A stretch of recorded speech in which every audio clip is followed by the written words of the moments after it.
Order. Order. Point of order, Mr. Gibbon Foster. And we sit in private. The question is that the House sit in private. As many as are of that opinion say aye. Aye. Of the contrary, no. No. Division, clear the lobby.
Order. The question is that the House sit in private. As many as are that opinion say aye. Aye. Of the contrary, no. No. Tellers for the ayes, Maggie Throop and Rachel McLean. Tellers for the noes, Thangam Debbonaire and Chris Elmore.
Lock the door!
Order.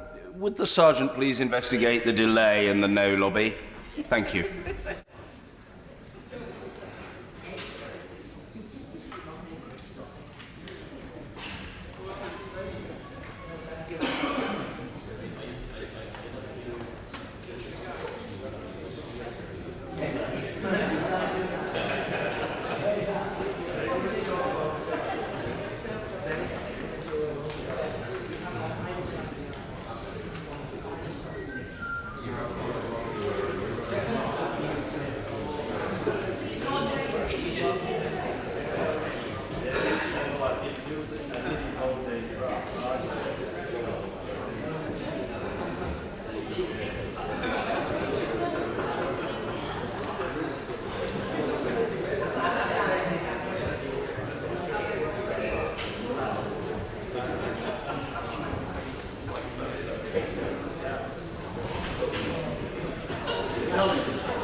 Order!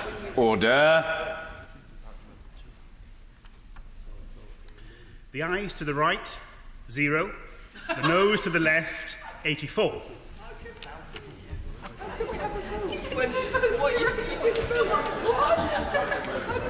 The ayes to the right, 0.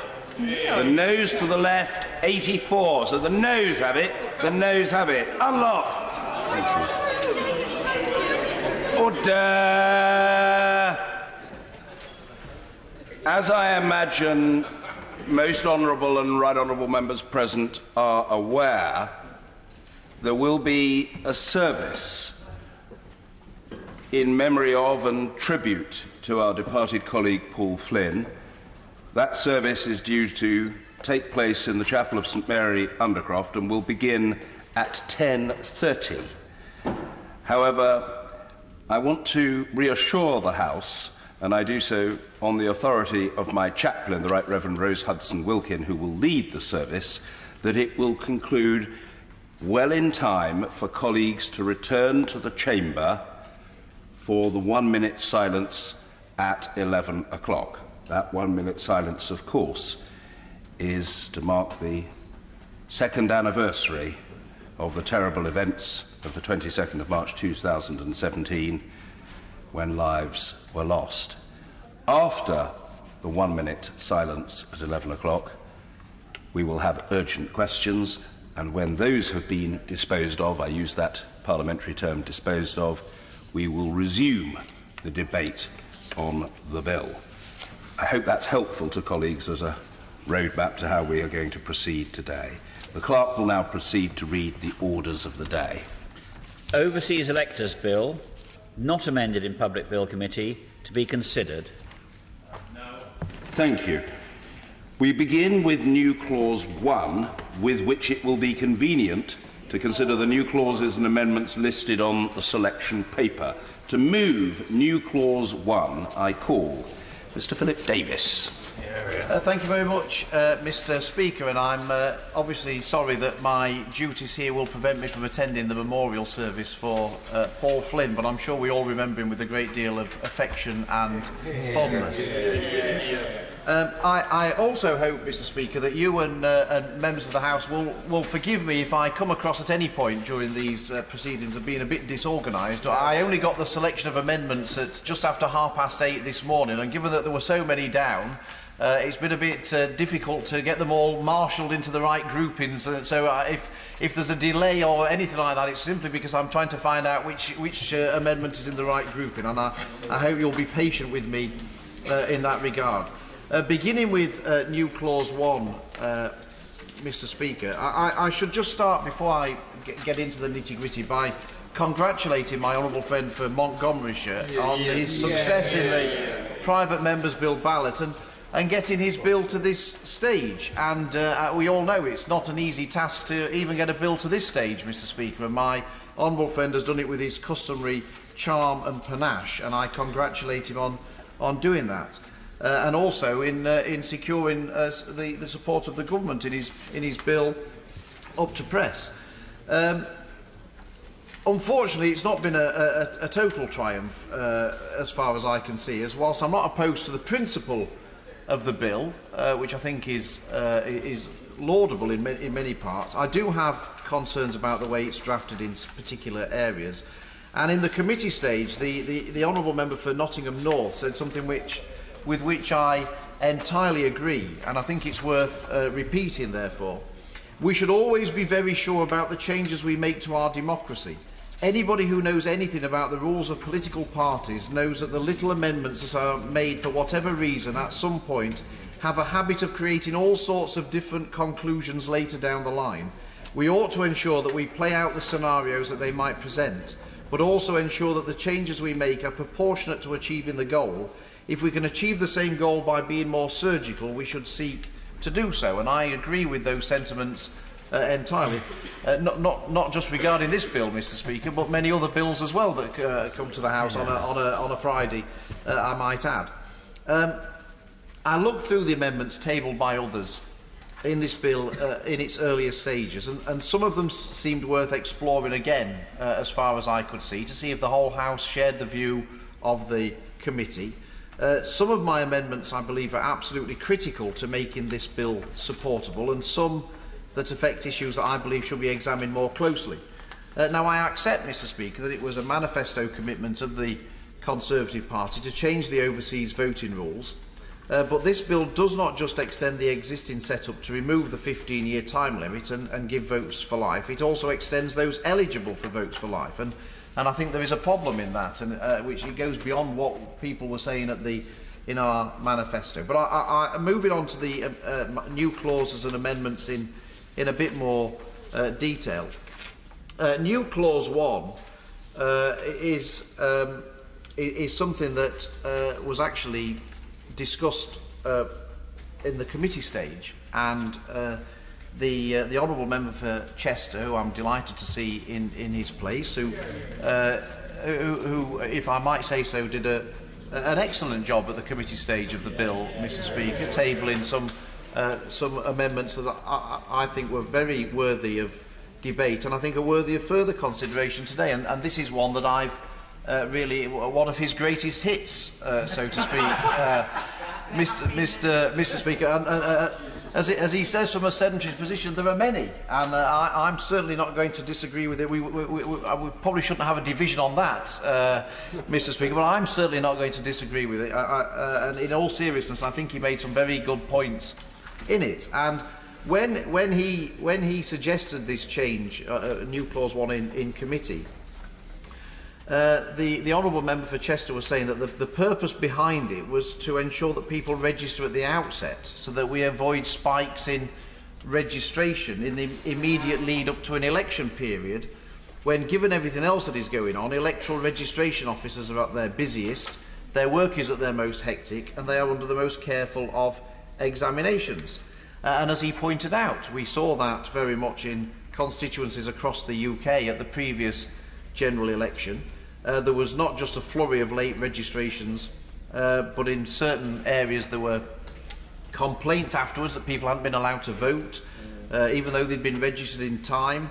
As he also said during the committee stage, in some circumstances they had confirmation that they had been registered, but then found themselves not on the register. And this new clause 1, is intended to avoid those problems happening again. Will you give way? Yes, I will give way. Thank my honourable friend for giving way. At the start of his remarks, my honourable friend from Shipley made the point that we must be very careful of repercussive things which have implications later on. And my slight concern about this new clause is that it is repercussive and it will prompt calls for prompts of the same kind for other kinds of people, for new citizens, for example, for those turning 18. My other slight concern about it, and I wonder if he can address this, the honourable gentleman can address this, is what exactly is the kind of information that we think registration officers are likely to receive on those who are intending to leave or who have left? Surely if we were to make something like this work, you would need to have many more people's email addresses available to registration officers. Otherwise, we'll simply have no way of knowing that people have left or are intending to leave. What does my honourable friend say to that? Well, my honourable friend makes a very good point, and I don't particularly necessarily argue with much of what he said. But the issue is if he doesn't think that there's going to be much that the registration officer is going to be aware of or anything, then it strikes me there isn't a problem with the new clause. I mean, his argument against it seems to be, well, there's not much point to it, but he hasn't really said. I mean, I know, notwithstanding his first comments, but the second part of his remarks, he wasn't really pointing out there was a problem with Use Clause 1. He was simply saying he didn't think it would be used very much. Well, that's not an argument against it.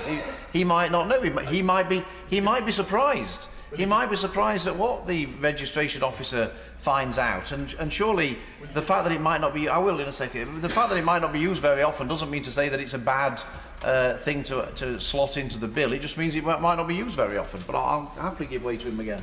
I thank my honourable friend for giving way. I've expressed myself badly. I think the point I was trying to make in my second question to him really was what would need to change about the forms and the things that we use to get people's information. So if you are a new tenant in a property, some people have moved out and they have moved overseas, unless we have in some way some other kind of process or other kinds of forms, most often those new tenants will simply not know that the old tenants have moved to another country, and there'll be no way of them providing the information that the returning officer, registration officer rather, would need to provide the prompt that is suggested in New Clause 1. So it was really a question to him about what other processes would be needed to support New Clause 1 to make it actually work.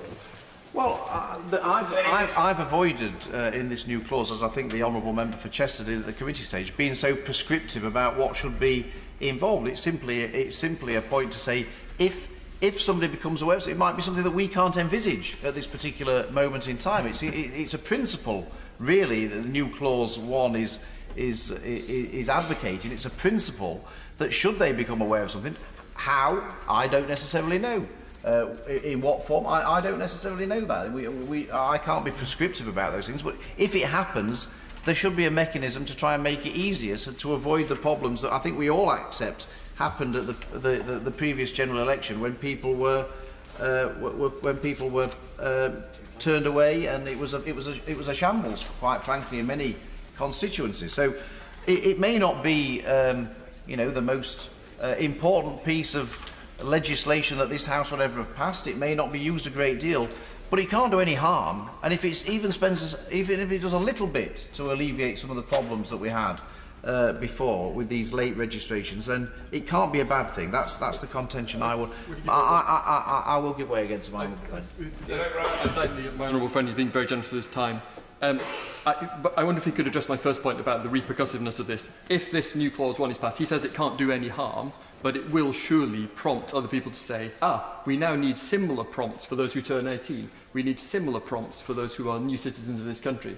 What does my honourable friend say to that argument? Well, I don't accept that, quite frankly, Mr. Speaker. I don't see that is a necessary extension at all. And we're dealing with this particular amendment for this particular bill. I mean, in effect, if somebody wanted to extend it to something else, they'd have to find a bill with which to extend it and argue the corner as to why it should be extended. I don't really see that that will be something to be considered at that time. I don't really see it's anything to do with this particular bill, and I just really ask people to look at it on the merits of this particular bill, rather than to sort of think about what the repercussions might be for other pieces of legislation. Of course, he could be right. I'm not saying he's wrong at all. He could well be right. But I would just ask people to look at it on the merits of this particular bill and see whether people agree with it. I will. He's been generous as ever in terms of taking interventions. Just on that particular point, isn't the case that the earlier you get people to register, the less of a bottleneck and a jam you actually have, the more likely you are to ensure robustness in the system and ensure that those people who are registering are bona fide and legitimate. as that is an issue we've seen in elections more recently, about people, for example, voting in one place when, frankly, they shouldn't be in another. Well, I'm grateful to my uncle, and I'm delighted I'm scoring more runs with him, Mr. Speaker, than my other honourable friend.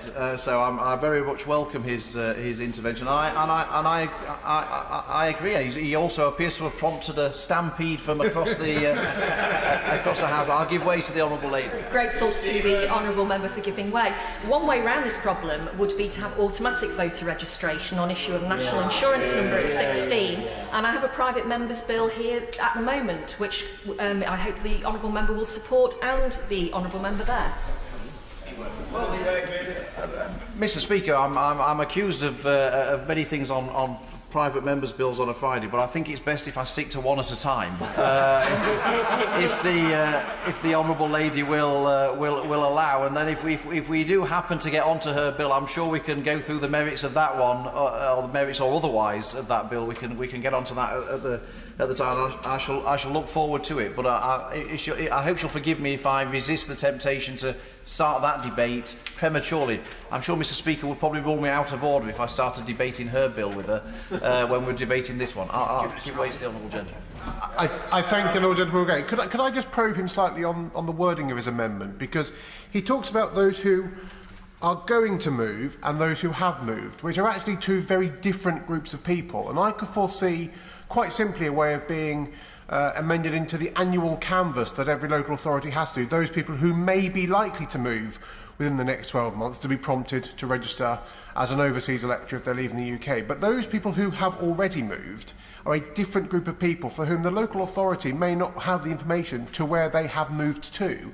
So is he able to suggest where he believes that guidance that he asked the Electoral Commission to provide might suggest for those that have moved? Because, as I said, those that are going to move, that's very simple. But those who have already left the country, how does he intend to track them down to know that they have actually moved, given that nobody keeps that resource? Well, clearly I've got more faith in the amendment proposed by his honourable friend than he has, But I don't seek to take over the responsibility of people who are more expert in these matters than me. I don't really think it's the job of people here to be prescriptive to people who are the experts in this field about how they should go about doing their job. I'm happy to leave it to them. I see this.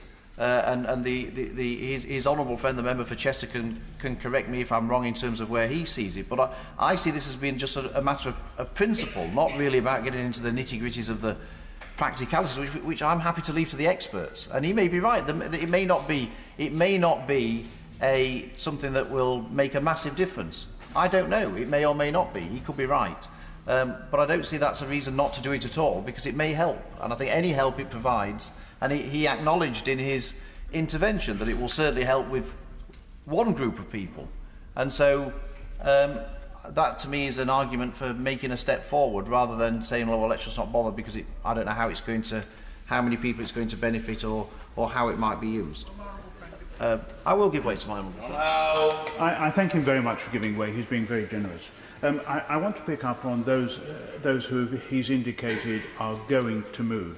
I wonder whether this new clause has taken into account the situation that you find, particularly with people who work in the city, for example, who have to move at short notice.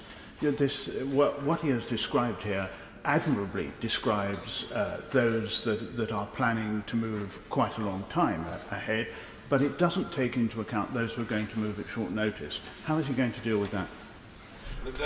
Well, again, I don't really see that this new clause excludes that category of people. I think the same principle still applies. But my honourable friend's intervention seemed to indicate a suggestion that perhaps I haven't gone far enough in my amendment, which is a criticism I'm happy to take on board. Other people have been saying we shouldn't have it at all. I think I've now got the full gamut of opinion in the House here, Mr. Speaker, within the range of a few opinions. Some people say it's a bad amendment, some people saying it's a good one, and some people saying it doesn't go far enough. So I think Is the honourable gentleman suggesting, because if so it will be a first, that he's now a fully signed up practitioner of the third way? Mr. Philip Davies. Well, I hadn't looked at it on those terms, and I'd be slightly horrified if that's how it was perceived, Mr. Speaker. But I think it's merely enhancing my reputation as a moderate. I'll put it no stronger than that, Mr. Speaker. That I appear to be sort of right slap bang in the middle of this debate, as I often find myself. Will you give way? I'll give way to my honourable friend. I thank my honourable friend very much for giving way, and I wholeheartedly agree that he, of course, is a moderate in this issue. And does he, like me, in this issue, does he, like me, agree that, for example, members of the armed forces will actually welcome this bill? Because, in my experience, when I visited members of the armed forces serving overseas as part of the armed forces parliamentary scheme, they did tell me how disconnected they felt from the franchise in this country. And does he agree that actually a system like this could be a simple way for them to continue to take part? I'm very grateful to my honourable friend. I'm going to take her initial comment as a compliment. I'm not sure whether it was meant as such, but I'm going to take it as a compliment that I'm a moderate on this issue. I'd like to think I am on all issues, but best we don't have a division on that either. But I mean, my honourable friend, I'm sure he's right. But if you'll forgive me, I will. The merits or otherwise on the bill as a whole, we can come to at the third reading of the bill. I'm rather anxious to get on to the merits or otherwise of my. I'm going to. My honourable friend's had a good knock so far. So if you forgive me, I'm going to give way to the honourable gentleman opposite. Grateful to the honourable gentleman, but the member for Reddich's point is surely erroneous in the sense that members of the armed forces are not going to be overseas for 15 years plus. Yes. They're going to be serving overseas for short periods of time. The people who will be overseas for 15 years plus are people who have divorced themselves from the United Kingdom for a long period of time. That's right. That's right. Well, Mr. Speaker, again, the merits of the... I think the honourable gentleman was referring again to the merits of the bill as a whole, and I just said I wasn't really wanting to get into that at this stage. The third reading of the bill is probably the best place to deal with that, but I'm sure we can save up all those points for the third reading debate and take them on at that particular point. I'm rather anxious to get back onto new clause 1, but I'll give way to my honourable friend. Thank you for giving way. And on new clause 1, my honourable friend is further burnishing his credentials as a centrist, and so I hesitate to bring a European dimension into this discussion about new clause 1. But is my honourable friend confident that new clause 1 is in fact compatible with the General Data Protection Regulation? Because it seems to me he is imposing a new duty on registration officers.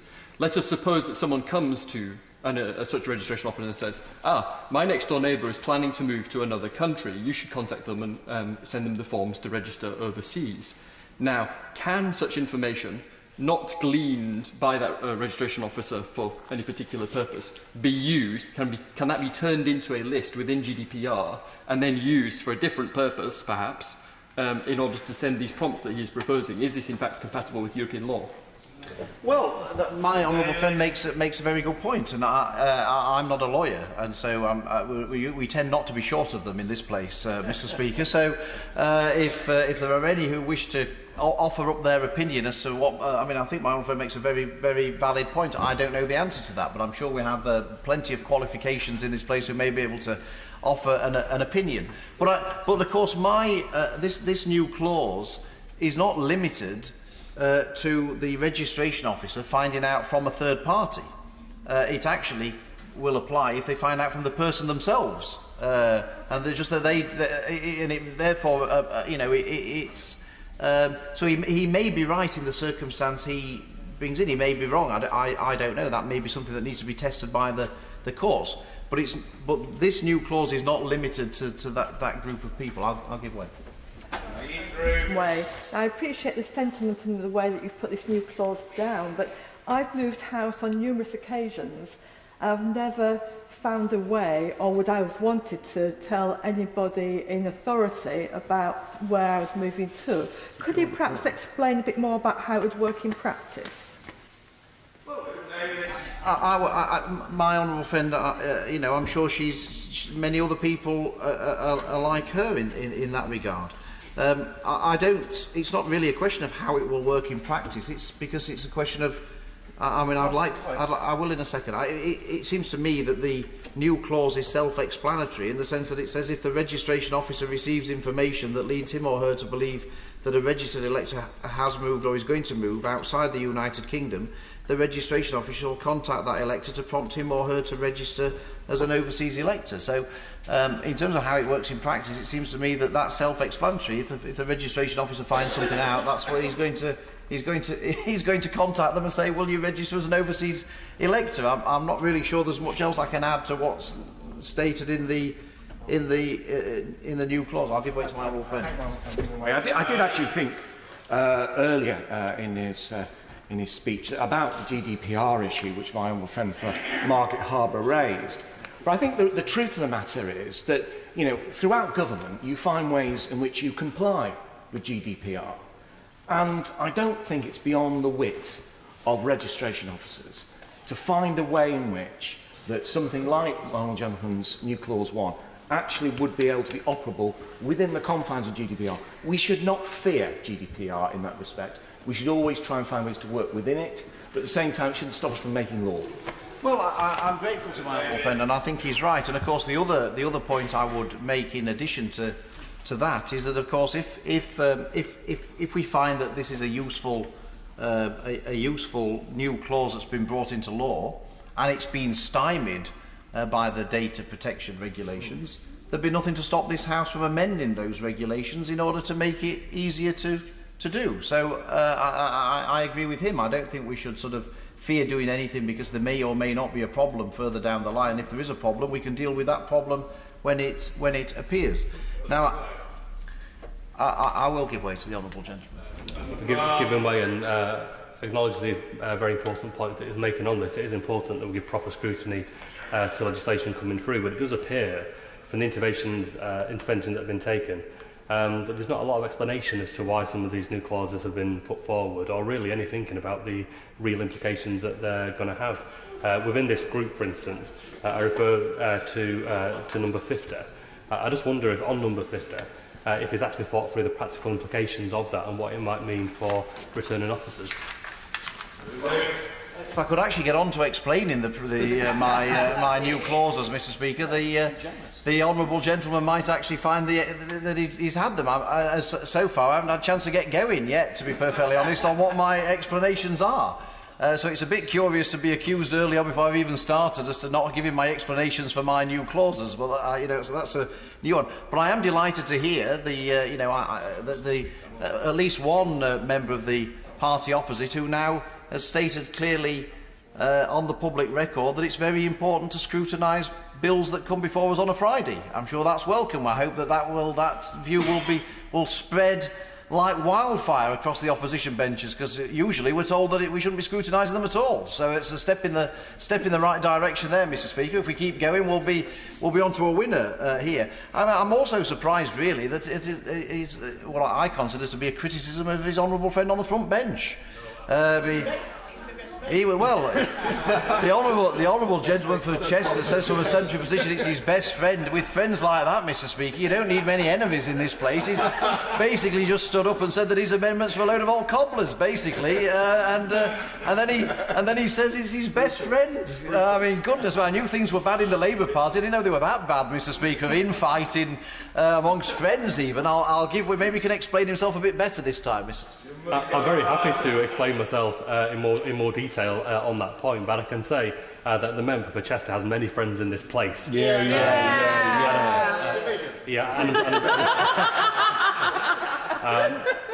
just on my point around number 50, he will be asking for electors to declare whether they intend to vote as an absent voter or at a polling station. So what are the practical implications of somebody saying, I won't be an absent voter abroad, I will want to vote at a polling station? Which polling station would they vote at? What's the practical implications of number 50? I knew it was a mistake to give way to him for a second time, Mr. Speaker, after his first effort, but I'm not entirely sure which new clause he's intervening on, but I'm still on new clause 1. New Clause 1 wasn't about whether somebody should vote here or vote there or vote at a polling station. It was about what a returning officer should do if he finds out that somebody's going to move abroad. Maybe he was ahead of me on somewhere else, but just for the record, Mr. Speaker, I'm still on New Clause 1. If that's helpful to colleagues around the House, I'll give way to my honourable friend. And that is indeed the amendment that I wish to discuss. Does he anticipate that the information that the returning officers would be able to obtain would then also be potentially available to political parties to further encourage people to sign up, as they have done in the past around, for example, those that turn 18, giving them cards, for example, to encourage them to sign up and to vote?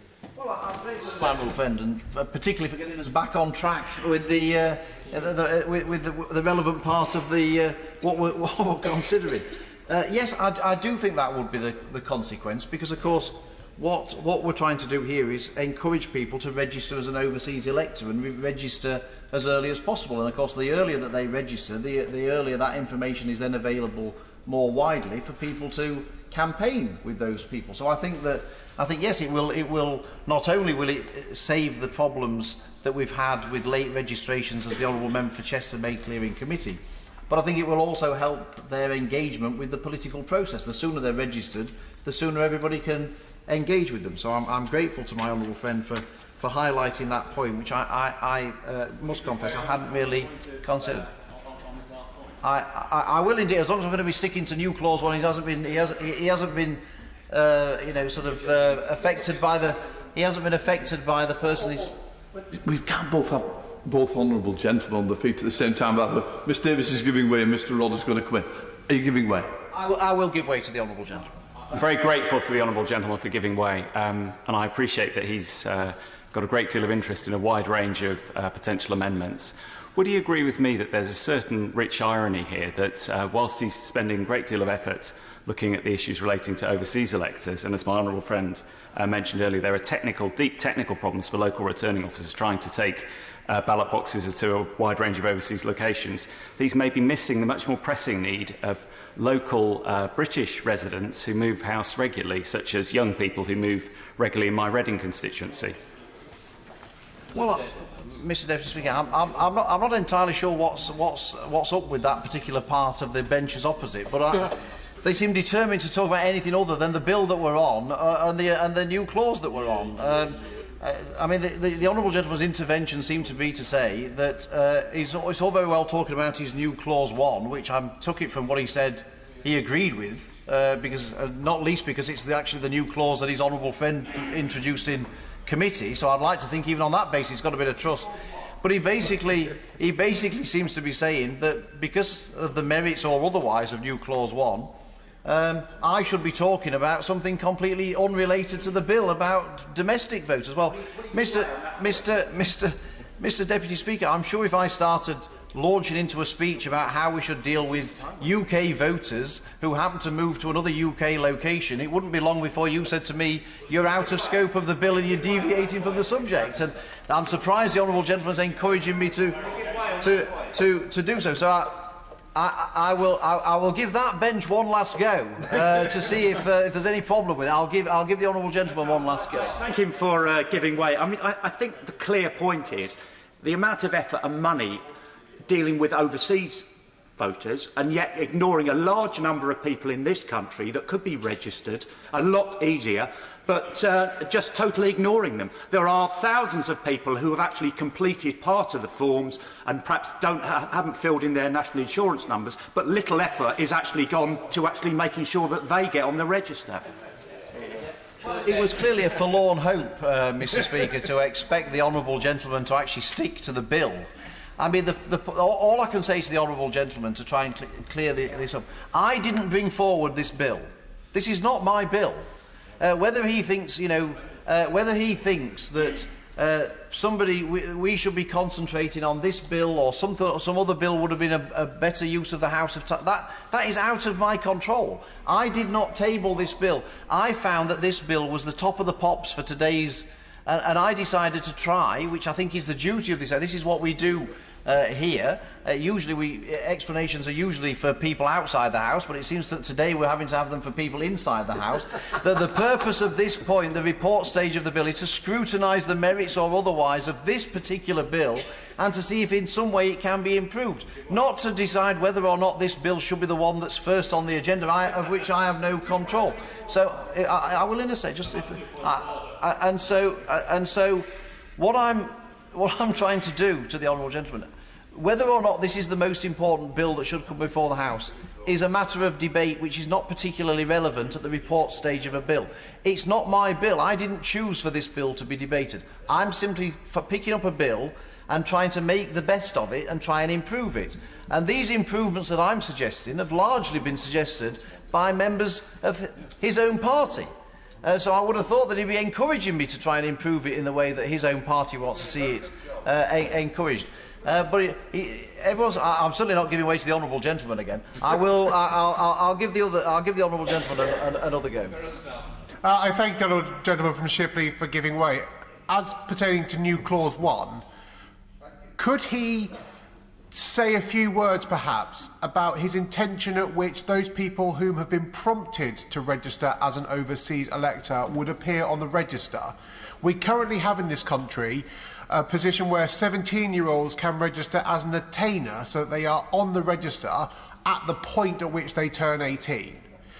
Is his suggestion under this particular clause that those people who will become an overseas elector will be able to register as an overseas elector while still resident in the UK, for which that would only become active should they choose? And how will he get round the double registration issue if they're already registered as a domestic voter? I'm grateful to the honourable gentleman. That was a very good and sensible intervention, if I might say so. I don't envisage it being that they register before they've moved, because something may change and it doesn't happen. So I think that would be quite improper. What the purpose of this is to prompt them that when they move overseas to register, it's to prompt to actually that they make sure that they do so as soon as they move. That's what I'm seeking to do with this. But I'm grateful for his intervention because I think it was a very helpful one. Well, I'll give way to my honourable friend. I'm very grateful to my honourable friend for giving way. He's being customarily generous with his time. I just wanted to come back to the point made by my honourable friend for Harborough, who raised the prospect of perhaps helpful neighbours sending information to registration officers about people moving. But isn't the more pertinent issue that some parts of the government machine may become aware that somebody is moving away for work, that they, government departments, government officers, may choose to share that information with the registration officers, and then this new clause 1 would give that registration officer the agency to act. Well, I agree with my honourable friend. I think he makes a very good point. I mean, I think it's long been a policy of everybody in this House, to be honest, certainly both sides of the House, that we want to encourage more people to register to vote. I've never known anybody argue against that principle, that we should do what we can to encourage more people to vote. And I think my honourable friend is right. This is a measure that could very easily help more people register to vote. And I would think that would be a welcome point. And actually, the honourable member, the member for Chester, actually touched on this in committee when he moved his new clause there, because he made the point that this could be likely to engage more people in voting, and he made the point about the Electoral Commission's Overseas Voter Day during that, when the one that took place on the 10th of May 2016 and was supported by embassies and consulates around the world. It aimed to encourage British citizens who were eligible to vote to register as overseas voters, so that at that time they could vote in the EU referendum. That was the purpose at that particular time. The Electoral Commission ran a public awareness campaign for overseas voters from the 17th of March to the 9th of June, and more than 139,000 overseas voters registered in that period. And so, as the honourable member for Chester made clear in committee, this new clause could go some way towards making those overseas voters aware of their voting rights at an early stage. And I think that that's something that we should all welcome, because presumably we do want to encourage more people to register, and if they register earlier, the better. I'll give way to my honourable friend. On that exact point, surely it might also be a function of our diplomatic teams abroad fulfilling their consular duty, such as that when a family moves abroad, and such families tend to register with British embassies and, in order to receive consular support, such a prompt could very easily and very ordinarily be sent out from the British Embassy. Well, I'm grateful to my honourable friend, and I think he's right about that. And so I will give way to my honourable friend. I'm very grateful to my honourable friend from Shipley. My honourable friend from Brent and Wodonga has actually done a better job than I have of teasing out one of the problems that I think this new clause might cause for registration officers. My example of the helpful neighbour was in one sense an unhelpful example, because a more real difficulty for registration officers will be on this question of what it is to be aware that someone is planning to move overseas. Now, as my honourable friend from Brent and Wodonga pointed out, many other parts of government may hold information which do imply that someone is about to move overseas. And my fear is that there will be differences in practice around the country where some registration officers are quite effective and determined to go and seek out that information from other parts of government, including other parts of local government, and others are not. At which point there will be a row, because this is a not entirely unpolitical subject. Some people are keener on registering overseas electors than others. And you can imagine a world in which people say, well, look, in Rutlandshire, we are using a system of data sharing to pull information from this part of local government that people are about to move overseas in order to send out these prompts. And over in Blobchester, you are not doing that. Why are you not doing that? You are failing in your duty to send prompts to people who part of government has become aware are about to move overseas. Yes, I understand the point that my honourable friend makes, and he makes a good point. I don't think I agree with the thrust of where he's coming from, though, because it seems to me, and I'm sure he'll correct me if I'm wrong, but it seemed to me that what he was basically saying was that he seemed to be criticising the fact that there could be a postcode lottery. I think, to put it in sort of common jargon, that there'd be a postcode lottery now. And therefore, it seemed to me that he was basically therefore advocating that to avoid a postcode lottery, I'd rather nobody could do something, rather than some people could do something. I would rather say I'd sooner some people did something and we encourage the others to follow suit, rather than say, well, because I can't guarantee everyone's going to do it, I'd rather nobody did it. I think that's where I have a slight difference of principle. I'll let him have another go. I'm grateful to my honourable friend for letting me respond. My fear is not so much that there will be a postcode lottery, and I don't necessarily have a problem with differences in treatment around the country. My fear is that there is a legal problem for registration officers who are told by registration officers elsewhere in the country, you are not following best practice, you are not following the duty set out in New Clause 1 here, and therefore you are in some way legally not failing in your duties. What is their response to be? Well, I think if a registration officer is failing in his duties, then they will be pulled up on that. I think absolutely, and I think they should be. I think if this new clause were to enter into law, and a registration officer was made aware of somebody who was about to move overseas or had moved overseas and did nothing about it, then in effect they would be in breach of what was expected of them, and I don't think it's unreasonable for them to be pulled up for that. And I'd like to think, I don't know, I'd like to think that if this was put into law, I think registration officers are more than capable of complying with it. Now, I'll give way to my honourable friend again. I'd like to go back to the point around a future referendum, because obviously in Scotland, although we don't have any of our Scottish nationalist friends here today, are continually pushing for a future independence referendum. The last time we had a referendum, there were 800,000 Scots who were disenfranchised because they were living either south of the border or in Wales or overseas. And I wondered if he thought that this clause could be used in the future to ensure that Scots that choose for a short period of time or a longer period of time, but they are Scottish, to live in another part of the United Kingdom, should be included in a future independence referendum in Scotland. I think my honourable friend makes a very good point, Mr. Speaker, and she makes a very good case, and I haven't really given it a great deal of thought before now, but she's I'm finding her very persuasive in the point that she made. I always find her very persuasive, Mr. Speaker, but I am particularly on this point, and it's great to see her here in her place doing her duty, which is to represent her constituents in Parliament, unlike the SNP benches opposite, who are absent without leave. If I think my honourable friend could teach our friends from the SNP a few things about how best to represent their constituents in Parliament. Now, Mr. Deputy Speaker, I'm right.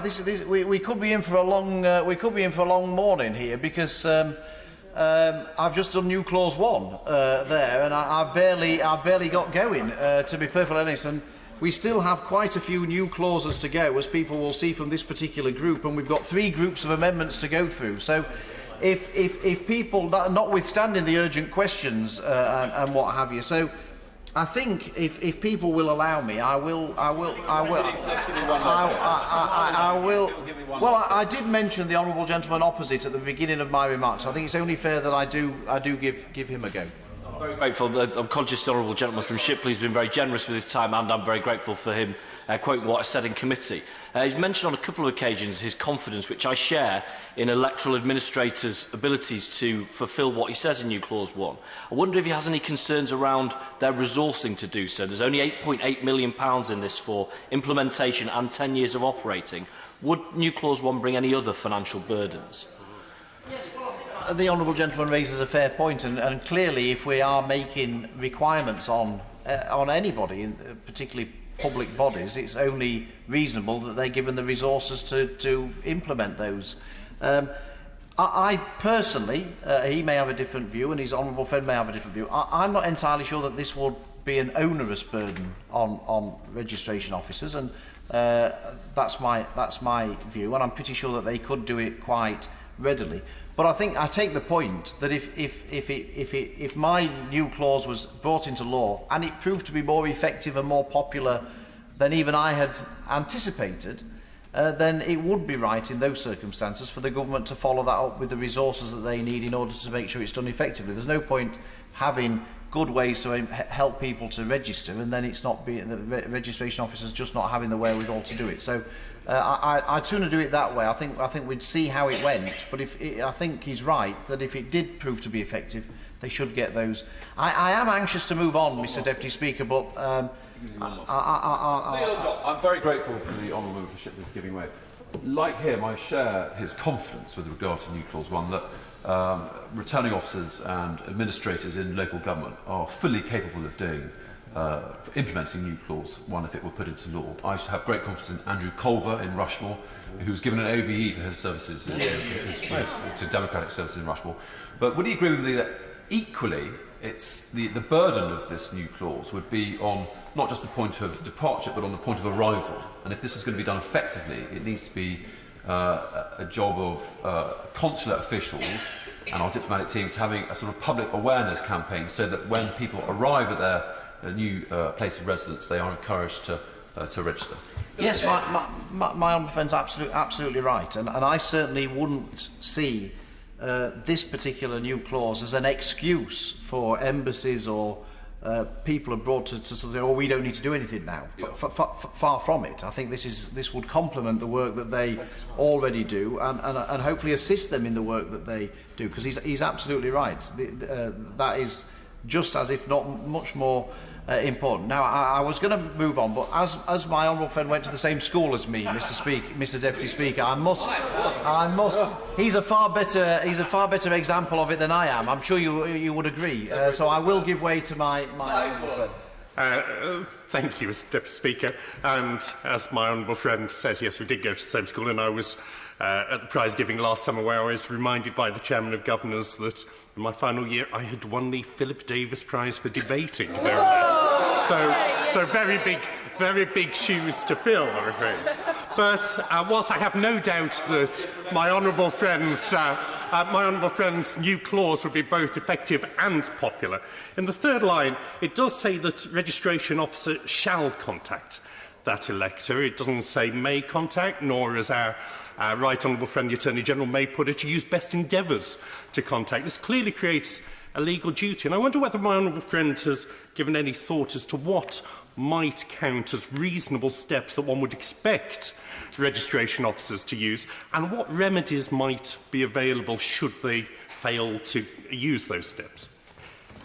I think my honourable friend makes a very good point, and highlights once again why he's a far better example of our school than I am. I'm sure they use him on their advertising brochures in the way they don't use me, Mr. Deputy Speaker. But he does make a good point. I mean, I think it goes without saying that and I would like to think that would be how the law would be treated. That they can only do what they can do. I mean, by definition, you can't do what you can't do. And so I don't think. I mean, he may be right that maybe it would have been better drafted as a use best endeavours or whatever.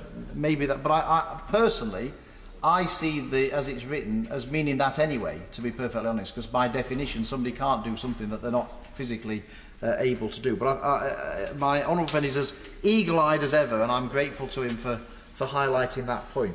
Now, I am going to move on, Mr. Deputy Speaker, or else we could be here all night. And I'll move on to new clause 3, and I will try to crack on a bit as well, because otherwise, we could be here forever. New clause 3, in effect, requests a report on the awareness of how to participate in elections as an overseas elector. And again, I have taken this from the Honourable Member for Chester, again, who mentioned this in committee, and I commend him again for doing that. When he introduced this change in committee, the Honourable Member opposite said that we heard in the discussion of previous clauses about the dangers of overseas electors piling in as soon as an election is called. We discussed with the Minister the importance of electors participating early by registering as early as possible. And he went on to say that based on the 2016 survey conducted by the Electoral Commission, it's clear that there remains widespread confusion about what it means to be an overseas voter and the eligibility criteria necessary to vote. And I think one of the reasons, that no doubt, why my honourable friend brought forward this bill in the first place. I think we can all agree that that is the case. This lack of awareness, the Honourable Member for Chester went on to say, has the potential to create a significant barrier to casting a ballot. And the survey that he quoted by the Electoral Commission found that 31% believe that eligibility required receiving a UK state pension, and 22% believe that it required owning a property in the UK. And I think they were particularly pertinent points that he highlighted when he brought forward this new clause. And I think that that survey we should be all concerned about that, the level of confusion about it. And so in moving new clause 3 here, what the purpose of this is to try and raise awareness of how overseas voters can participate in an election. And surely, given that what we're trying to do is we're trying presumably to get more people who are overseas elected to participate in elections, it seems to me that new clause 3, helpfully suggested by the Honourable Member opposite, would be a pretty important way of making sure that we do that. I'll give way to my honourable friend. Thank my honourable friend for giving way.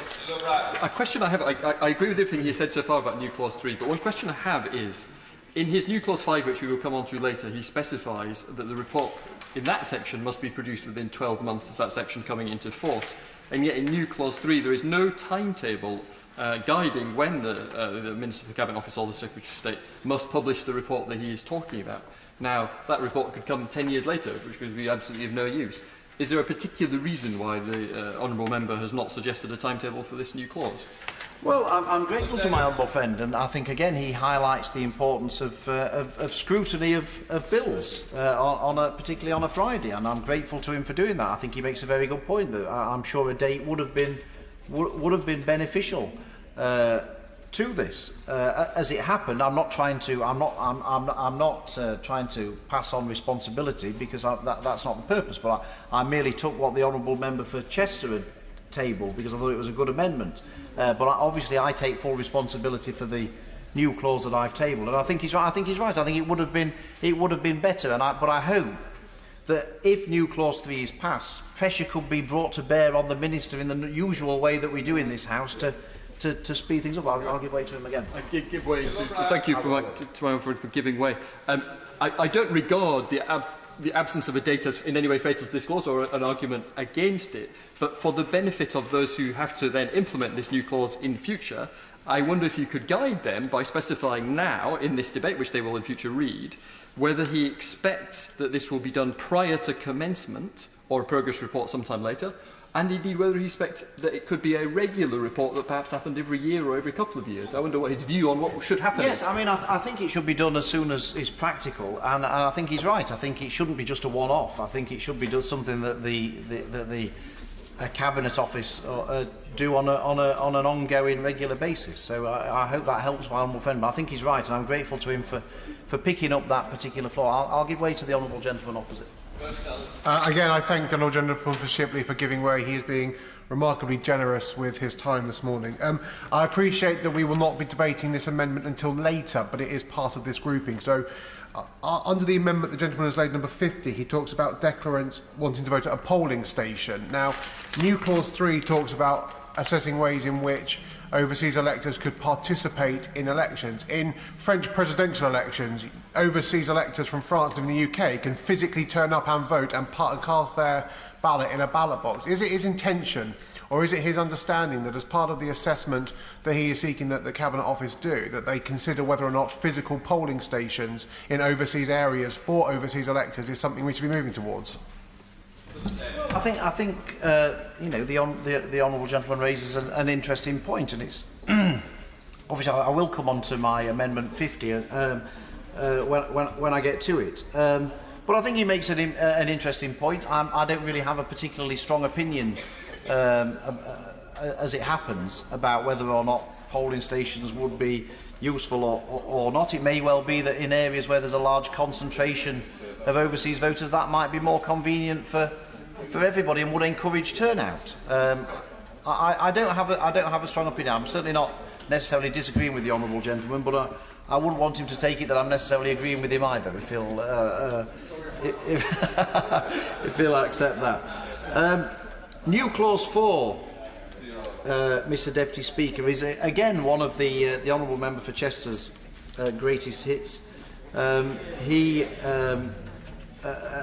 again proposed this in committee, where he made the point that it's essential that there is appropriate evaluation and investigation of the effects of passing the bill on the number of registered electors in each constituency. And you know, he was saying that we must have a clear idea about the sheer volume of people we are enfranchising in order to establish the necessary procedure to register and deal with the inevitable administrative bedlam that will result from the change.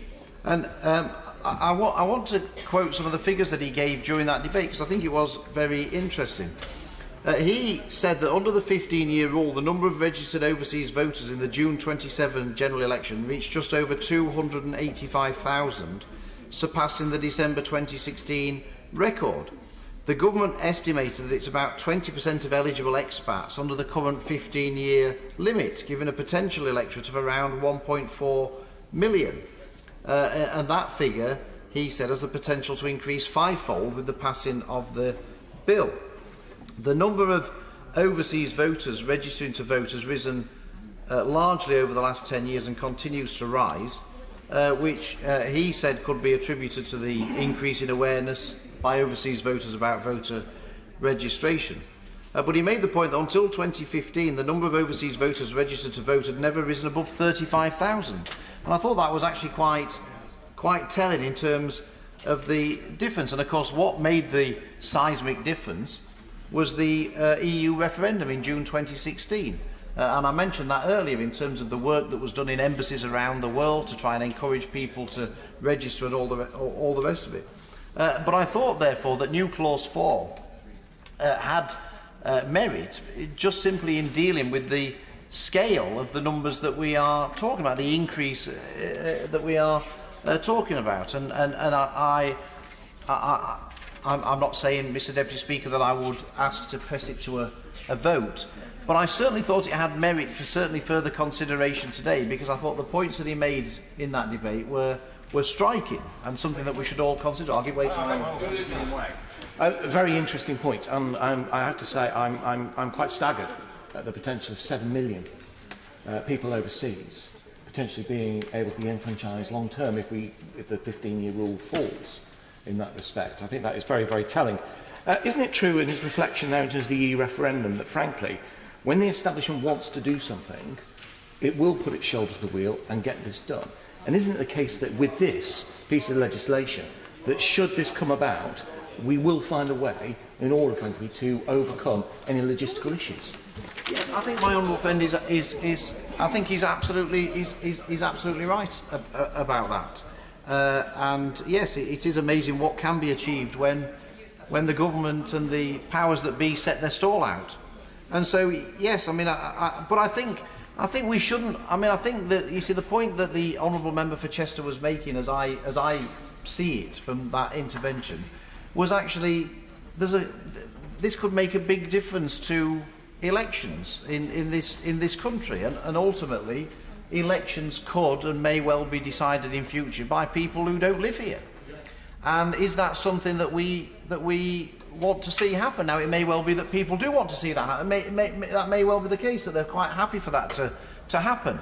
But I think that my point is, and the reason why I brought forward this new clause again, following the honourable member for Chester in committee, is I think it is something that people should at least properly consider, whether or not they want to put into place legislation on the statute book that could in effect mean that elections in this country are decided, the deciding votes are cast by people who don't live here. And what might people living here think about that? I think it is something that we do need to properly consider and make sure that we're content with before we go ahead with that. And that was the reason I brought this new clause back, so that people could be aware, they could think, is this really what we want to happen of elections in this country? I'll give way to my honourable friend. Thank you, my honourable friend, for giving way. Before we raise our sights to that wider question he's just raised, I wonder if I could just press him within new clause 4 on section 2C, where the current election timetables of sufficient duration to enable the full participation of any increased numbers of overseas electors. I wasn't clear when I read this what fear the honourable gentleman had about this, why he thought that there would be any problem about timetable. If we can get out postal ballots within the UK, I couldn't see what the problem that this was trying to address is. Perhaps he could enlighten me. Well, I think that, as I mentioned earlier in relation to other earlier new clauses, we have experience in this country of having a bit of a shambles on election, with people not being able to vote who thought they were able to vote, or not having time, or things not arriving in time. We have it at the moment. I mean, I'm pretty sure that my honourable friend must have had, because I certainly have had, and did at the last election, have many voters contact me and say they didn't receive their postal vote at all or in time for the election. So the problem I envisage is that really the problem is not is just a general one, and the fact that we will have so many more people potentially there, that it seems to me the chances are we will have even more complaints about that, simply just because of the increased volume. And so that was the purpose of 2C. To try and crack on.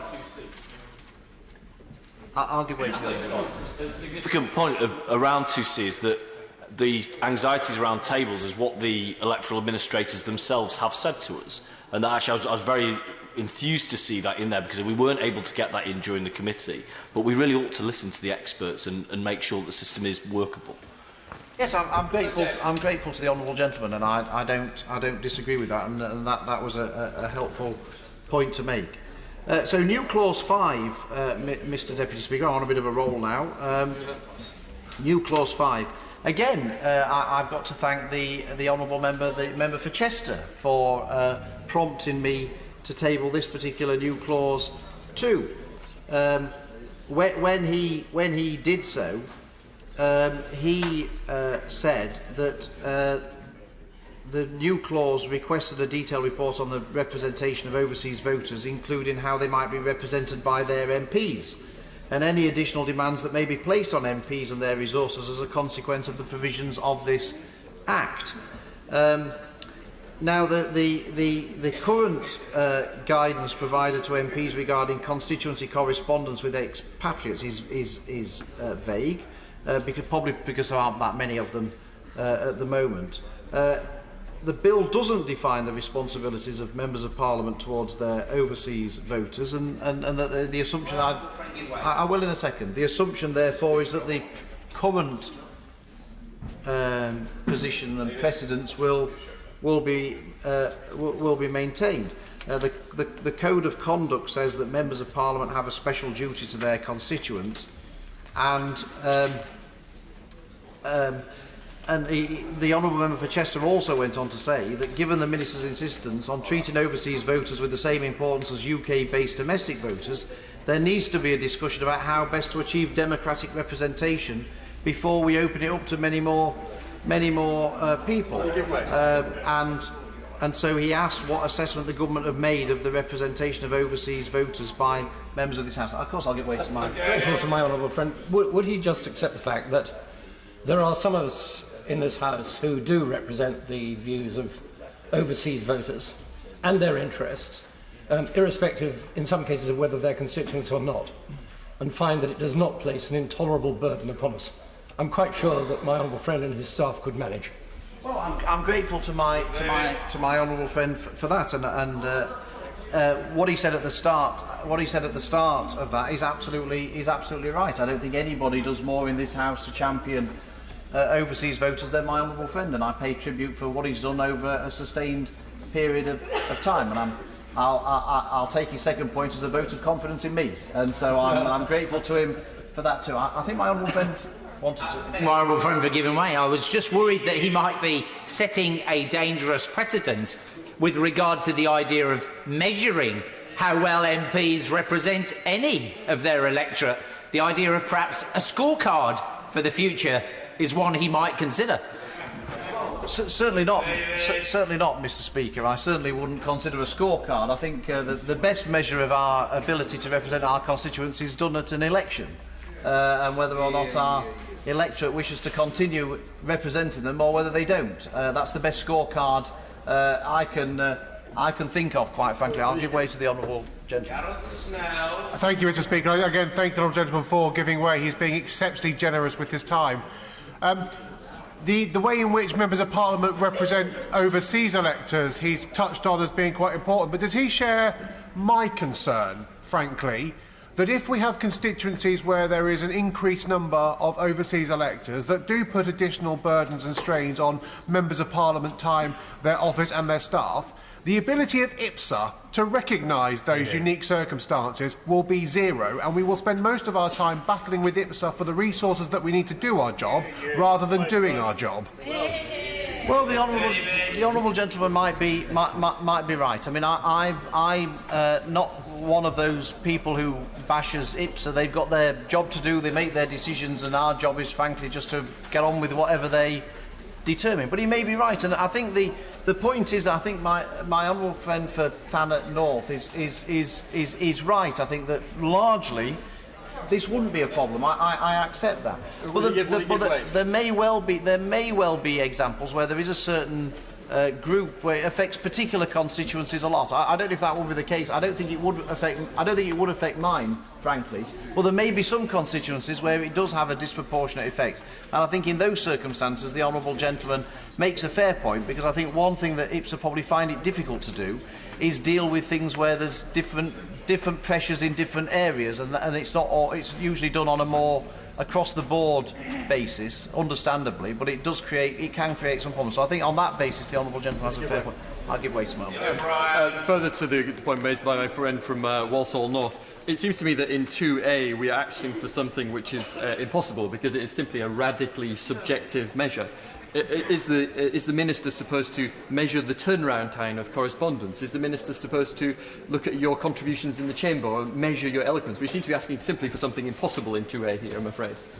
Davies. Well, I don't see it in those terms, Mr. Speaker, and clearly I will accept that maybe it's drafted not particularly well if that's the conclusion that my honourable friend has drawn from it. I don't see it in terms of measuring the success of MPs in that sense. I see it more in the sense of whether or not, in effect, the constituents are getting the service that MP provides to other constituents in the same way, or whether they're not. So I don't see I'm putting the duty on the government or on MPs that my honourable friend sees. As for new clause 6, and I appreciate that in a moment or so, Mr.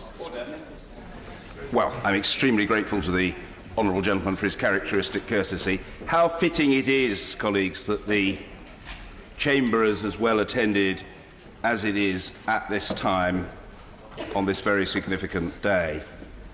Thank you. Colleagues, we shall now observe a 1-minute silence in memory of those who died in the Westminster attack on the 22nd of March 2017.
Colleagues, thank you, and thank you to all present in the Palace of Westminster today who've joined in that very proper display of respect. Order. We come now to the urgent question, the first of our three. Urgent question, Mr. Matthew Pennycook. Thank you, Mr. Speaker. To ask the Secretary of State for exiting the European Union to make a statement on the extension to the Article 50 process agreed at the European Council Summit on the 21st of March. Minister Kwasi Kwarteng. Mr. Speaker. Mr. Speaker, last night the Prime Minister met with Donald Tusk following the EU Council's discussion on the UK's request for the approval of the Strasbourg supplementary documents and for a short extension to the Article 50 process. The Council agreed, subject to this House approving the withdrawal agreement next week, an extension of the Article 50 period to the 22nd of May. This provides Parliament with time to pass the necessary implementing legislation and to complete ratification. If Parliament does not approve the withdrawal agreement next week, Article 50 will be extended until the 12th of April. And as my right honourable friend the Prime Minister said in Brussels last night, at this point we would either leave without a deal or we would need to put forward an alternative plan. Mr. Speaker, the House should be aware that the European Council has clarified that any extension beyond the 22nd of May will require the UK to participate in European parliamentary elections. The Prime Minister has made clear her own view that it would be quite wrong to hold these elections 3 years after the country voted to leave the EU. The House should also recognise, as my right honourable friend the Prime Minister said last night, that we are now at the moment of decision. She and the whole of this government will continue to make every effort to get a deal agreed so we can leave the EU in an orderly manner and move the country forward.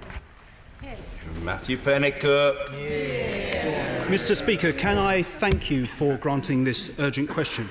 However, given the significance of what was agreed in Brussels yesterday evening, the government should have made a statement to the House this morning, instead of requiring us once again to drag ministers to the chamber. On Wednesday evening, the Prime Minister made a divisive speech from Downing Street in which he chastised honourable and right honourable members for not making a decision on Brexit. But, Mr Speaker, we have made a decision, voting down her deal twice by historic margins. It's just that it's a decision the Prime Minister is clearly incapable of accepting. It is her intransigence, her pandering to the hardliners in her own party, and her refusal to compromise that has brought us to this point. Now that the Article 50 process has been extended, I trust that responsible ministers are urging their colleagues to change course. Mr Speaker, turning to the substance of the EU Council's communiqué, it makes clear that provided the withdrawal agreement is approved by this House next week, an extension will be granted to the 22nd of May. Can the Minister therefore confirm that the Government will give us a third meaningful vote next week, and if so, on what day? Can he explain how the Government intends to comply with the terms of the statement that you, Mr Speaker, made on Monday, to the effect that to have a chance of being put, the motion would have to be substantially different? And can he commit now publicly to publishing the necessary secondary legislation and giving the House the opportunity to approve it at the earliest possible opportunity? The Minister will know that it's highly likely that if the deal is brought back next week, it will once again be voted down. If it is, the Council's communiqué makes clear that the Article 50 process will be extended to the 12th of April in the expectation that the UK will indicate a way forward before that date. As such, can the Minister state categorically that in the event of such a scenario, it would not be the Government's policy to take us out of the EU without a deal on or after the 12th of April? And if that is the case, and this is the crucial question, Mr Speaker, could the Minister set out the process by which the Government will provide this House with an opportunity to properly debate the range of alternative options available to us and to facilitate attempts to secure a majority for one of them? Mr Speaker, ministers have constantly told us that a responsible government prepares for all eventualities. With that in mind, can the Minister tell us what contingency plans are being made for the distinct possibility that an extension beyond the 12th of April will be required? Mr Speaker, over recent months we've repeatedly argued that an extension to the Article 50 process was inevitable, and we've made clear that its length must be determined by its purpose. After next week, it must be for Parliament to finally determine what that purpose is, so that we in this House can do what is right for businesses, communities and people in every region and nation of the UK. In short, Mr Speaker, it's time that we took back control. Minister Kwasi Kwarteng. The honourable gentleman makes a number of questions and assertions, some of which are simply not true, frankly.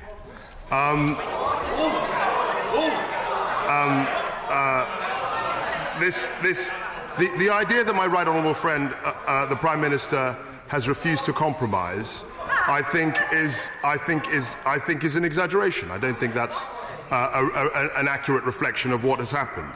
Now, with respect to his own remarks about the meaningful vote, Mr. Speaker, the leader of the House set out very clearly in her business statement yesterday that she will make a further business statement next week, which would be appropriate under section... Sorry, there is a rather unseemly atmosphere in the chamber. Point of order, Mr Matt Rodda. I thank the Speaker for the chance to make the point of order. I believe that the Minister may have used unparliamentary language in what he's just said. Could the Speaker guide me and offer me some advice on this matter?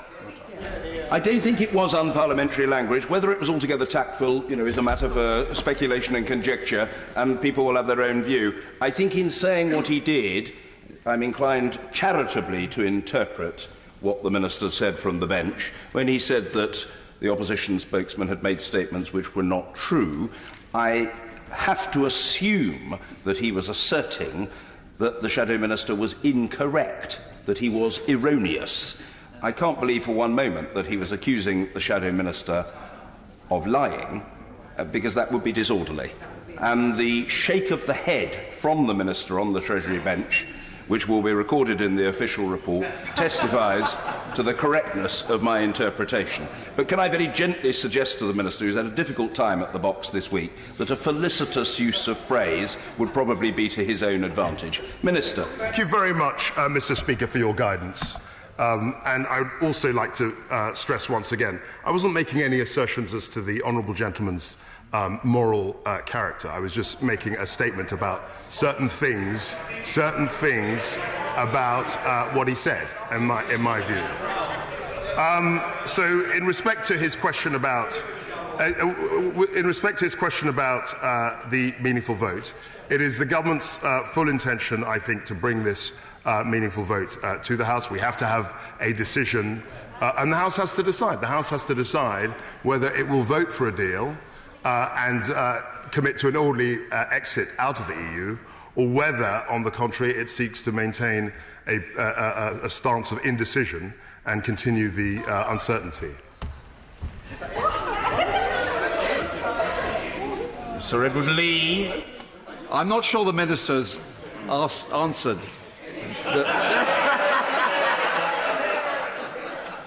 the crucial question put to him. In order to comply with the Speaker's ruling, and in order to have a chance of getting this meaningful vote through the House, there has to be a substantial change in offer. The EU won't carry on negotiating, so the only way to do this is do it unilaterally by way of declaration. Can the Minister comment on that? And will he make absolutely clear today on behalf of the whole government, not just the Prime Minister, that 3 years after the referendum it would be utterly intolerable if we were still in the EU during the European elections? I want him to give an absolute commitment today that the government would rather resign than be privy to such an appalling betrayal of the people's trust. Minister Kwarteng. Well, I'm very pleased that my honourable friend asked this question. Obviously, I cannot make a comment on this dispatch box as to what the government will or will not do in the event of a European parliamentary election. What I would say, because we're talking about hypotheticals, as my right honourable friend always likes to do. But what I would say is that I could only reiterate the words of the Prime Minister on this. It would be intolerable to have European elections, given that we would have had 3 years since this country voted to leave the EU.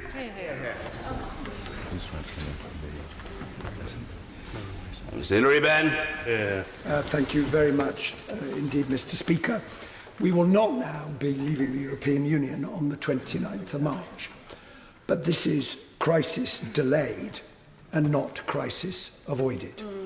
Will the government now support the cross-party amendment put down by the Right Honourable Member for West Dorset and supported by many others for Monday, which will enable the House to hold a series of indicative votes? And if the House does agree on a way forward, will the government support it? Because continuing to say my deal or no deal will simply see the country continue to hurtle towards the edge of a cliff. Minister. The right honourable gentleman makes an assumption about when the meaningful vote may take place.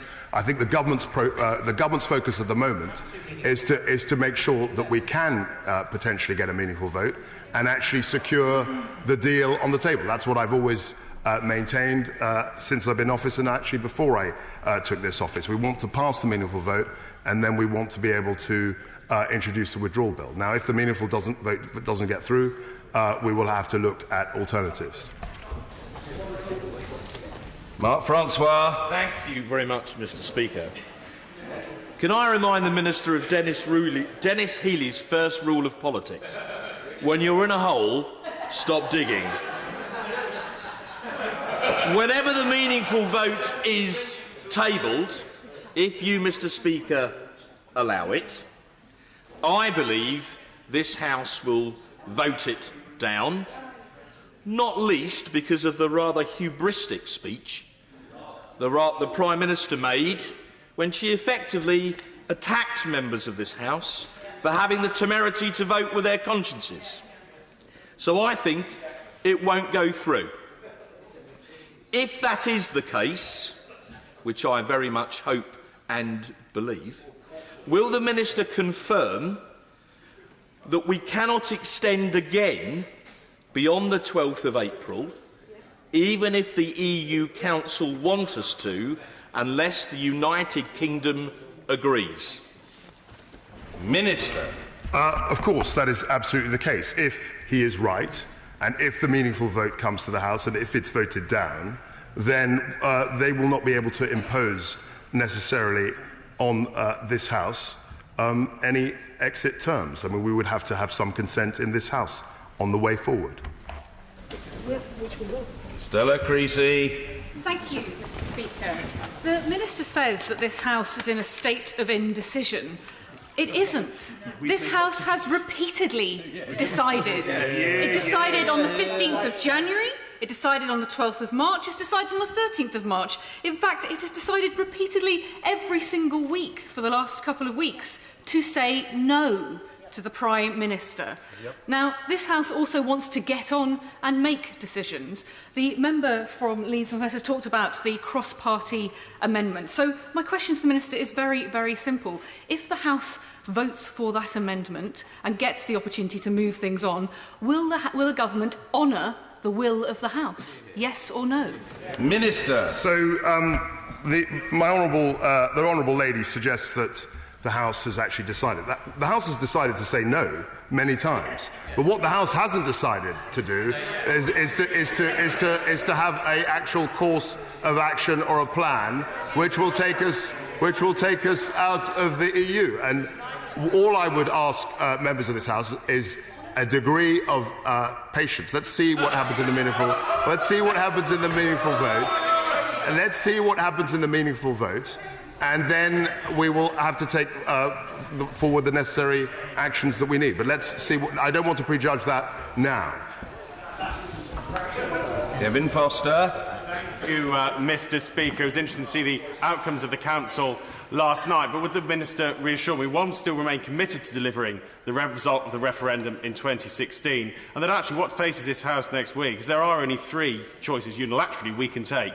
No deal, revoke Article 50, or to support the deal that's actually on the table. Nothing else. Minister. As usual, my honourable friend, with customary clarity, gets straight to the point. We have three choices facing the House. We sincerely hope, even at this stage, that we can get the deal across and leave in an orderly fashion. And that's exactly what the government, Her Majesty's government, wants to do. Chris Bryant. Thank you, Mr Speaker. I can detect from the smile on the Minister's own face when he answers some of these questions that he knows perfectly well. He's been sent out onto some very thin ice, and it's a very sticky wicket, if you don't mind me mixing my metaphors. Ice cricket. And there's so many things that he doesn't know the answer to that there's no point in even answering, really, because the Prime Minister doesn't even know. But let me ask a simple question to which he might know the answer. Will we be sitting next Friday? And will we be sitting in the week when, of the 8th of April, which will lead up to the 12th, or not? Well, Minister. He will know that in terms of Friday sittings, that's a matter for this House. Absolutely, in terms of procedure, and we don't even know whether the meaningful vote. Will take place or B will get through. So that's absolutely. In terms of, he will know that. He will know that. That's a matter of procedure. Vicky Ford. Thank you, Mr Speaker. My diary is definitely clear should we need to have more discussions. And, Mr Speaker, I know that many members of this House want to deliver on the referendum in an orderly manner. And I will support the withdrawal agreement when it comes back to the House as the best way to do that. But if it does not go through, and then there are indicative votes, will they be free votes so that everybody outside this chamber can truly see that we are acting in the way to try and find the best way forward, though the circumstances are difficult? Obviously, if the House is being asked to decide a way forward, it would be surprising if those votes were not free votes. But again, she will understand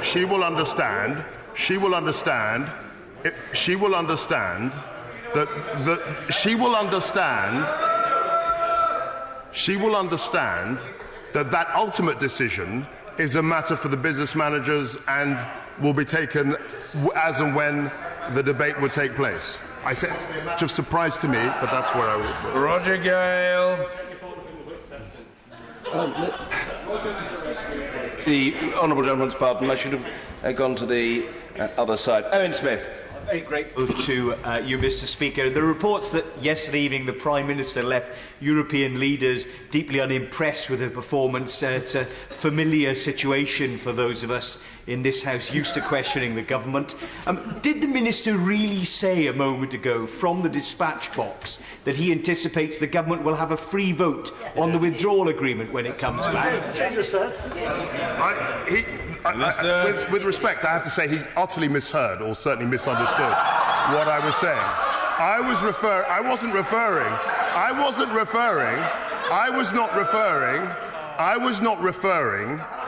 not referring to the meaningful vote. I was referring to the indicative votes that were suggested by my honourable friend in her question. Sir Roger Gale.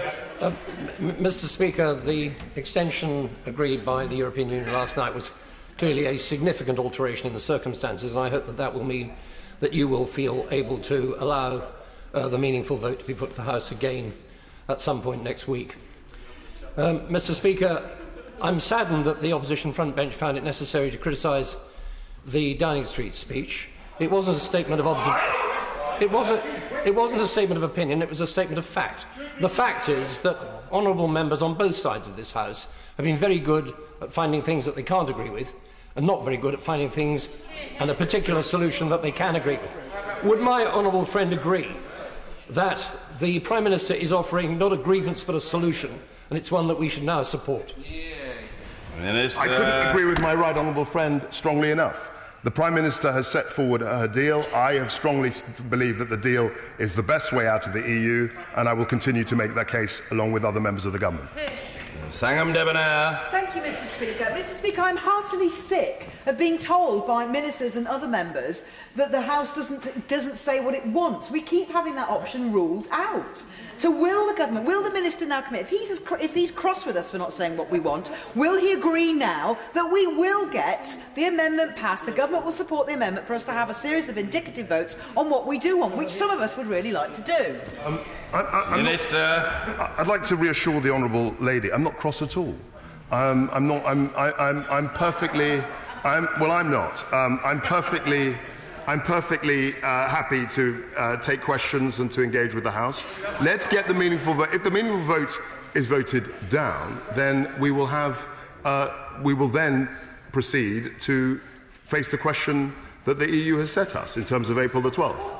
That's been very clearly said by the Prime Minister and by Donald Tusk yesterday.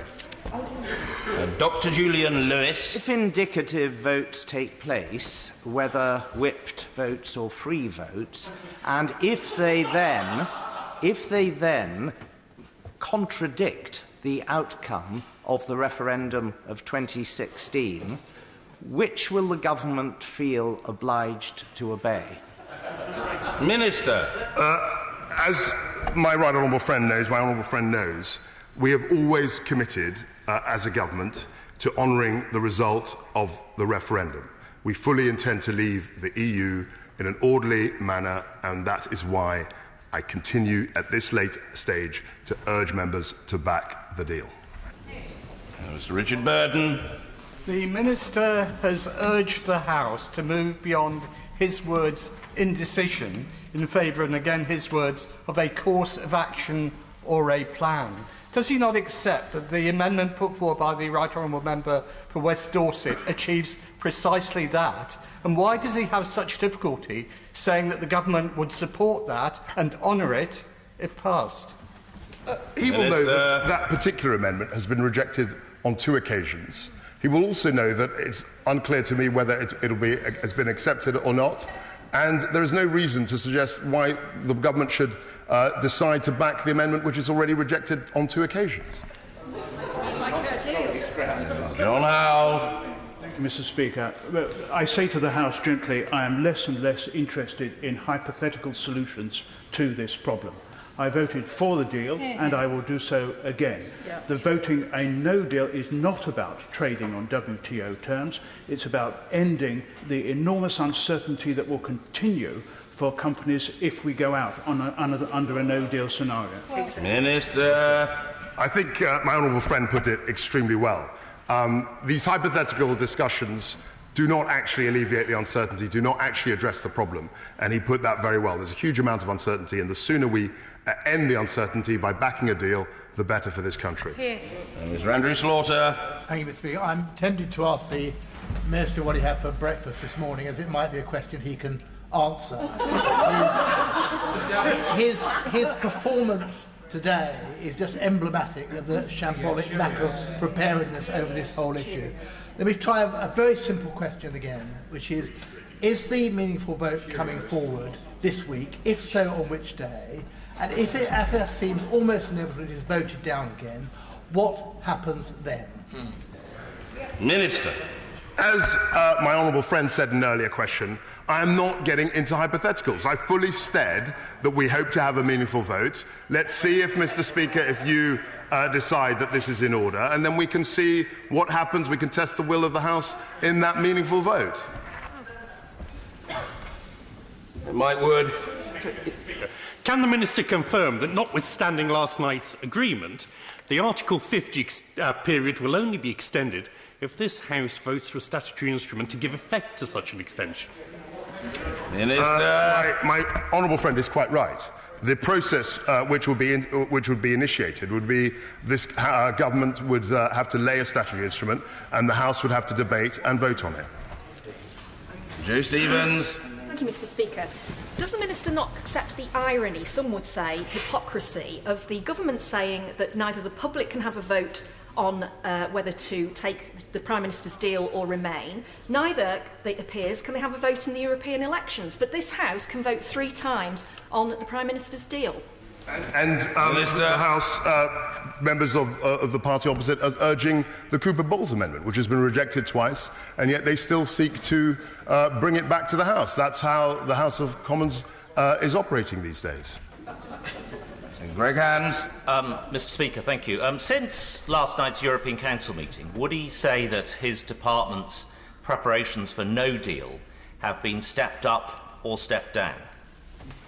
The Minister. My right honourable friend will know that the department has been engaged in no-deal preparation for about 2 years now, and that preparation has been ramped up in the last few months, and we fully expect to be absolutely ready in the case that this country leaves the EU without a deal. David Hanson. I'm still not clear, Mr. Speaker, with due respect to the Minister, about what the process is from here, because we have a world outside this chamber who would like to know on what day we are voting on any meaningful vote, whether that meaningful vote is different, Mr. Speaker, from the one that's been taken twice before, and when the statutory instrument is coming to ensure that we do move the 29th of March date. There are real people who have real businesses who want to know the answers to those questions, and the Minister, on behalf of his government, has a responsibility to answer them to this chamber. We all have a responsibility, and as I've said for many months, and the government has said for many months, the most orderly way to leave was to back the deal. Now, other members have had a different view.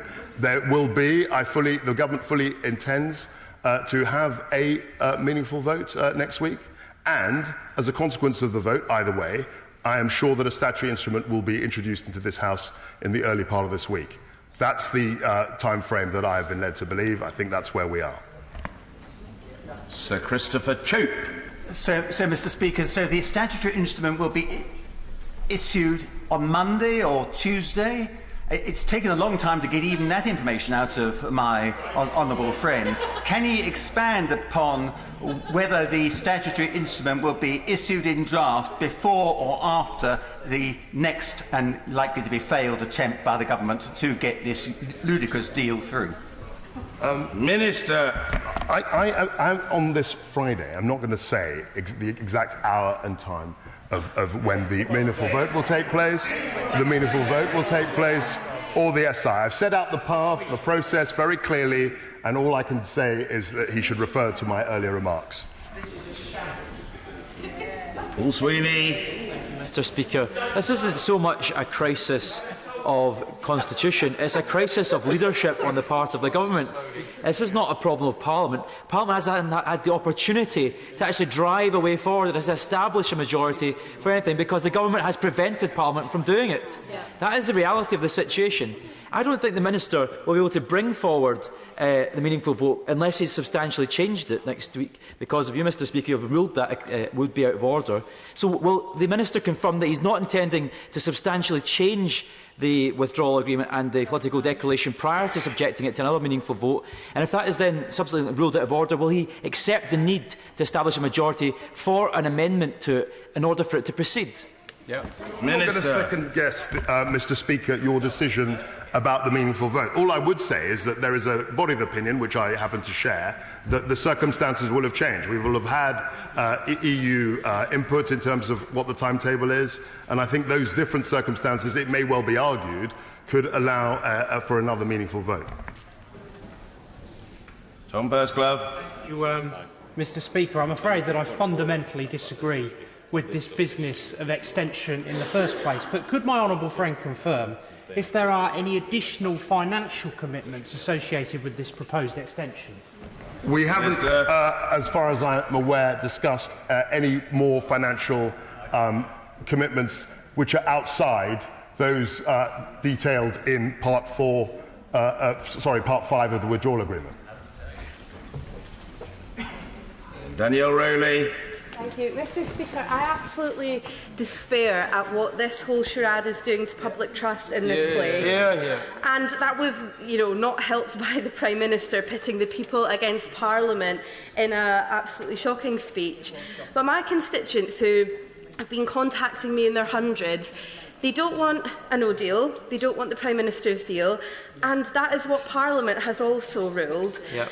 What is the Minister going to say? He's talking about hypotheticals. Well, given it's almost Friday afternoon, next week's business is not hypothetical. What is he going to say to reassure people outside of this place that it's not just an absolute farce? What I would say is back the deal. Back the deal. Mr Philip Davis. Thank you, Mr Speaker. Can I say, Mr Speaker, that there are millions of people outside this House who are absolutely seething, and they're largely seething with people who stood on a promise to deliver the result of the referendum and then see once elected that they try and frustrate or in some cases even overturn the result that they promised to honour when they stood for election at the general election. If those people don't think there's going to be a backlash, they are in cloud cuckoo land. Now, the government could and should leave on the 29th of March, as it promised all the way along. Why is it not doing that? And will he give an absolute assurance that the two dates mentioned, the one in May and the one in April, that they will not be superseded by pushing it to a later date under any circumstances whatsoever, because to do so would be the most appalling betrayal of trust of the British people. I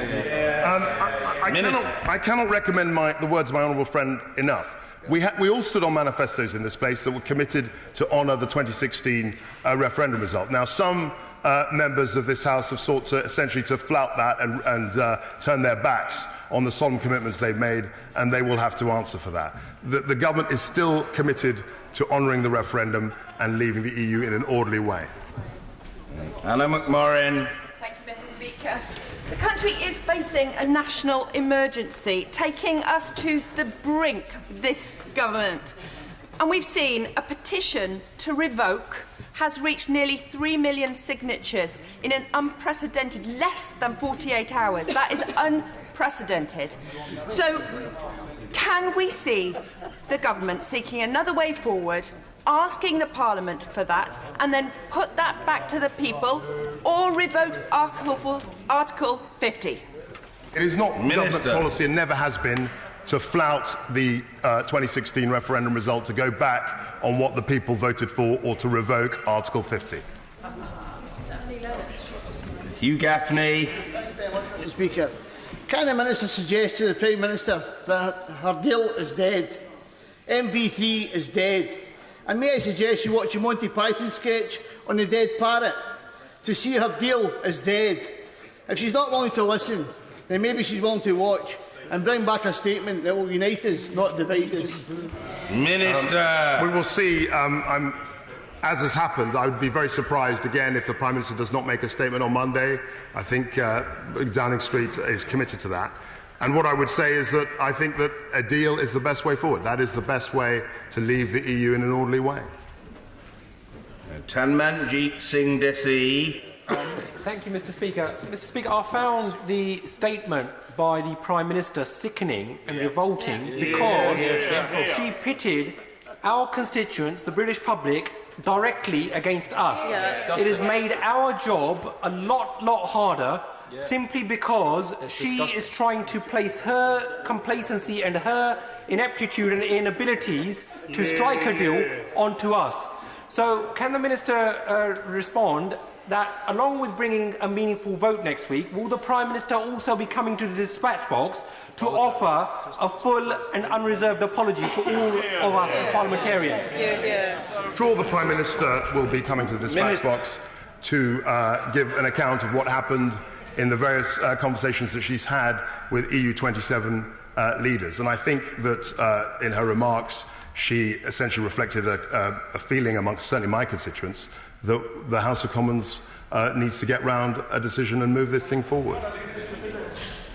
Gareth Snell. Thank you, Mr. Speaker. Mr. Speaker, I'm sure the Minister and the whole House will agree that when a motion is defeated by a majority of almost 250 members of this place, and when members like me vote against that motion, knowing that it will mean that that motion potentially could not come back, we do not expect it to be hawked around for a second, third or fourth time. So when I voted against the People's Vote motion last week, I presumed the same would apply, given the majority was almost the same.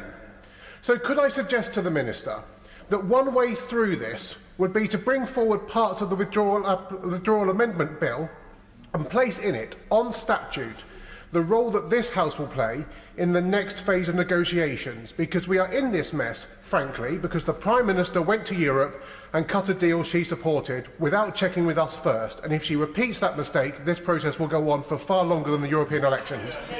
Minister. The honourable gentleman will understand that the withdrawal agreement bill will only be introduced subject to the House voting through the meaningful vote, and that's standard process, I'm afraid, in these matters. Karen Back. The Minister keeps saying that he won't engage in hypotheticals, but on the 14th of March, the Deputy Prime Minister said that the Government would, if a meaningful vote is not approved, facilitate a process in the 2 weeks after the European Council to seek a majority in the House on the way forward. Does he agree with the Deputy Prime Minister? And if he does, can he tell us exactly when and by what process he would take forward the means of this Parliament agreeing a way forward? I agree with the honourable lady to this point. I think that if the meaningful vote is voted down, then it would be reasonable to have a wide debate in the House, as the Chancellor Duchy of Lancaster suggested 2 weeks ago, to find where the House, or what the House would tolerate, how it sees things going forward. I agree with that.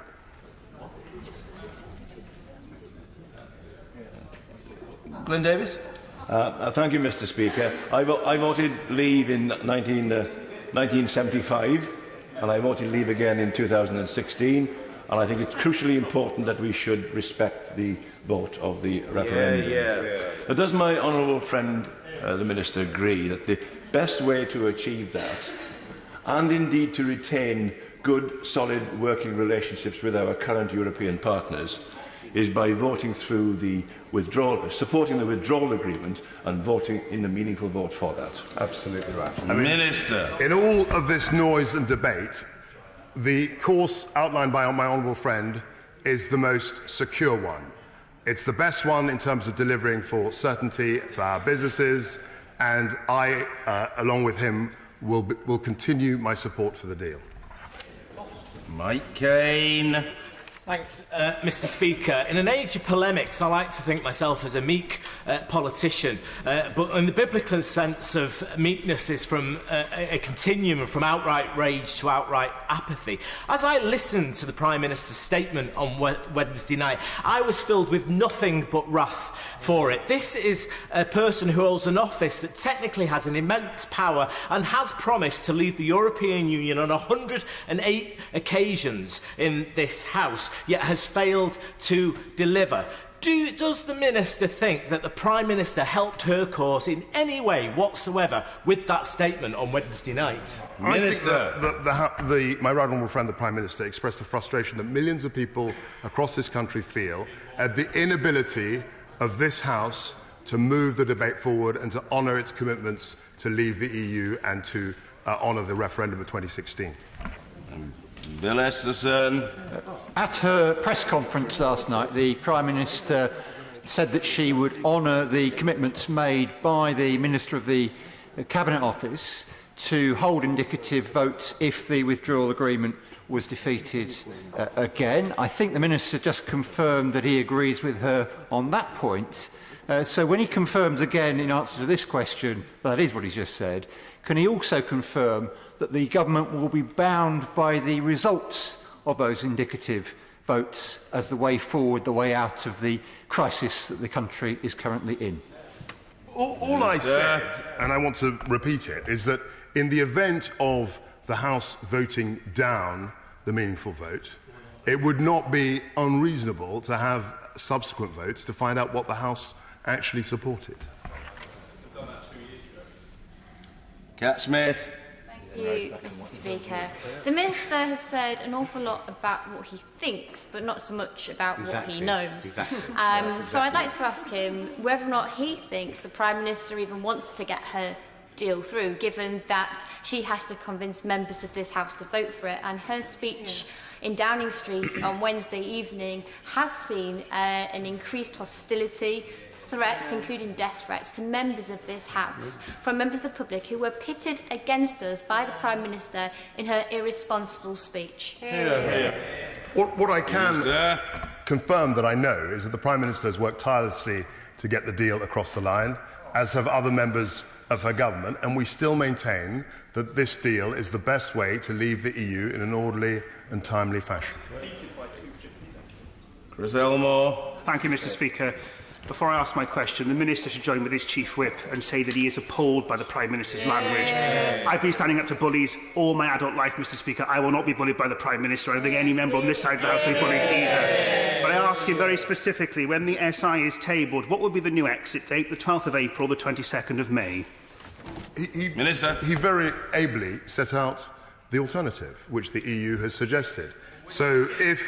But it's conditional on what happens in the meaningful vote. I mean, he understands that. If the meaningful vote goes through, we're leaving on the 22nd of May. If it doesn't go through, then the 12th of April is in play.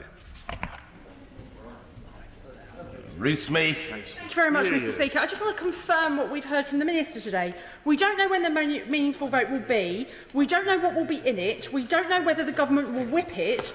We don't know when the SI will be tabled, and now we don't even know what will be in the SI. How can we have any faith that this government can actually deliver anything, never mind Brexit? Minister! I have said that we are committed to having the meaningful vote next week, and that once the meaningful vote is decided one way or the other, we will be looking to introduce an SI potentially to change the exit date. Jim McMahon. Thank you, Mr. Speaker. The last 2 years have been extremely difficult for parliamentarians. The referendum was divisive and it divided the country, but we have tried desperately to respect the result and find a way through this in what has been really uncompromising position on behalf of the Prime Minister. In that time, we've faced harassment, we've faced targeted threats. When we come down here, our family are fearful for our safety, and when we are here, we fear for our family's safety. And the idea that the Prime Minister, the head of our government, plays to that to try and bully and harass us even further will not work. Good faith in this House is at the bare minimum now. The Prime Minister has lost any good faith that I had in trying to work with her. But we still have to try and find a deal. And that can only be achieved if the government accept that the current withdrawal agreement has to be departed from to find a compromise that can win support across this House. He must accept now there's got to be a change of direction, surely. Minister. I'd like to commend him for his remarks in terms of the increased violence, increased threats that many members of this House that we all face. I think that's an absolutely right thing to observe at this point, particularly when we commemorate the 2 years of people who actually did lose their lives in an attack on this place. With respect to the process, we still have to have the meaningful vote. Now, he has a prediction that he thinks it'll be voted down. If it is voted down, we will have an SI in the manner I have described. There may well be votes, or rather debates, in this House to find a solution, to find a way forward. That's what I can commit to. Jeff Smith. Thank you, Mr. Speaker. Well, my honourable friend from the front bench, when he described the Prime Minister's speech as divisive, I think he was actually being rather generous and polite. It could have been better described as shamelessly arrogant and dangerous. And the Prime Minister is continuing to display that arrogance in every forum, and it really can't go on. And with respect, I think that other ministers in the government are displaying the same arrogance in failing to face up to the situation that we are in. Now, I think what the Minister said is there will be a meaningful vote early next week, followed by an SI, which will be published early next week, and presumably it has to be voted on before next Friday. It presumably can only be voted on after the meaningful vote, so it will be Thursday or Friday, presumably. Can the Minister just give us some clarity about what we're doing next week? Because members in this House need to know. Firstly, I would say that the actual technical times of framing the days is a matter for the leader of the House, in terms of parliamentary business, House business, and he ably set out. I mean, he says he's confused, but he very ably set out the path for next week. We want to have a debate and a vote on the meaningful vote, and in the event of, in either eventuality, we will be looking to introduce an SI to amend the exit date. That's a very clear path. Thank you, Mr. Speaker. The Prime Minister has succeeded in alienating this House and inflaming the divisions in our country.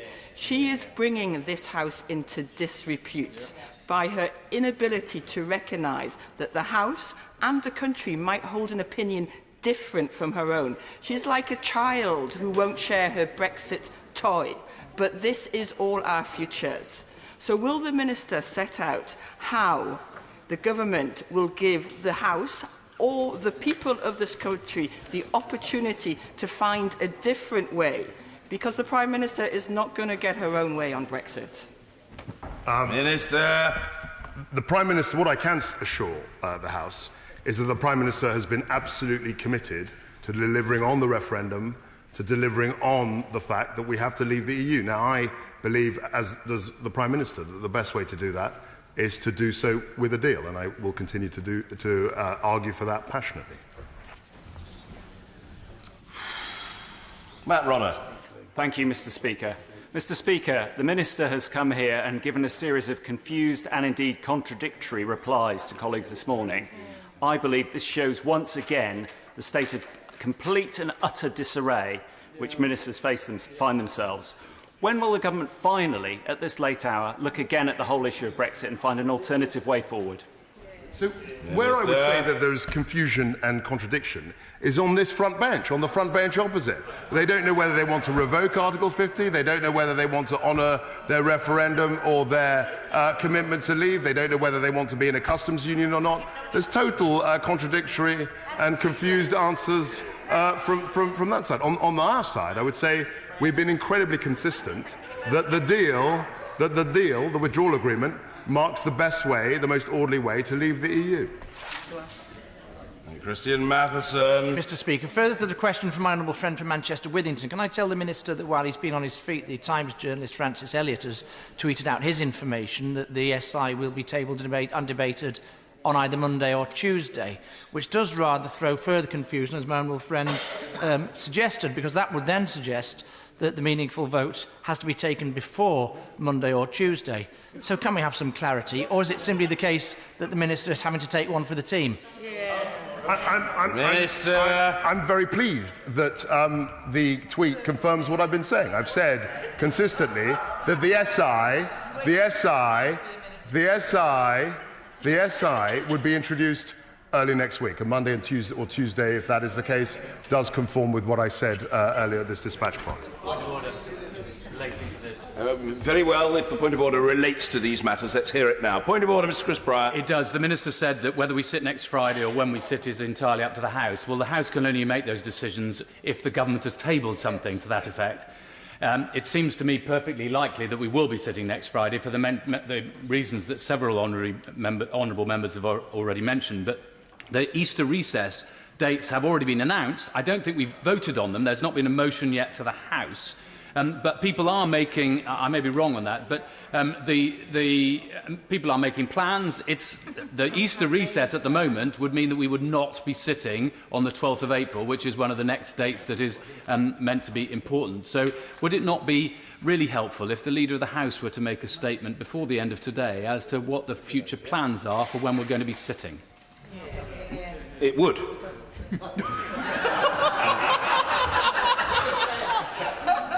Whether such will be forthcoming, I don't know. But the honourable gentleman's point of order contained 3 propositions, or at any rate 2 assertions and a proposition. And he was right in every particular.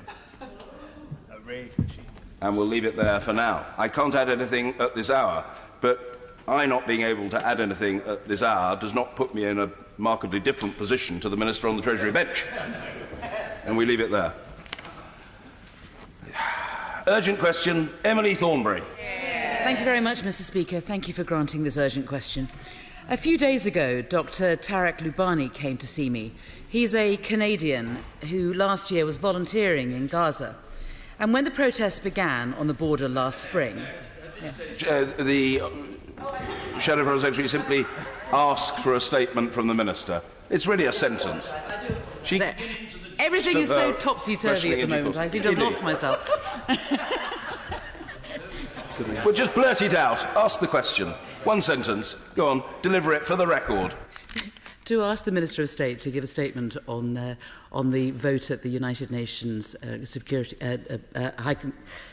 Human Rights Council this morning. Thank you. Minister of State, Alistair Burt. Thank you, Mr. Speaker. And we have all been in the Right Honourable Lady's position, so I appreciate the question. I'm happy to respond. The government remains deeply concerned about the situation in Gaza. The violence over the past year has been and continues to be shocking, and the loss of life and large number of injured Palestinians is devastating. Since the 30th of March 2018, over 23,000 Palestinians have been injured and 187 killed. We've been clear that the UK fully supports the need for an independent and transparent investigation into last year's events in Gaza. Our Prime Minister, my right honourable friend, and my right honourable friend, the former Foreign Secretary, made this position clear to Prime Minister Netanyahu last year, and we continue to urge the Israeli authorities to look into the IDF's contact at the perimeter fence. We've repeatedly made clear to Israel our long-standing concerns about the manner in which the Israel Defence Forces police non-violent protests and the border areas, including the use of live ammunition. We call on Israel to adhere to the principles of necessity and proportionality when defending its legitimate security interest. And it is totally unacceptable that Hamas and their operatives have been cynically exploiting the protests for their own benefit. Hamas and other terrorist groups must cease all actions that are proactively encouraging violence or that put civilian lives at risk. We welcome the Israeli Military Advocate General has recently ordered 5 criminal investigations which relate to 11 separate instances of Palestinian fatalities during the Gaza border protests. These investigations are ongoing. Given the importance of accountability, it is vital that these investigations are independent and transparent, that their findings are made public, and if wrongdoing is found, that those responsible be held to account. In May 2018, the United Kingdom abstained on the UN Human Rights Council resolution calling for a commission of inquiry on the basis that the substance of a resolution must be impartial and balanced. We could not support an international investigation that refused explicitly to call for an investigation into the action of non-state actors such as Hamas. This morning, the United Kingdom abstained on the Item 2 accountability resolution at the 2019 Human Rights Council, which included references to the Commissions of Inquiry report. While the report looks into Israel's actions, it is highly regrettable that the report did not comprehensively look at the actions of non-state actors such as Hamas. The perpetual cycle of violence does not serve anyone's interest and must end. The impact of these protests has been severe and catastrophic, and particularly on Gaza's healthcare system. I'm currently considering what more the United Kingdom can do to support those in desperate need in Gaza, and hope to be able to make a further announcement in coming days. In conclusion, the situation in Gaza remains unsustainable, set in the context of a stalled Middle East process which remains in the United Kingdom vital to pursue and to preserve. A long-term strategy for Gaza itself is desperately needed to improve humanitarian and economic conditions and reduce the restrictions which are damaging the living standards of ordinary Palestinians. Israelis and Palestinians deserve to live their life in peace and security. It's vital all parties redouble their efforts to move towards renewed negotiations and the shared goals of peace and a two-state solution. Emily Thornberry. Thank you, Mr. Speaker. I'll have another go.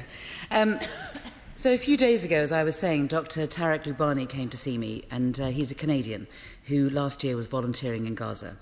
And when the protests began on the border last spring, he went to help the many protesters who had been wounded by gunfire or affected by tear gas. But on May the 14th, he said the situation was relatively calm, and he stood chatting to his colleagues 25 metres away from the protesters, wearing his green hospital scrubs. He said, "We could clearly see the IDF sniper towers, and they could see us." And when he turned sideways, that was when they shot him. One bullet through both legs. The paramedic who came to his aid, clearly marked in high-vis clothing, treated his injuries and then resumed his work elsewhere, and he was shot dead an hour later. That paramedic was one of 189 Palestinians killed during last year's protests, 35 of them children, while Dr Loubani was one of 6,000 shot by snipers. The UN report into these actions may have its faults, and I accept that. I agree that it plays down the role of Hamas in orchestrating these protests, but what it does do is it provides clear and compelling evidence that live ammunition was used in a way that cannot be explained and cannot be justified against individuals like Dr Loubani and thousands more like him. And yet, this morning, as the Minister has said, the government has abstained on a resolution endorsing that report, in effect telling the Israeli authorities, we refuse to find fault with your actions. I believe it does. And yesterday, we read the explanation for that decision in an article by the Foreign Secretary, along with the announcement that the UK would vote against all resolutions before the Human Rights Council brought understanding item 7 of its agenda, even those in line with official UK policy. And what I want to ask the Minister of State is about the logic of the Foreign Secretary's argument, because he argues that because item 7 gives disproportionate attention to the situation in Palestine above all other conflicts, then on principle the government will veto all resolutions falling under that heading. But by that logic, can I ask the Minister of State, would it have been this government's position to veto all council resolutions on apartheid, which was a standing agenda item for 26 years, or all council resolutions on Chile under Pinochet, which was a standing item for 15 years, simply on a point of principle? And even if we accept that argument, let's look at what the Foreign Secretary says next, and I quote, "Britain will continue to support scrutiny of Israel in the Human Rights Council so long as it is justified and not proposed under item 7. But the report into events in Gaza debated at the Council today is being considered under item 2, not item 7. And surely the Minister of State cannot deny that its criticism of the live use of ammunition is justified. So can I ask the Minister of State, by the Foreign Secretary's own logic, why the government has refused to support it? Because if Dr Loubani cannot be given justice for the injuries that he has suffered and the killing of his colleagues, surely he deserves at least to hear the world, including our own country, unequivocally condemn them. Minister. Thank you, Mr. Speaker, and I'm grateful for the Right Honourable Lady's remarks. Some of them I very much agree with. I also met Dr Tarek Loubani during the course of the week and his colleagues from Medical Aid Palestine. There's no doubt about the sincerity and pain that Dr Tarek has experienced in relation to both his own injuries and the death of his friend. And any encounter with those who have been involved in the actions that resulted from the protests and the move towards the fence brings into sharp relief our discussions when you confront the reality of what has happened. the loss of life, the life-changing injuries to a child hit by a bullet and a lifetime of disability, the loss of paramedics. Whatever the context of a right to protest and a right to defend, if it results in such things, it's a tragedy. And such actions are shocking and appalling in equal measure. And whatever the context, that can't be and should not be an end result. In relation to the procedural matters that the Honourable Lady raises, there are two parts to dealing with matters at the Human Rights Council. One is the vote itself, the other is the explanation of vote. The United Kingdom has not been alone in abstaining in relation to this accountability, and the votes were spread across the Human Rights Council. But the reasons for both. The United Kingdom has taken a principal position in relation to item 7 for a period of time. When item 7 was first introduced, as my right honourable friend, the Foreign Secretary, has said, Ban Ki-moon, the then UN Secretary-General, voiced his disappointment, given the range and scope of allegations of human rights violations throughout the world, that there would be one specific item related solely to Israel, and Israel was the only country that faced this. That has been the long-standing concern about item 7. But at the same time as having that long-standing concern, we have also been at pains to make clear that when items came into other when issues came under other items, as with item 2 in this accountability report, of course the matter would be looked at entirely on its own merits, and we would be supporting those actions which we believed that we could. Now, in relation to this particular matter, at the time that the inquiry was set up, we said that because of the nature of the inquiry, it would not be looking at the actions of those who were responsible for taking people to the fence and had some complicit action in relation to what happened, that the inquiry could not be even-handed and balanced. That is why we abstained in the first place, and that is why we abstained again. I should, if I may, Mr. Speaker, just put the explanation of vote that's been given in Geneva onto the record so colleagues here can read it. It says, quotes, "Our vote today follows on from our position in 2018 when we abstained on the resolution that created the Commission of Inquiry into the Gaza protests. Our expectation is that accountability must be pursued impartially, fairly and in a balanced manner. We did not and cannot support an international investigation that refuses to call explicitly for an investigation into the action of non-state actors such as Hamas, and we cannot support a resolution that fails to address the actions of all actors, including non-state actors. The UK continues to fully support an independent and transparent investigation into the events in Gaza. We note the IDF opening potential criminal investigations into a number of cases. But equally, we have publicly and privately expressed our long-standing concerns about the use of live ammunition and excessive force by the Israel Defence Forces. Our decision to abstain reflects our concern and balanced position. That is the reason for it. It does not stop us calling out those actions we consider to be wrong, and we welcome the fact that there will be some criminal investigations, and we await to see the result of those. Dr Julian Lewis. I agree with every word of the government's position as just read out by the Minister.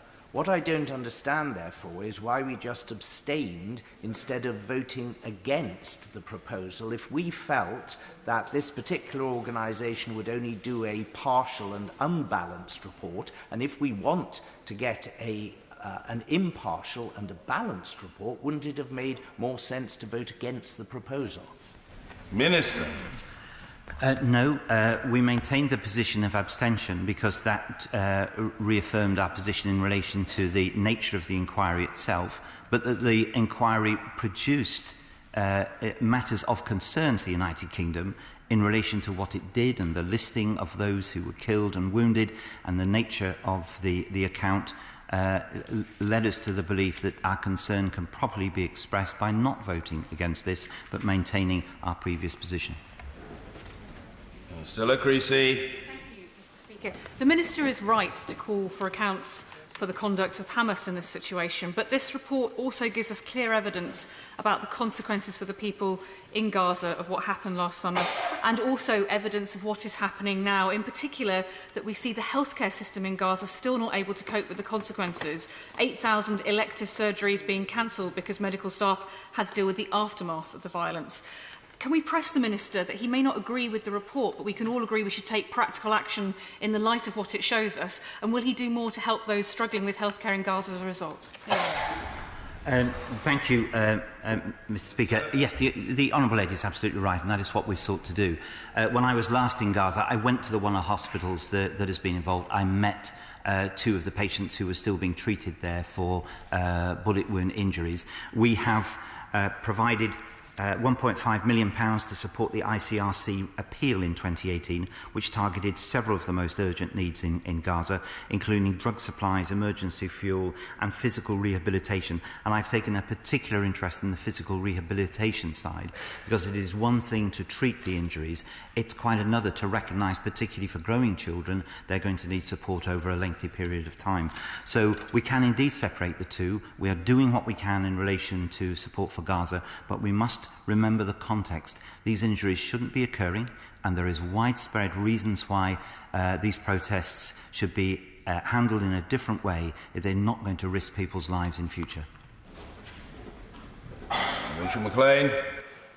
Thank you very much, Mr. Speaker, and I thank the Minister very much for his comprehensive answers so far. So can he please update the House on what steps the Government is taking to push for the comprehensive and independent report into the events that he's alluded to earlier in his remarks?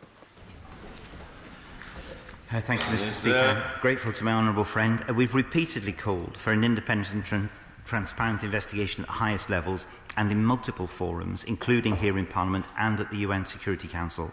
The Prime Minister and the former Foreign Ministers raised the issue directly with Prime Minister Netanyahu. Our position has not changed, and we will continue to do so. Earlier this week, British embassy officials raised Gaza with the Israeli authorities, highlighting the importance of proportionality, and raised concerns again about the volume of live fire against unarmed women, children and medics. Richard Burden. The Minister has said that he too has met Dr Tarek Lubani, shot in both legs, despite wearing clothes that clearly marked him out as a medic and therefore a protected person under international law. Does the Minister accept that Tarek Lubani is one of 600 health workers wounded last year and that 3 of them were actually killed? In what other situation would the Government refuse to vote to hold accountable those who breach flagrantly international humanitarian law? Does he not accept that the fact the Government has refused to do so on this occasion is nothing short of disgraceful? Minister. Thank you, Mr. Speaker, and I understand the honourable gentleman's concerns, and he knows this issue extremely well. No, I don't accept the charge. I've made it clear that the reasons for not supporting the inquiry are, as we stated, in relation to its nature. No medic should ever be targeted. And I can make that statement quite clearly. It doesn't need a commission of inquiry to say something like that, and that there should be accountability for any such actions is clear. It's just that this commission is not it. Alex Chope. Speaker, the use of force, even the robust use of force in self-defence, is the legitimate right of every sovereign nation. That applies to Israel and the United Kingdom. But the use of disproportionate force is not. Will the Minister join with me in deprecating the use of live ammunition in all but the most extreme and volatile circumstances? Yes, Mr. Speaker. Thank you. Dame Louise L. I do beg the right honourable lady's pardon. Mr. Steve. Magnanimity personified, charm and good grace has characterised the honourable gentleman since first he entered the House in 1997. Very good of him. Dame Louise Ellman. Thank you, Mr. Speaker. I welcome criminal investigations where they are warranted, but this report does not seem to have taken account of the fact that this was an organised demonstration threatening an internationally recognised border, and that 150 of 187 people on those demonstrations had been recognised as Hamas operatives, or operatives of very similar organisations. Minister. The right honourable lady points out one of the major difficulties in the United Kingdom accepting the Commission of Inquiry as a full commission, because all the evidence that is available from open sources and other sources accepts that Hamas played a part in pushing people towards the border, and that circumstances were deliberately created and exploited in which death and injury were likely to result. Whatever accountability in criminal investigations there will be in relation to members of the IDF, we can be certain there will be none in relation to Hamas, and that is an imbalance. Nonetheless, nothing justifies the circumstances, and all parties should be doing what they can to ensure that if there is a right of protest, and if there is quite rightly a right of defence, it does not end with the tragedies that the Commission has had to document. Kevin Foster. Thank you, Mr. Speaker, and I appreciate the Minister's responses and the overall tone he's adopted. But would he agree with me that one of the problems with this report is, whilst it does rightly point to, in some cases, disproportionate use of force, the issue is it doesn't look at the whole picture, which is what we would have wanted a fully independent and transparent process to do. And whilst there are clearly issues that, in some cases, that may require criminal investigation, any inquiry, like we did with difficult issues in our own past, needs to look into all factors that took place. Minister. The tragedy of the area, as my honourable friend knows, and members of this House know very well from their own experience, is that sheer practicalities prevent the sort of inquiry process that we would expect to see here. Very difficult to gain evidence of what might have been the inspiration behind those who went to the fence propelled by Hamas. That there were legitimate protesters is in no doubt. The organising committee and those had no connection with those of violence. And that we know. But we can't know too much about what Hamas did and the exploitation of people and the results, because it'll never be possible to get that sort of investigation. That is why I seek to set this in the context of needing to end the situation overall, because until there is a comprehensive peace agreement, a two-state solution with justice for the Palestinians and a secure and safe Israel, we will not see an end of this. And that is why the United Kingdom, and I suspect this House, must want us to continue to press for that above all. Paul Sweeney. Speaker, the ongoing programme of demolitions, illegal settlement building and annexations by the Netanyahu government is threatening the territorial integrity of a future Palestinian state. So will the United Kingdom government take action in solidarity with the Palestinians and recognise the state of Palestine? Minister. Well, again, another familiar request. And our position and my position hasn't changed. The right to recognise the state of Palestine is something that can and should be done at a time which is most advantageous to the peace process. And the United Kingdom doesn't judge that yet. In relation to settlements and everything else, we shared the honourable gentleman's view. We condemn settlement expansion as one of the barriers to peace. We provide support for those who are being unjustly threatened and evicted. But again, it is only going to be settled in the overall agreement that we're seeking to see moved forward, and that is essential for the peace and security of Israel and also justice for the Palestinians. John Howell. Thank you, Mr. Speaker. The situation is certainly a tragedy, but should not the UN have also taken into account the flaming kites, the hurling of explosives, and the very clearly audible cries of get closer, that were issued by Hamas officials? My honourable friend is right, and indeed the Commission are able to make reference to those, and they speak about the damage done in relation to that. They say in paragraph 109, the police force of the de facto authorities in Gaza bear responsibility for failing to take adequate measures to prevent incendiary kites and balloons from reaching Israel, spreading fear among civilians in Israel and inflicting damage on parks, fields and property, etc. Similarly, the police force failed to prevent or take action against those demonstrators who injured Israeli soldiers. So there is some of that. But the underlying issue still remains that Hamas has a credo of violence against the state of Israel, which is at the heart of its actions, which sustains those who are involved in terror. That has to end as part of the process which will see peace and security in the region. Mr. Stephen Twigg. Both the Minister and the Shadow Foreign Secretary have said that it would have been better if the inquiry had also looked into Hamas's involvement. I agree with that, but I don't believe that justifies or excuses our abstaining on this resolution.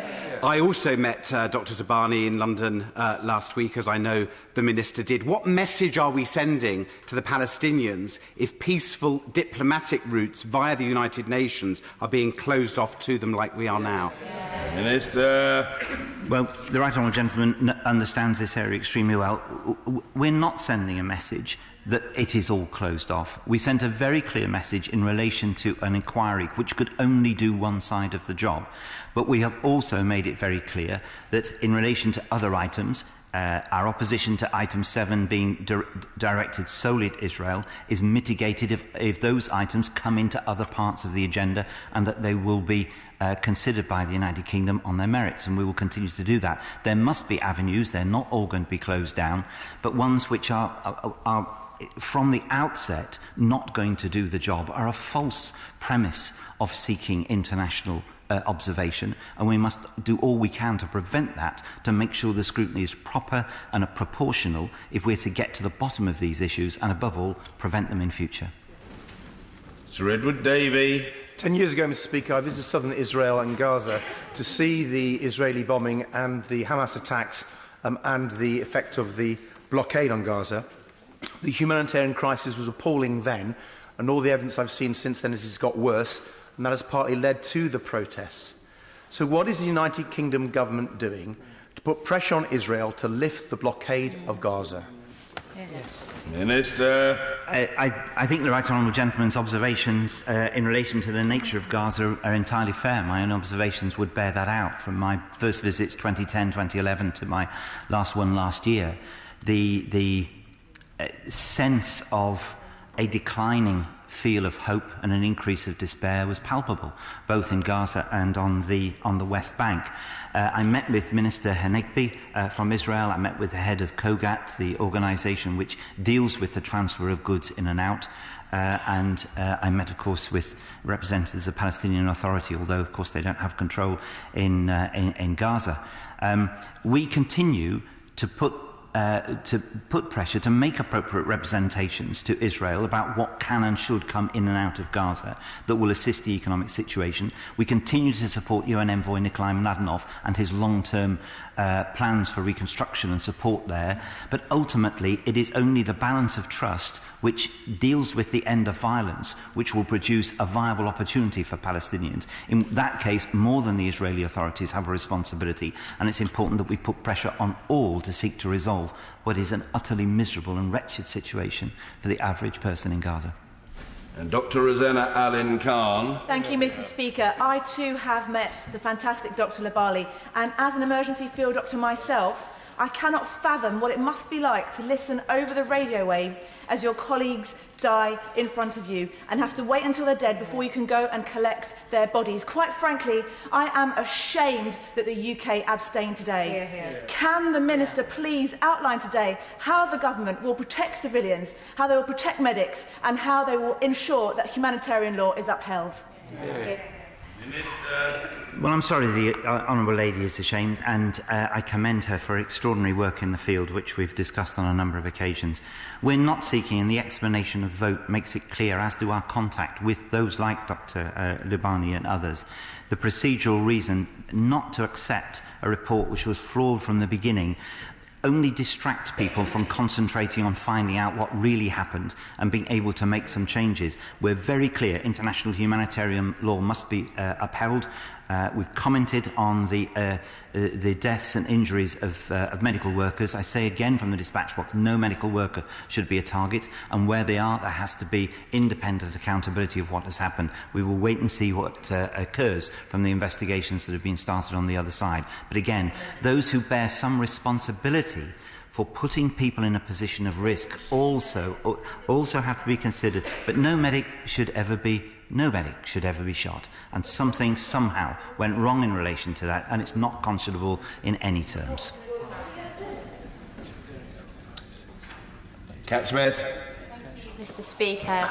The Minister will be aware that as of December last year, 42% of the essential medicines in Gaza had less than 1 month's supply left. Indeed, in the 11 years since the illegal blockade, the Gazan medical system is on the verge of collapse. So my question to the Minister is this.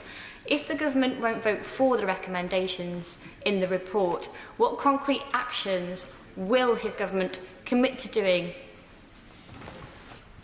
Well, in relation to support for medical supplies and things like that, it's completely outside the report, and that we do. I meet with those responsible for the health situation in Gaza. That's why I went to the hospital.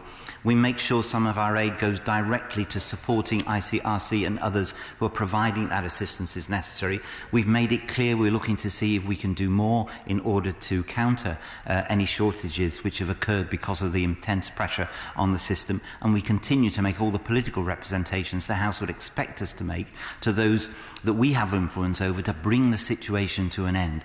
But it's complex, it's not one-sided, but it needs everyone to recognise that violence is not the future of Gaza, and a political solution has to be there. And one of the things that must start it is the end of Hamas's commitment to violence and the extinction of the State of Israel. Tanmanjeet Singh Dhesi. Thank you, Mr. Speaker. Those of us who have read the UNHCR report will no doubt be very moved by the passages wherein it mentions the stories of some of those killed and injured. Over and over again, we see the names of people who were shot dead hundreds of metres from the fence.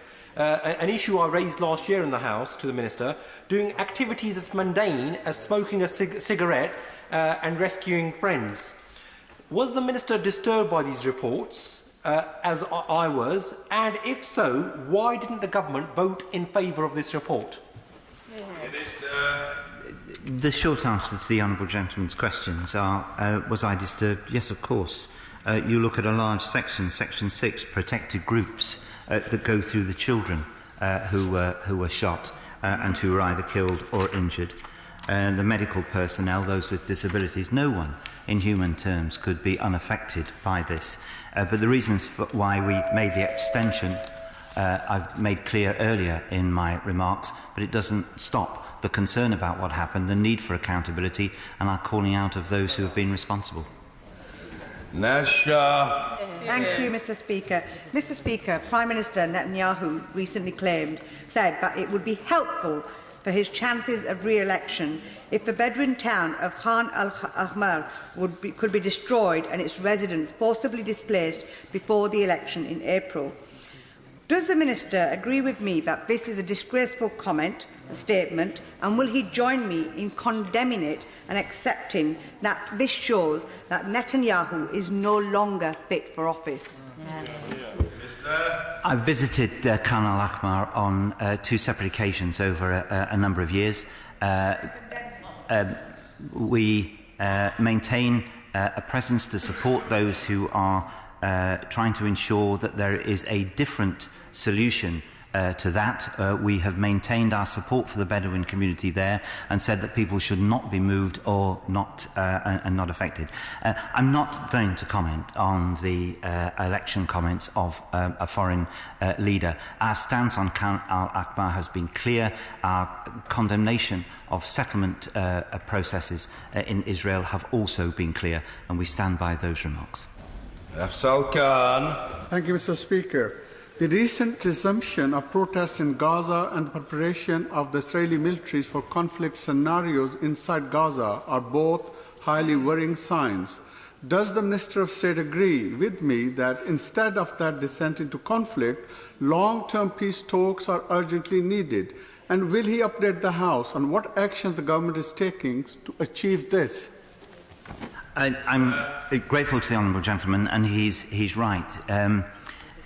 The individual daily tragedies of Gaza highlighted in this report stem from exactly what he refers to, which is the failure of those involved, the international community, whoever, over 40, 50, 60 years to end this. Our efforts include regular contact with those who are working for reconciliation amongst Palestinian factions at the moment, and that is an important factor. Regular contact with the government of Egypt, which is doing valuable work in relation to that. Regular contact with the United States and their envoys, who we continue to talk to about what their proposals may be, though they don't give very much away, and contact with others in the region. I was recently at the League of Arab States and EU conference in Sharm el-Sheikh, where I took the opportunity to speak to Arab foreign ministers about ensuring that Middle East peace process remains at the top of the agenda in the region. So we do all we can to encourage this process. Nothing will happen until after the Israeli elections, I suspect, but after that the world must not look away again and must do what it can, because until we do that, the increases of violence are likely to continue. The situation in the West Bank and Gaza remains very, very volatile. Mr. Andrew Slaughter. Mr. Speaker, the UK mission to the UN in seeking to explain the abstention this morning says this: it's a source of great concern that since the 30th of March 2018, over 23,000 Palestinians have been injured and 187 Palestinians have been killed during these protests. Hamas, of course, bear principal responsibility as their operatives have cynically exploited the protests. Does the Minister seriously support that? But even if he regards this report as incomplete, it's robust in what evidence is in there, which suggests that children, medics, civilians have been gratuitously executed by Israeli snipers over a long period. And what it looks like is that the government's looking for an excuse not to condemn the Netanyahu government. Having had one removed, it now has an even flimsy one. Doesn't he realise that what this does is give a green light to Israel to continue murdering civilians and maiming people in this way, and his government will bear some responsibility for that? No, of course I stand by the explanation of vote given by colleagues in Geneva, which drew attention to the serious nature of the matters raised by the Commission report, but dealt with its glaring omission, which was in relation to Hamas, whose responsibility is known by those in the region and who are excluded from inquiry or investigation or accountability into anything they do. But we set it all in the context of explaining our concerns about disproportionate use of live fire and the other things I've mentioned during the course of the remarks that we will continue to raise with the State of Israel. But until there is an end to Hamas's commitment to exterminate the State of Israel, the violent rhetoric that goes with that, and the placing of people in vulnerable positions, then they do bear part of the responsibility for what has happened. Bill Esterson. I agree that the role of Hamas should have been part of the investigation, but by abstaining, hasn't the government undermined what the Minister said and what was in the article yesterday about, including about the fact that the demonstration and its organisers were legitimate, and that the use of live fire and excessive force were inexcusable? Well, again, I appreciate the honourable gentleman's comments. No, my remarks were not intended to convey that, and I've explained why procedurally we believed it was right to abstain in relation to a report that was bound to be flawed from the word go. We weren't alone. 8 states voted against the report altogether. 23 states voted in favour of it. 15 abstained. So I think it proves the point. It's important for the Human Rights Council to act in a manner in which all its members will be able to support. This report from the outset did not do so. Accordingly, we are having an argument over the terms of the report instead of doing what we should do and what everyone in the House wants to do, and that is concentrate on the deaths and injuries, how they came about, and above all, what we can do to stop them. And that requires a balanced understanding, not something that is inherently flawed by being one-sided from the beginning. Mr. Matheson. Mr. Chair, my concern that in this situation the numbers tell their own story in the gross asymmetry and imbalance between the casualties on one side or the other. And does he also share my further concern that because we don't have unanimity and because the government failed to vote in favour of the motion, that the Israeli government will simply be able to do what it normally does and ignore this and carry on regardless? Yeah. The figures are striking and speak on their own. The thousands of injuries and the number of deaths tells a dreadful story. And of course that asymmetry is at the heart of our concern about disproportionate use of live fire, which I say again from the dispatch box. No, I don't think Israel can or should draw any comfort from the United Kingdom's position. That is why we continue to pursue the State of Israel in relation to the inquiries it is doing itself. Criminal investigations have been started in relation to this. I think it's a matter of interest to us all where they end up. Louise Haig. Foreign Secretary intended to convene a summit of European and Arab foreign ministers with the Trump administration to lay out his red lines for the US peace plan. Can the Minister confirm what those red lines are? The former Foreign Secretary's letter made reference to familiar parameters in relation to the Middle East peace process, two-state solution, 67 borders and the like, because it appeared in the first instance that the envoys, because they wanted to take a different approach, the envoys, Scushler and Mr Greenblatt, take the view that the cleverest minds in the world have been at this for 50 years with no answer. Just maybe it was worthwhile looking at something different.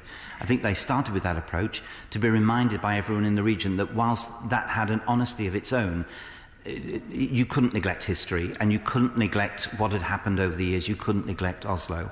And what the former Foreign Secretary was seeking to do with states was to remind us that those still provided a foundation, whatever imaginative ideas that the envoys might come up with, which we should encourage.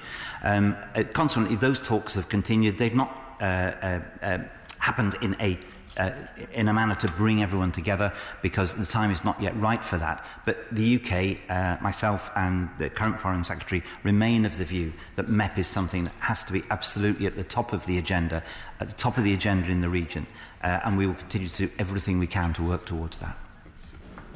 Mike Kane. Thank you, Mr Speaker. Does the Minister agree that in this polemic debate there is still a role for neutral mediation in finding Israeli and Palestinian peace, even though some of our world partners have abandoned that notion? And can I ask him what steps the UK can practically take with our partners to fill that void?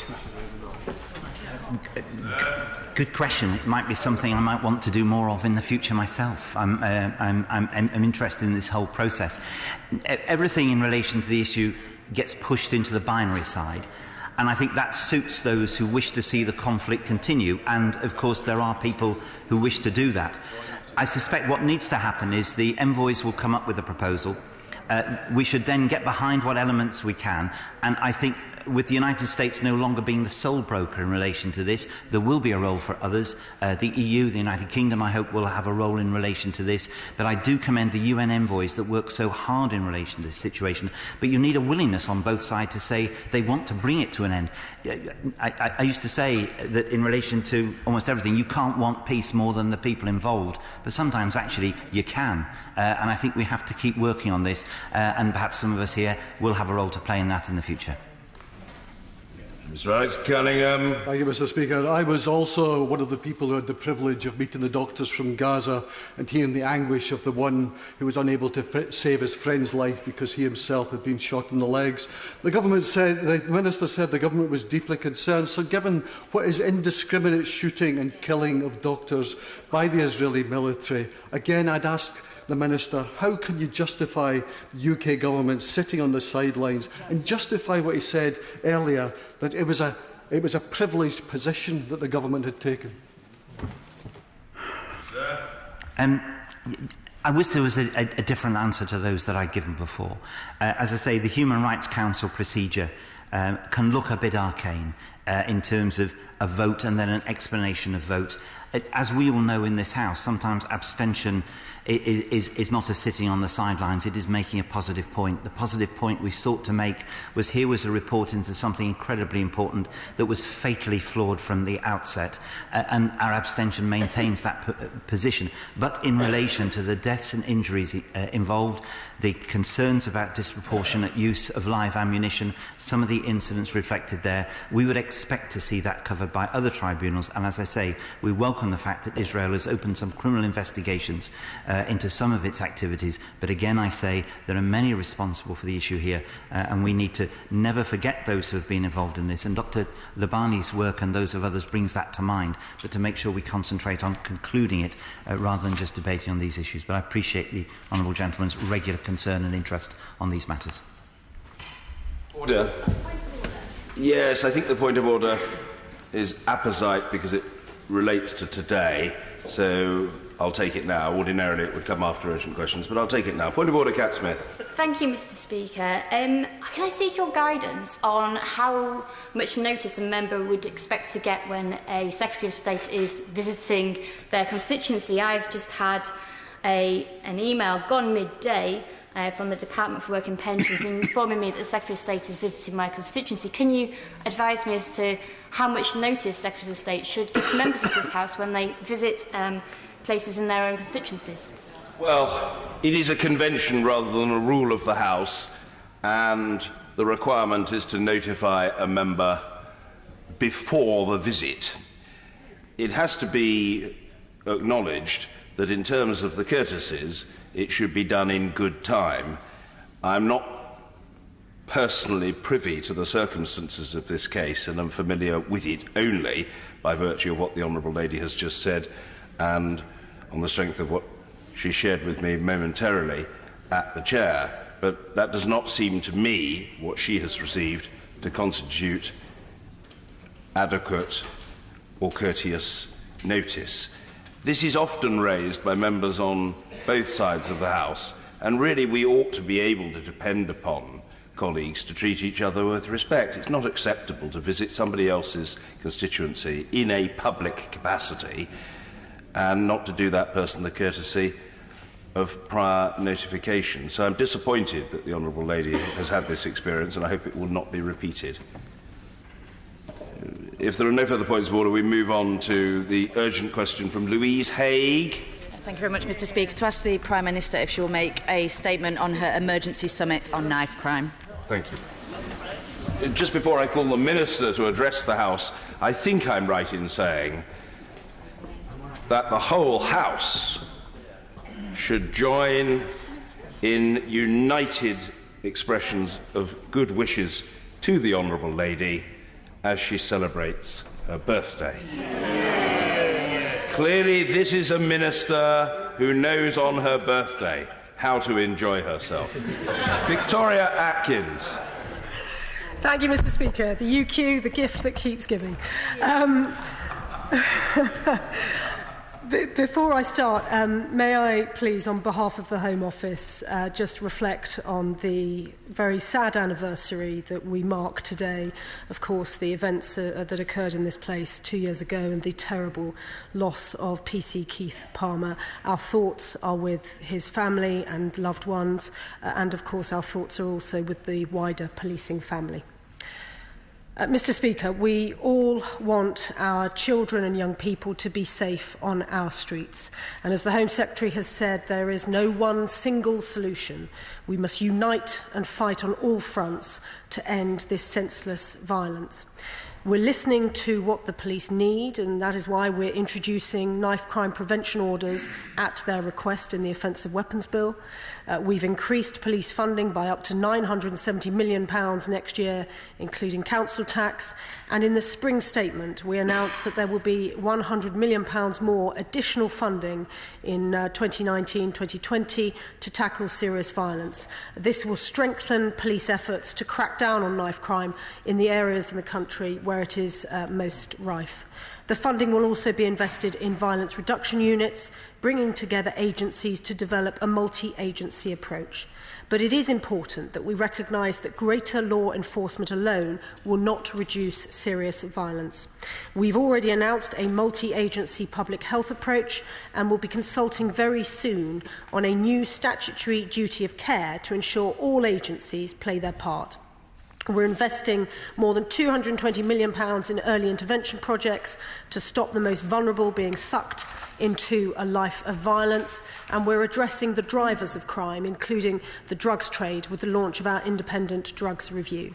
But we continue to look for new ways to tackle this epidemic. The Prime Minister announced that she would be hosting a serious youth violence summit. The event will champion the whole community public health model, which is critical if we are to address the root causes of youth violence, as well as disrupt it in our neighbourhoods and local communities. Given the broad array of experts and interested parties, we have been working across government to ensure the right arrangements are in place, and I'm pleased to confirm that the summit will take place in the week commencing the 1st of April and that we will provide further details shortly in the normal way. This, Mr Speaker, underlines the absolute commitment that this government has to tackling knife crime and serious violence with our partners across the country, because we all want this violence to stop. Thank you very much, Mr Speaker. Can I add my many happy returns to the Minister and apologise for dragging her to the dispatch box for the second time this week. I'm sure she and you, Mr Speaker, will be pleased there's no more sitting days left for me to pester you. Can I add also my thoughts on this anniversary of the death of PC Keith Palmer? I'm sure, like many other members, not a day goes by that I enter this place that I don't remember the ultimate sacrifice that he paid in defending us and defending democracy. Mr Speaker, there is no doubt the country is in the midst of a political crisis consuming this Parliament and the entire government. But there is a parallel crisis taking place on our streets, a crisis that is leaving young people afraid to leave their houses, leaving communities paralysed in the wake of more and more young lives senselessly lost, families destroyed forever who will never see their son or daughter again. A 93% rise in the number of young people being stabbed since 2012. There is a serious danger in these tumultuous days of the government losing sight of the desperate need for leadership on knife crime. This is no second-order priority, and there is no excuse to ignore it. Now, the Prime Minister, 16 days ago, promised this House she would, and I quote, be holding a summit in Number 10 in the coming days to bring together ministers, community leaders, agencies and others. And I will also be meeting the victims of these appalling crimes to listen to their stories and explore what more we can do as a whole society to tackle this problem. Now, I appreciate the pressures on the Prime Minister. We all do. But to break that promise to these victims is inexcusable. Since she made that announcement, more young lives have been lost. Nathaniel Armstrong killed in West London, stabbings in Leicester, in London, in Cambridge, and as we heard yesterday, a young boy stabbed in Clitheroe in Lancashire. And just this week, the former Chief Inspector of the Constabulary laid bare the government's failing response to violent crime. He said the Home Office's flagship response to serious violence, their serious violence strategy was, and I quote, really, really inadequate and is more concerned with its narrative and less with action. There is almost nothing about where violent crimes take place, who the victims are and what deterrent measures are effective. And he concluded that the layer of police protection that can guard against surges in knife crime has been breached because there are too few officers to patrol neighbourhoods. Now, we welcome the £100 million announced in the spring statement, but it is regrettable it will be focused entirely on overtime and not on additional officers. Does the Minister recognise how overstretched our police officers are, how much overtime they are already undertaking, how many rest days they have had cancelled and how much leave they have owed? Does she really believe there is £100 million worth of slack in the system to cover the additional overtime that is necessary this year? Mr Speaker, this was a devastating critique of the government's approach to violent crime. Their fragmented approach and drift is risking lives. They must get a grip and it must be led by the Prime Minister. So it's welcome to hear that a date is now in place. Can the Minister confirm what the objectives of the summit will be, how they will be measured, how will they be reported back to this House? It is not good enough that time and again ministers have to be dragged to this chamber through urgent questions. They should be reporting to members on their progress on a near weekly basis. And it's been reported today that in 2011, the Prime Minister visited the Violence Reduction Unit in Glasgow and subsequently wrote in a report that a long-term evidence-based programme was needed. Can the Minister confirm that that report exists and why it was never acted on? And is this also why the government chose to whip against an amendment that called for a report into causes of youth violence on the Offensive Weapons Bill last year? Can the Minister further confirm what progress is being made by the Serious Violence Task Force, what actions have been agreed and what outcomes have been achieved? We have had reports that ministers from certain departments, notably health, are not engaging in the task force, and participants have described it to me as nothing more than a talking shop. How can the Minister assure us that is not the case?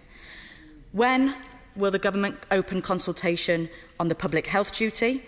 And in light of the stinging criticism from the former Chief Inspector of Constabulary, will they now review their failed serious violence strategy, which has no analysis on deterrence and failed to even consider the effect of police cuts?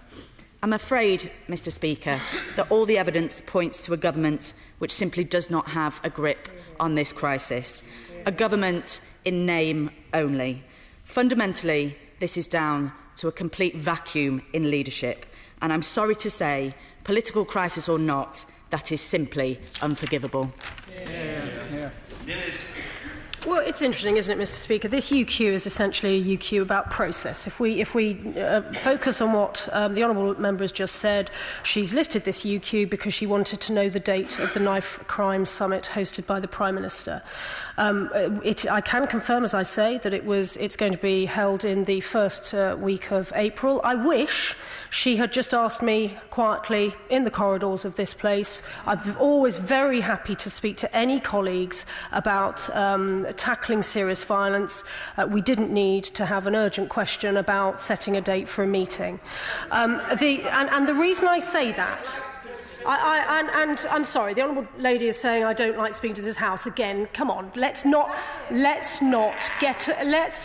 be silly about this. This is such an important topic. It requires collaborative work, and frankly, UQs and press releases, they may be very helpful to the Honourable Lady's profile, but that is not what the hard work of tackling serious violence is about. If she wants to know what this government has been doing, we have set up the National County Lines Coordination Centre in autumn of last year that has seen more than 1,000 arrests and more than 1,300 people safeguarded. Last week saw the latest iteration of Operation Sceptre, where every single police force in the country undertook knife crime investigation methods appropriate to their local areas to tackle knife crime. I don't have the figures back from that because it had ended at the weekend, but the previous week of Operation Sceptre resulted in more than 9,000 knives being taken off our streets. We are funding Red Thread to offer services and accident and emergency departments in hospitals that have a particular problem with knife crime. We are funding projects across the country through the Early Intervention Youth Fund, £22 million worth of early intervention. We are funding smaller projects across communities through the Anti-Knife Crime Community Fund. We have a long-running social media campaign targeting young people who are most vulnerable of being ensnared in criminal gangs or of being tempted to take a knife out of their home and walk up the streets with it through #KnifeFree. Only last week, the Premier League, I met the Premier League. The Premier League are working with us to get the message out through their vast network of contacts, including through their programme of Kicks. We are working with the Department for Education to get best practice guidance out for alternative providers, because we are absolutely aware of the problems that seem to be arising with alternative provision.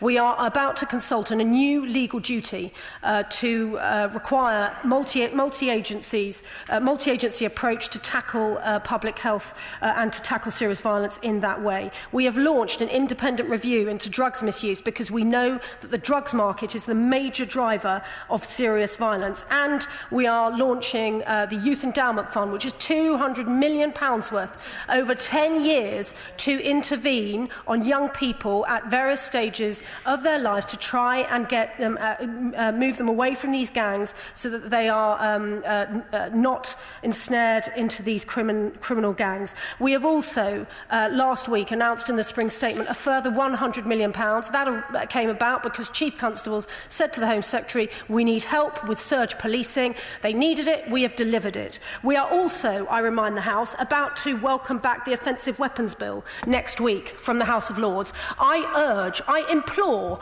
the Shadow Minister to support the knife crime prevention orders that the Metropolitan Police have asked us for to help that small cohort of young people who can be helped through those orders. I very much hope that the Labour Party are going to stand by their words at the dispatch box and help us with pass those knife crime prevention orders into law so that we can help exactly the young people I think we all want to help.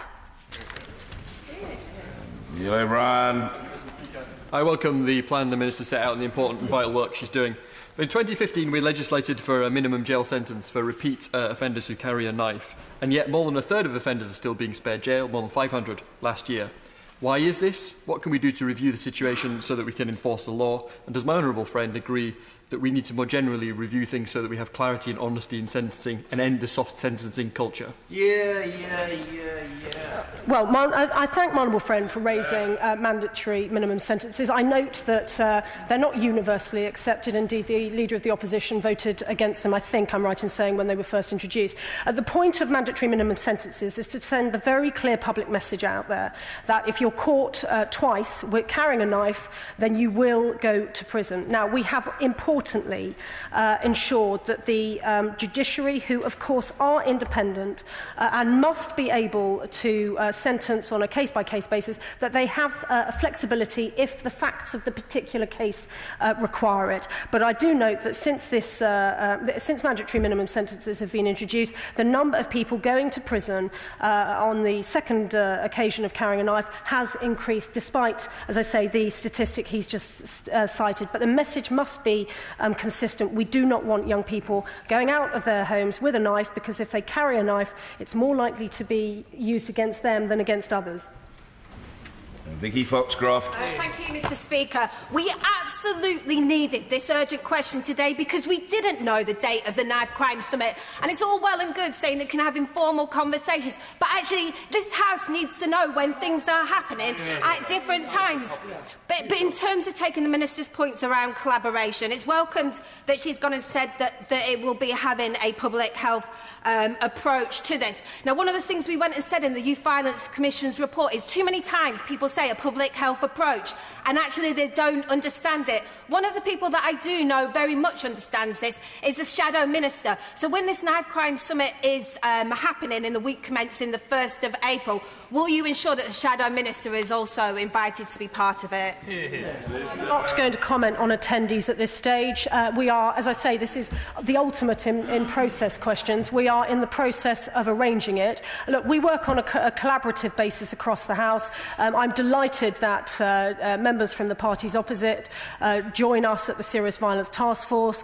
I'm delighted that we work actually collaboratively as well. I was delighted to visit, I think, her constituency only last week to help the police or observe the police conducting a weapons sweep. So this is about collaboration. My point is that announcing a date of a meeting, I know it's of interest to members of this House. I will happily share that information. The work of government continues over and above the date of the Knife Crime Summit. There's a whole tranche of work going on.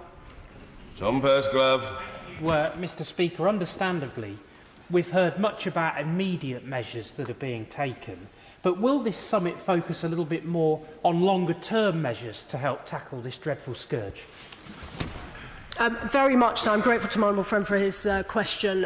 We know that, I think everyone agrees that there is no one single solution to this. It's about short, medium and long-term work, and that is why the Youth Endowment Fund that we have announced will be so important in funding and giving long-term commitments to those projects that work with young people, intervening and making sure that they're steered away from carrying knives and from greater paths of criminality. But it's, in terms of interventions, we are very much looking at education, at health, at local government and at the charitable sectors, because we know that by working together we will stop this violent crime on our streets.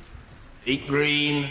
Mr. Speaker, and I draw the attention of the House to my life membership of the Magistrates Association, who are asking if there can be more force put into the role of youth offending teams in relation to the knife crime prevention orders that the Minister mentioned.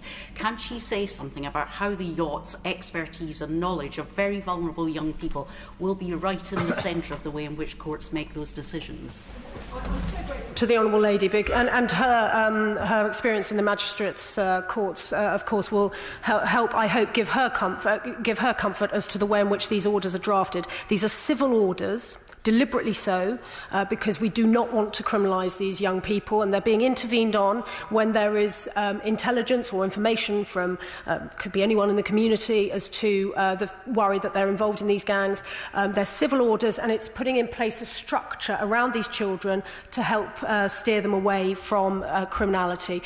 Youth offending teams are going to be absolutely critical to that, of course, and we'll be very much working through that when it comes to the statutory guidance on how these orders should be conducted.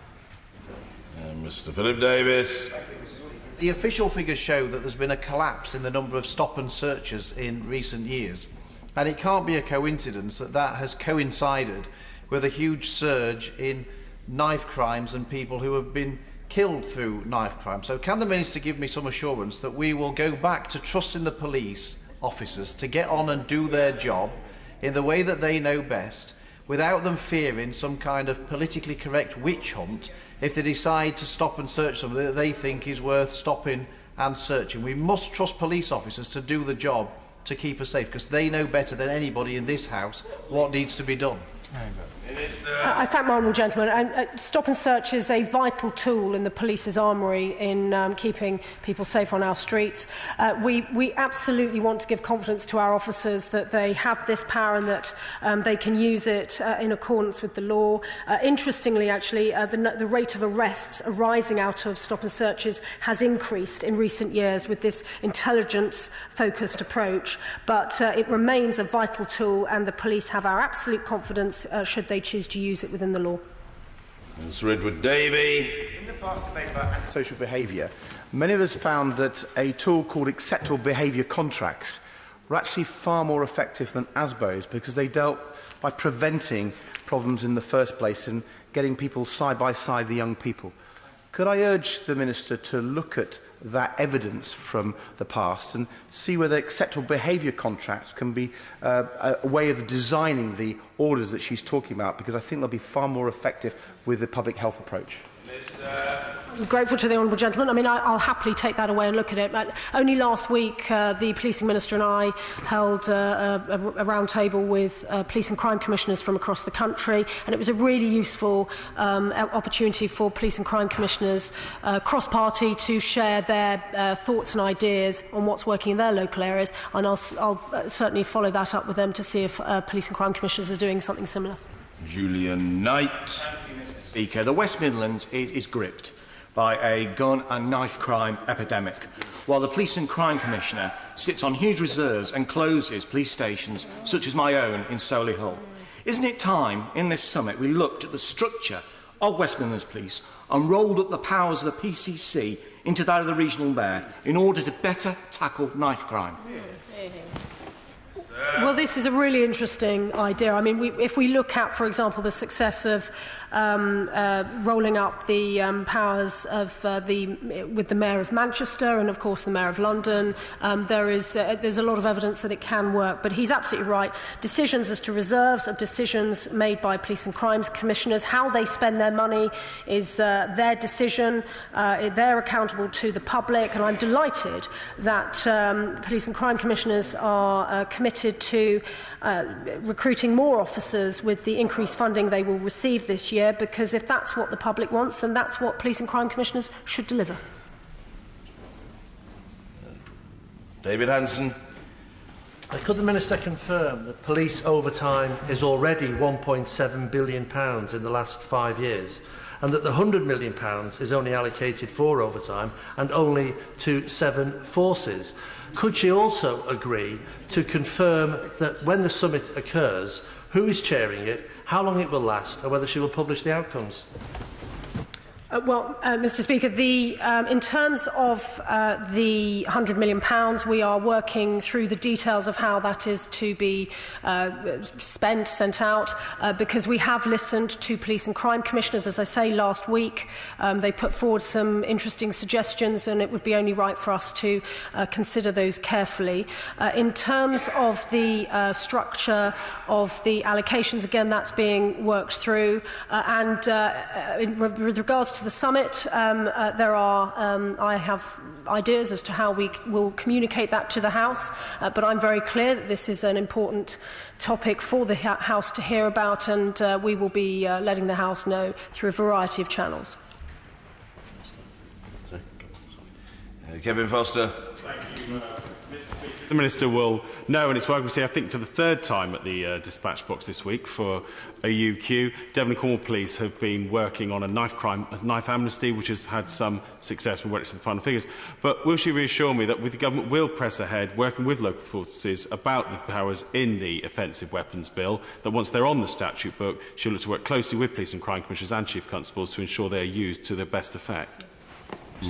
In another example of the use of the meeting with PCCs last week, Alison Hernandez, the Police and Crime Commissioner for my honourable friend's constituency, explained to us how she was using, I think she called it parent care contracts, to try and include parents in the conversation about helping to prevent knife crime in the local community. It's those sorts of ideas which are really interesting, which other Police and Crime Commissioners were really interested to hear as well, and through that collaborative approach we will make a real difference in our communities across the country. Karen Buck. On the Saturday before last, in one afternoon alone, there were 4 stabbings in my borough, one of which arose from a fight between 20 to 30 young people, some of whom were carrying swords. So when the Minister is held accountable in this House for the Knife Crime Summit, it's because of the sense of urgency that many of us feel. Can she confirm that at the summit there will be a discussion about police capacity, not least in view of the fact that my borough, we have lost a third of our police since 2011 and are set to lose more, and also in terms of the prevention and early intervention strategy, today's figures which show that there has been a loss of 45% of youth club facilities in London since the 2011 riots alone. The lady will know that decisions about how her borough is policed lie at the feet of the Met Commissioner, but also the Mayor of London. The Mayor of London is the Police and Crime Commissioner for London. And so I would suggest, I hope she has raised that with the Mayor of London. As I say, in terms of urgency, the Knife Crime Summit is really important, but it is not the only thing happening in government to tackle knife crime and serious violence. As I say, the setting up of the National County Lines Coordination Centre, the £220 million that we're spending on early intervention, the local projects for the anti-knife crime community funds, the #knife-free social media campaign. If colleagues want to work with us to send that message out through their constituencies that carrying a knife is not usual, then I urge you to use that hashtag to refer people who are following you on social media to the websites that can help young people, parents, those who work with young people, to get help for people they're worried about. These are all sorts of measures that we can all take responsibility for as leaders in our local communities to help tackle knife crime. Mr. Christopher Chope. Mr. Speaker, will this Knife Crime Summit be examining the issues to why so many of the perpetrators are male and the victims are male and relatively few are women? Well, of course, the demographics of victims and perpetrators is something that we won't just be examining at the Knife Crime Summit. It's something we think about very, very carefully and try to reflect in our policies. I mean, I would just urge a note of caution in that. We know that, sadly, girls are involved in gangs as well. Indeed, the youth workers and the former gang members I meet have very much emphasised to me that girls are beginning to be ensnared in these gangs as well. And the way in which some of these these girls are treated by those gangs is utterly horrific and beyond most people's imagination. And so we need to support those girls who are ensnared in gangs as well. Ruth Smeeth. Thank you very much, Mr. Speaker. We are on the verge of a national epidemic, but including in certain areas like Stoke-on-Trent that have never been touched at this level before. So I wonder if the Minister could advise us on how people like the wonderful Claire Gagan at Stoke-on-Trent Sixth Form College, who's coordinating our activity, can be assisted to get best practice from other parts of the country. I'm delighted to hear of the activity in her constituency. She's absolutely right that what is so worrying about the growth of county lines is that it's the criminal gangs who have exploited the drugs markets in large urban centres. They're now filtering out to rural and coastal areas. And part of the reason for the National County Lines Coordination Centre is to help law enforcement and those who safeguard coordinate better and share best practice. But we are also hosting regional events across the country, bringing all the agencies together to discuss exactly that, how to get best practice. I think we've just had one in Birmingham, which is probably the nearest one to the Honourable Lady, but I'll happily write to her with other events in the future. Dame Louise Ellman. The Minister read out a list of proposals to combat knife crime, but when will these help the situation in Merseyside? The recent amount of funding the government has announced for Merseyside Police is a one-off amount and is very small compared with the amount of funding that has been lost.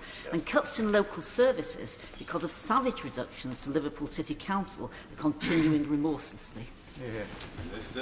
Well, the list of they weren't actually proposals; they're things we're doing. I was delighted to hear from the Chief Constable of Merseyside, but also as well the Police and Crime Commissioner in the last 2 weeks.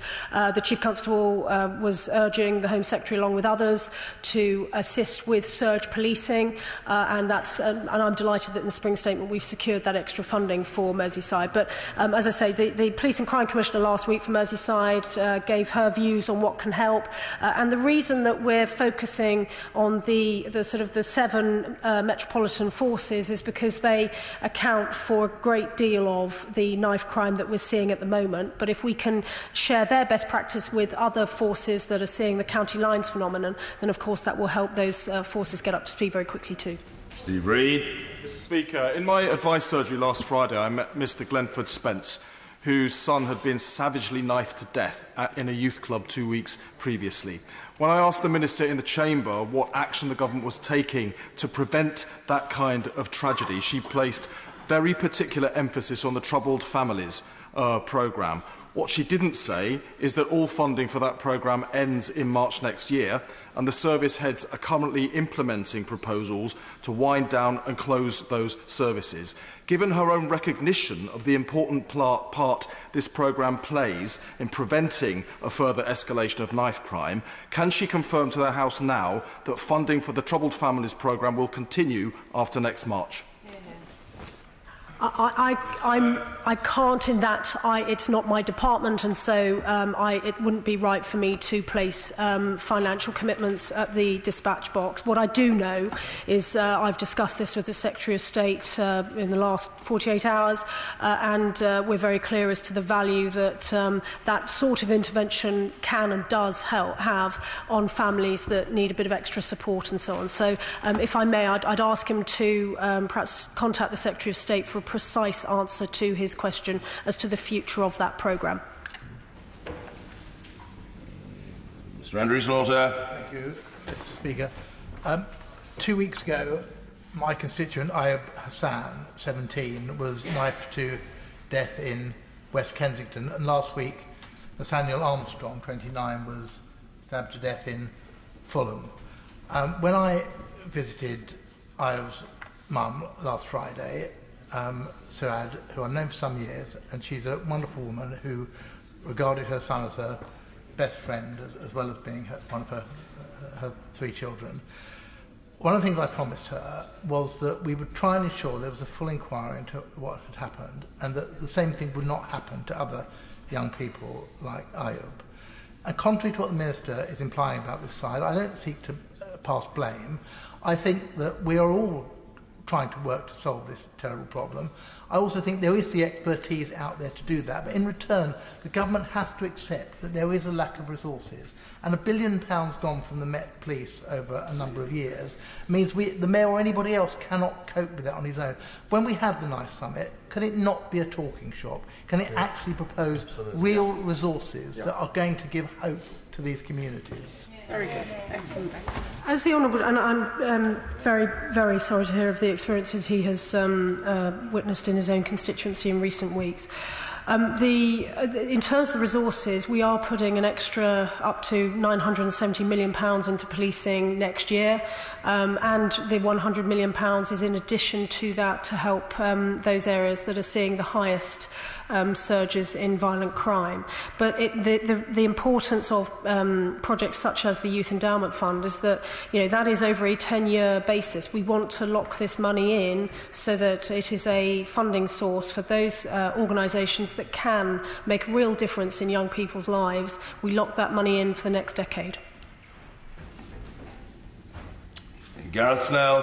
Thank you very much, Mr. Speaker. Mr. Speaker, if I could just politely say to the Minister, she's referred to county lines an awful lot during this exchange.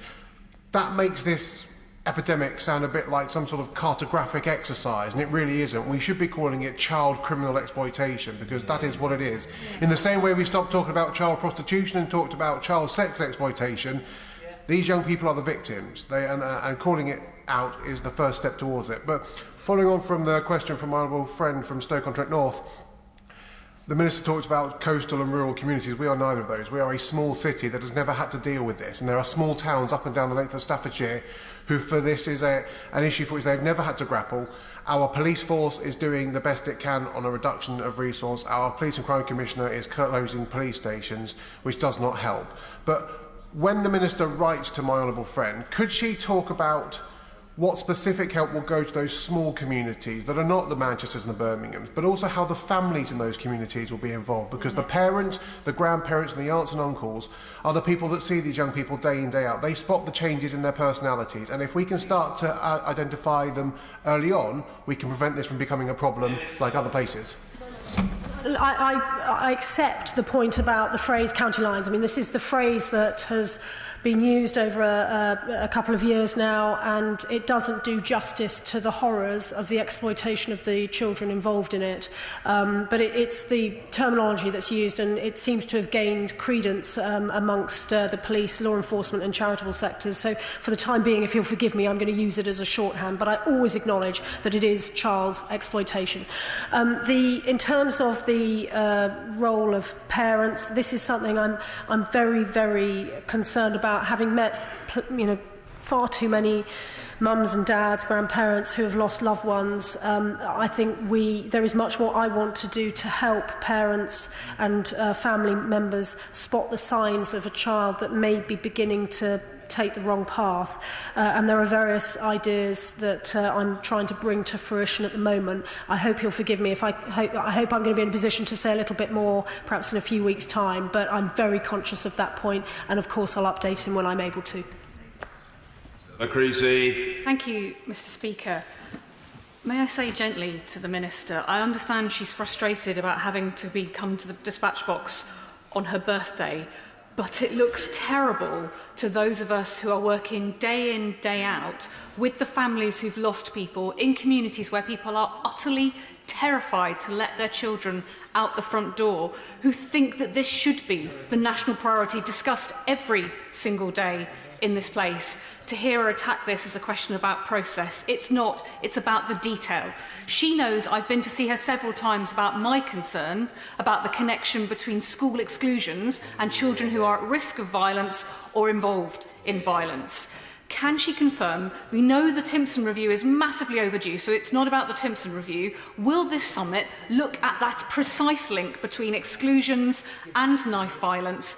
And will it involve the education department? Because it is just not enough to say to those families, look at all these programmes. They need to see concrete actions on issues like the kids who get forgotten and then get caught up in violence. They deserve our attention. I get on very well with the Honourable Lady, and she knows that I hope that I'm not in any way dissatisfied of being at the dispatch box on my birthday or any other day. My frustration, such as it is that this is essentially a question about a date. And had the Honourable Lady asked me quietly, I would have happily provided that date to her. But it gives me the opportunity to explain the work that the government is doing to tackle serious violence. And she's absolutely right. Alternative provision, I think, is key to this.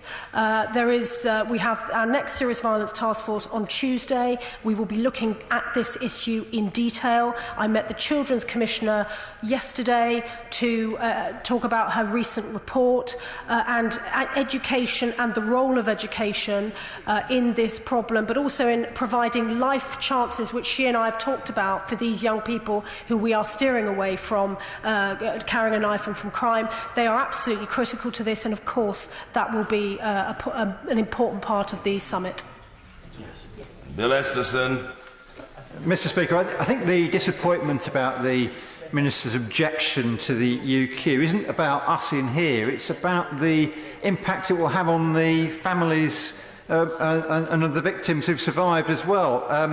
And honestly, these are great opportunities for her to take examples and to hear feedback from around the country of the sorts of things that are going to make a difference in dealing with this epidemic. But can I just ask about I know she said she can't tell us exactly who's going to be attending the summit, but will she take on board what my honourable friend from Walthamstow just said about education? Will she take on board the points about youth services, probation, children's social care, all of the agencies that have an influence in reducing the number of knives for one reason or another? And can she recognise, in her answer to me now, that it's so much harder for them to do their jobs along with the police when they've had such fundamental cuts to their budgets since 2010? Well, gentleman is absolutely right that for the sake of the families, the victims, the young people who tell me that they're worried about walking around without a knife, it's important that this summit is done properly. And it takes a bit of time to arrange that. We have a huge array of experts in this field who, getting everybody into one place on the same day takes a bit of organisation, but that is absolutely what's happening. And it will be a summit that looks at all areas relating to the causes of knife crime, the consequences of serious violence, and the efforts we can make to intervene on young people and those who may be on a wayward path. But please don't for a moment think that the Knife Crime Summit is the only thing that's happening in government. It absolutely is not. There is a whole roster of work that is happening nationally to tackle serious violence. Some of it we will have seen having an immediate impact, such as Operation Sceptre last week. Some of it is going to be longer term, and we know that from the Glasgow model. So the efforts to improve our provision of alternative provision education, our efforts to intervene on children and their families, perhaps if they need a bit of help, this is all going to take a bit longer, but we're very clear we've got an immediate term, a medium term and a longer term approach to tackling serious violence. Cat Smith. Thank you, Mr. Speaker. The causes of this appalling rise in knife crime, particularly amongst young people, are complex, and so are the solutions. So can I draw the Minister's attention to 3 facts? Since 2010, 760 youth centres have closed, 4,500 youth worker jobs have gone, and in local authorities, the annual budgets for youth services have been cut by more than £700 million.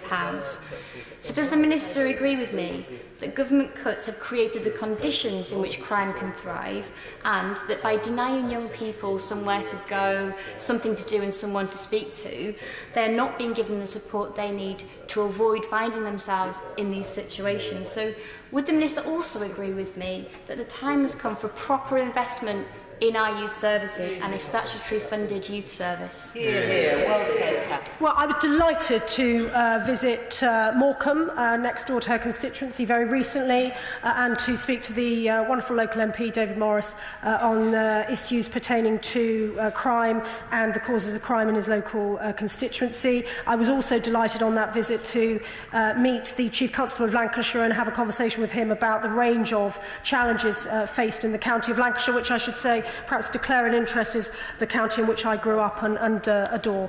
And I saw for myself when I visited Blackpool some of the real issues that are affecting our coastal towns in terms of transient communities and the impact of the drugs market. We need to be very clear. The people who are behind this criminality are the gang leaders, the criminals who exploit children for profit. This is why, as well as the serious violence strategy, we have the serious organised crime strategy, because whilst we need to help young people build resilience and intervene on them, we also need to make sure that we get the criminals at the very top of these gangs.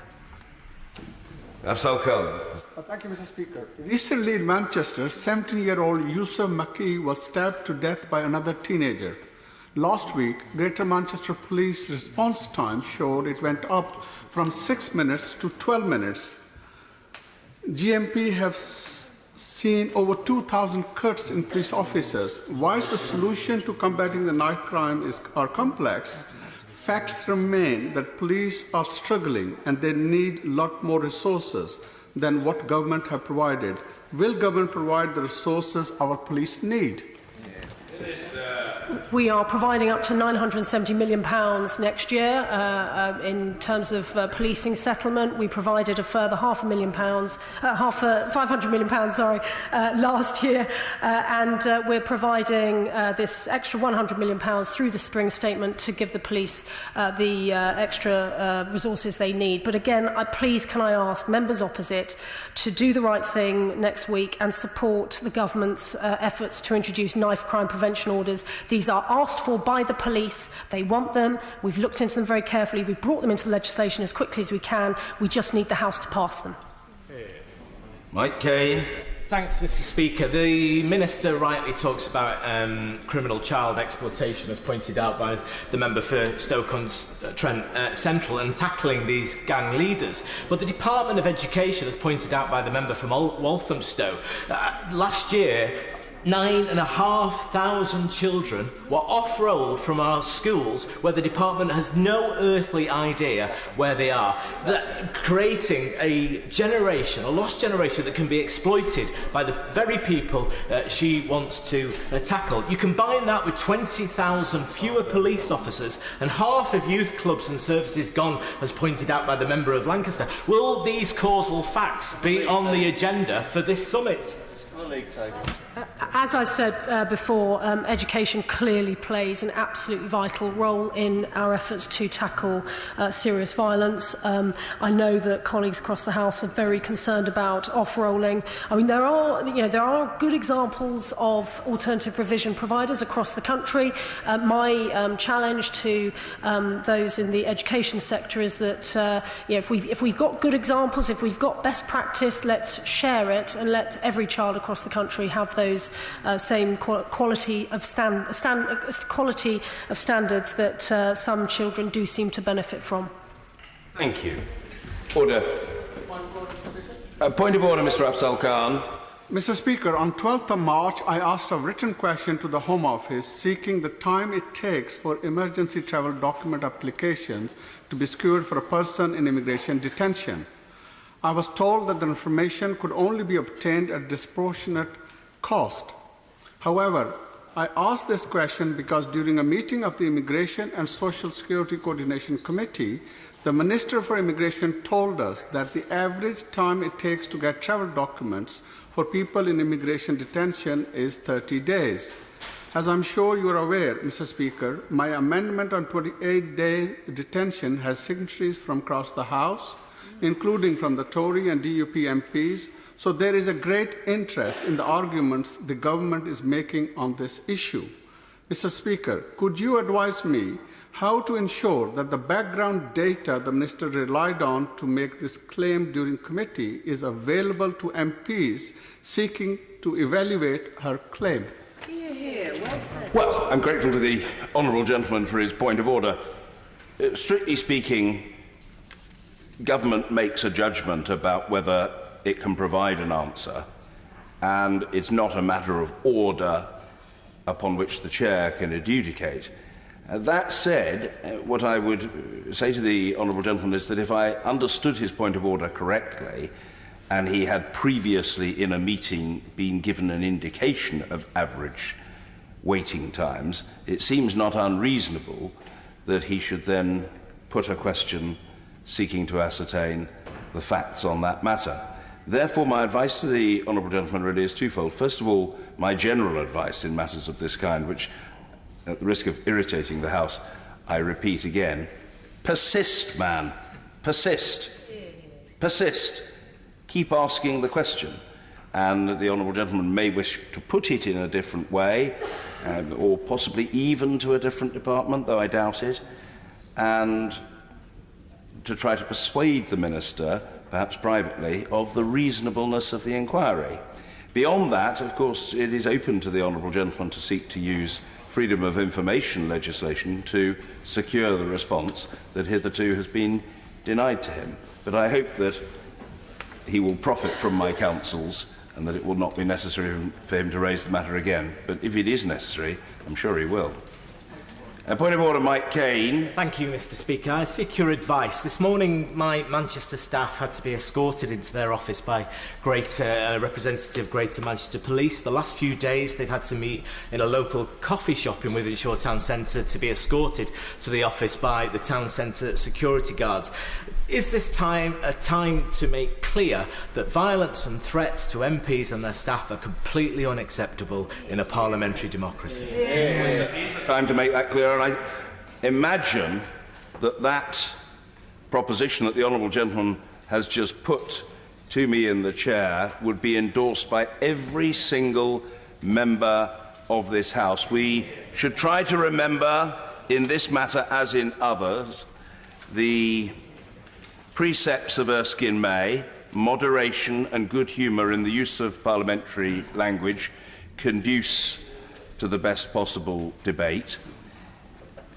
Parliamentary democracy is of the essence, and even though our system here in this country isn't always enormously admired by those who write about it, the reality is, as I know from travelling around the world, and other colleagues can testify, it is enormously admired by people in countries across the globe. The British parliamentary system is constantly imitated. Great attempts are made to emulate the best practice that we apply, and it has been sustained for the very good reason that, as Churchill put it in a slightly different context, democracy might be a lousy form of government, except for all the others. It is superior to any of the alternatives. And of course, at the heart of it is that notion that the Member of Parliament is a representative sent here to do his or her duty, including to exercise judgment as to what to say and how to vote. The notion that anyone should be threatened with violence because of his or her beliefs or parliamentary conduct is anathema to all of us, and it cannot stand. It cannot stand, because if such an attitude were to stand, that would sound the death knell of democracy. So every effort must be made, and it is made, by those who look after us on the estate and in some cases provide assistance in security terms to us in our constituencies. We must all be prudent in the way that we go about our business, but democracy will persist, and it should persist, because it's the best.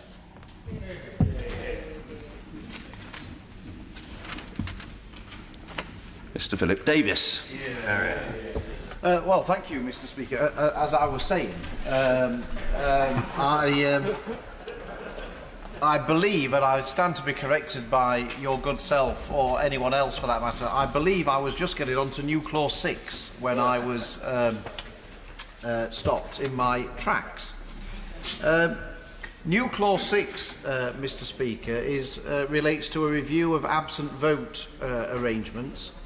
and asking the Cabinet Office or the Secretary of State to review absent voting arrangements to consider whether they allow sufficient time for overseas electors to participate adequately in parliamentary elections, taking into account the likely effects of the provisions of the Act, and to consult the Electoral Commission and to lay before Parliament a report.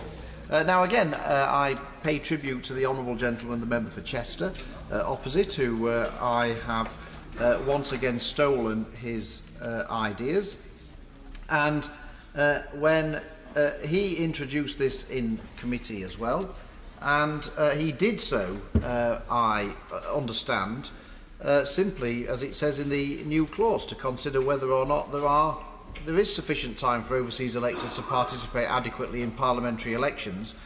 And in doing so, he raised the concerns of the Association of Electoral Administrators, that there should be a greater emphasis on encouraging overseas electors to establish clear absent voting arrangements, and to do so in good time, because failure to do so in good time was another burden to electoral staff.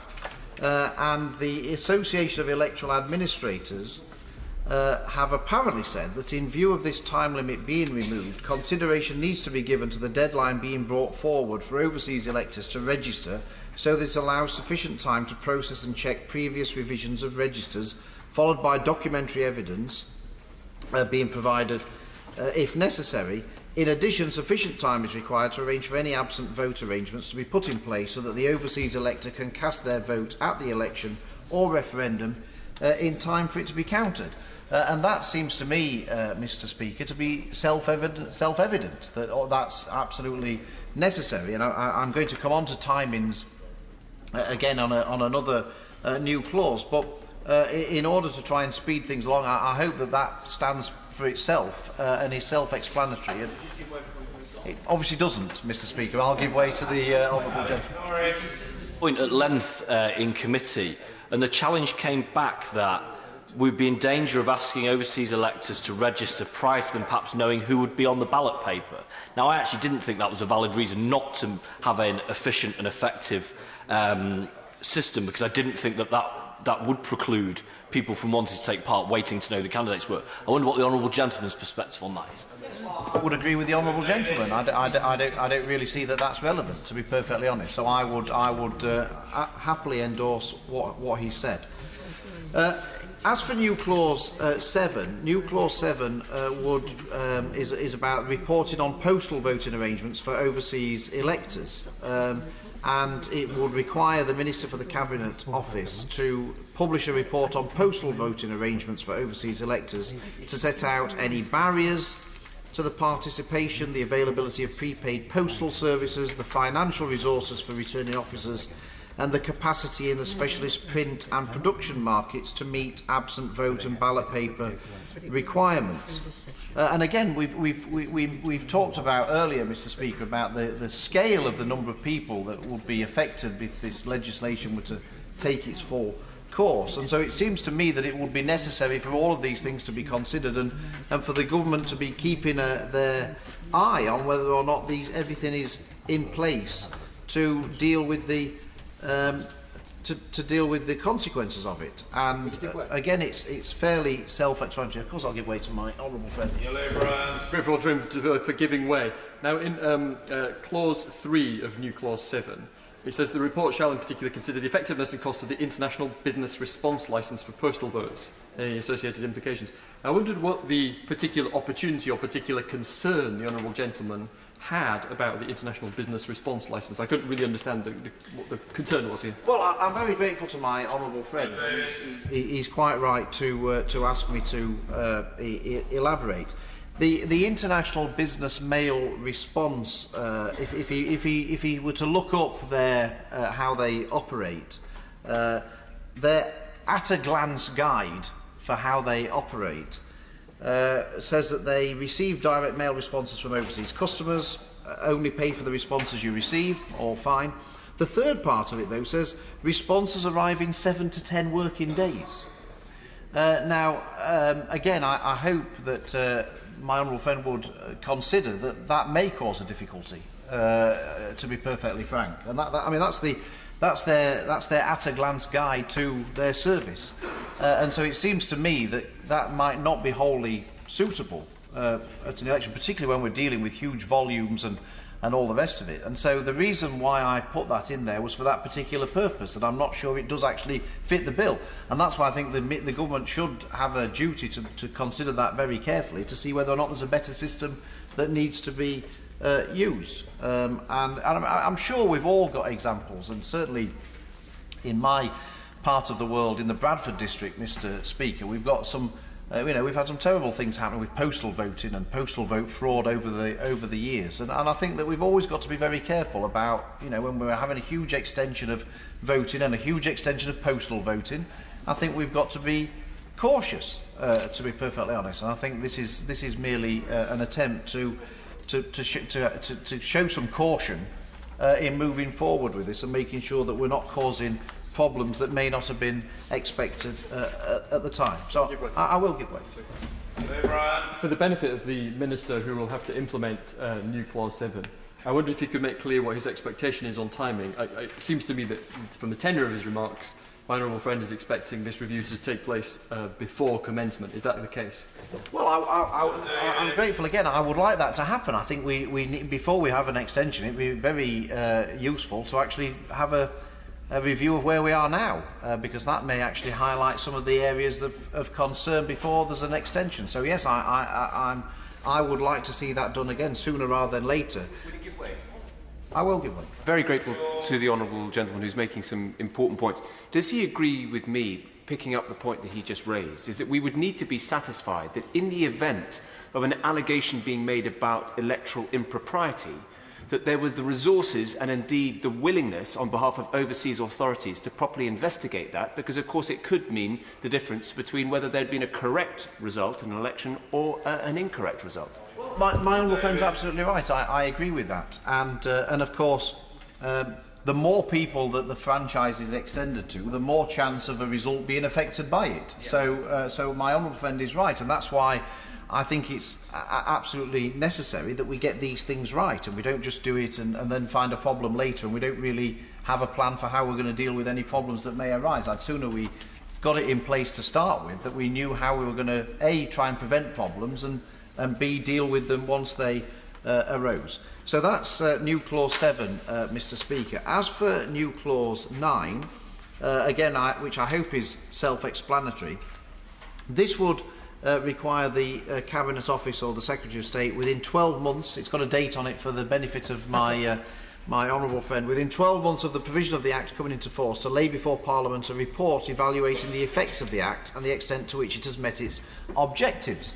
And I have to say sometimes, Mr. Speaker, we pass legislation on a regular basis in this place, slightly willy-nilly, in my opinion, and we seem to do it sort of, just often on a sentiment or on a worthy sentiment usually, but actually I would like to see more legislation come with some conditions attached, one of which is a review of it afterwards to see whether or not it's meeting the objectives that were set out. I just think this is something that we ought to be putting in a standard into all pieces of legislation, to be perfectly honest, because we just pass a piece of legislation and then that's it as far as most people are concerned. We then move on to the next thing and nobody ever even often revisits whether or not anything's worked or not worked or whatever.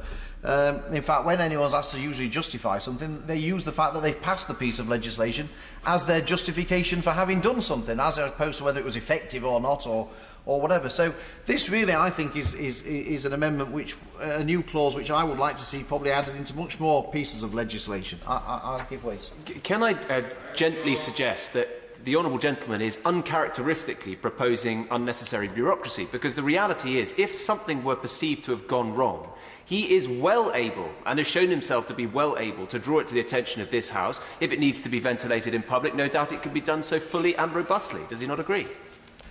Well, my honourable friend thinks that flattery is going to get him everywhere, but I'm not entirely sure on this occasion it will, because it's very good, very kind of him to say so. And if I might reply in kind, nobody is better than him, particularly given his background at asking incisive questions and getting to the nub of things. But the problem with that, Mr. Speaker, is that we pass so much legislation in this place, and we cover such a wide area that no matter how good any of us might be or bad any of us might be, you just can't keep on top of it all. And it's just impossible to do that. And we sometimes need a prompt to remind ourselves of any particular pieces of legislation that have gone through, let alone anything else. And actually having some report that comes out that makes us remember, oh yes, I remember this piece of legislation, now I'm interested in this one, I don't think will do anyone any harm, because I think even the best of us from time to time forget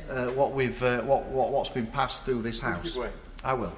I'm grateful to my honourable friend for giving way. I tend towards agreeing with my honourable friend from Shipley rather than my honourable member from Cheltenham about this and the importance of effective evaluation. For the benefit of the Minister who has to compile this report, I think my honourable friend from Shipley is quite right to ask for a breakdown by parliamentary constituency, but he also advised the Minister providing that report to give us a breakdown by the host country of the overseas elector, so we can see whether our efforts to improve take-up in overseas countries is doing better in some countries than others. Perhaps it's going well in Spain, not so good in France, and so on and so forth. Would my honourable friend also welcome that information? Well, I think my honourable friend makes a very good point, and I'm certainly not going to disagree with him about that. I fear he may have done untold damage to his career in this place, Mr. Speaker, by saying he tended to agree with me rather than my honourable friend for Cheltenham. Always. I'm sure that the whip on duty is busily writing that down as we speak, Mr. Speaker, to thwart my honourable friend's attempts at ever getting promoted. I think he may need to say at some point in the future he didn't really mean it, but we can pretend he never said it and move on if it would be a benefit. But I certainly wouldn't encourage him to say it on a regular basis, Mr. Speaker. That would be fatal. But I'm very grateful. I'm very grateful to him for his support. Now, as for new clause 10, I'm sure you, Mr. Speaker, and everyone else will be relieved if I don't read out what new clause 10 is, because it does go over 3 pages, new clause 10, and it could take some time. So I will take it as read that people can see it for themselves. It is in essence quite detailed, and it may or may not find favour with colleagues. But I am rather anxious to move on, and it is quite detailed, and so I was anxious to move on, but my honourable friend clearly isn't, so I will give way to him. I'm very grateful to my honourable friend for giving way on this. I have a genuine confusion about some of the parts of this clause. Now, registration for a general election in the UK is at midnight 12 working days before polling day, and the deadline to apply for a postal vote is at 5 p.m. 11 working days prior to an election. But in this new clause, we have deadlines at both 18 and 13 days, and a deadline of 5 p.m, which seems to me to be before the end of most people's working day these days. Now, I wondered if my honourable friend could explain why we have this discrepancy between the numbers for UK registered voters and those who will be voting overseas, and does he agree with me that, in fact, 5 p.m. in reflection is not necessarily the right deadline? Well, in terms of the time of a deadline before an election for an overseas vote registration takes place, if my honourable friend will allow, and he probably thinks at the moment I'm trying to dodge his incisive question, but I want to come back to Amendment 40 at a future date, which touches on this subject, and so he might allow me to move on to it. I'll give way to him again. I'm extremely grateful for my honourable friend to give way. It sounds like he's about to return to the question I'd asked later on, but one thing which is specific to this new clause is that in point 7 there seems to be an amendment to Scottish regulations. Do we have legislative consent for this? Do we need to have legislative consent for this? What is the position? Well, I'm afraid I think my honourable friend has gone way beyond my expertise here, Mr. Speaker, which probably people will think isn't a difficult task in itself. But I'm afraid it would need greater minds than mine to be able to answer those particular questions as to whether or not those permissions are needed and have been acquired and would be required and would be given. I don't know. I think my honourable friend, I mean, again, this shows the benefit of having proper scrutiny of legislation in this House, and I commend him for doing it, but I'm not sure I'm the right person to be able to answer those technical questions, but I'm grateful to him for looking into it. Yes, of course. I'm grateful. On the issue of the importance of being able to scrutinise proposed legislation, does my honourable friend accept that essentially he's being chided by our honourable friend for not having put an explanatory memorandum into that particular new clause? Well, I think my honourable friend from Christchurch was the one doing the chiding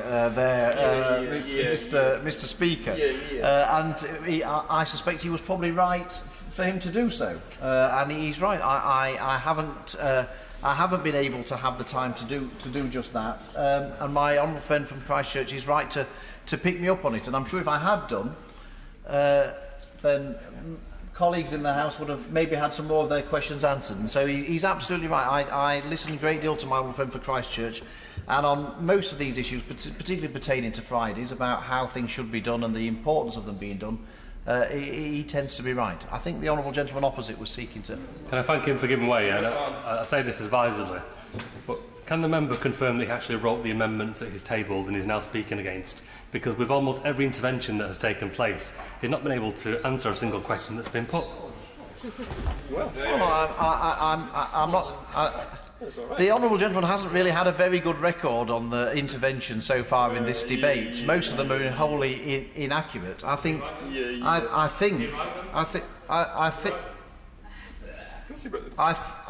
it's fair to say that I've tried to answer every question that people have answered, and occasionally there was a technical question that my honourable friend posed, which wasn't actually about the amendment itself. It was about whether or not particular permissions from the Scottish Executive would be needed for it.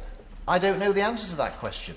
Now, I know that the honourable gentleman is obviously some kind of know-all, so given that he seems to know everything about everything, as he seems to be, perhaps he could answer the question. If he seems to know everything about all these things, he'll no doubt, as a fine parliamentarian, he's studied every last word of the amendments that have been tabled, although his previous interventions wouldn't suggest that. But perhaps, given his expertise in this subject as a know-all, he wants to intervene again and answer the question that my honourable friend posed. I'll leave him to do it. One thing I do know about is the amendment that I've tabled in my name and the name of many other members that are supportive of votes to 16. I can answer a great deal of detail on that because, of course, it's my amendment. I would expect the member to be able to answer questions about his own amendment if they were indeed his own amendments. So did he write the amendments that have been tabled or not? Well, I don't know whether the honourable gentleman's in need of some medical attention or not, but I fear for his well-being. I think at the start... I mean, perhaps he just wasn't listening. Maybe that was it, or maybe he wasn't even here. I don't know. He's in a different place now, so perhaps he absented himself and has beetled back in. But I think I've made it abundantly clear at the start of every single amendment, whether or not it's been one that was previously tabled by the honourable member for Chester. Exactly. I've made that clear. Was the honourable gentleman not listening? I actually said at the start of all of these amendments, I've been making clear that most of these amendments were tabled by the honourable member for Chester, and I thought they were very good points and were worthy of further consideration in the House. Now, I'm not entirely sure which bit of this amendment was tabled originally by the honourable member for Chester in committee is difficult for the honourable gentleman to grasp. It seems to me quite a straightforward point. But is it difficult for him to understand? Does he not understand those words? Now, as it happened, the one that I mentioned on the Royal Mail was one I tabled myself, that we had a discussion about.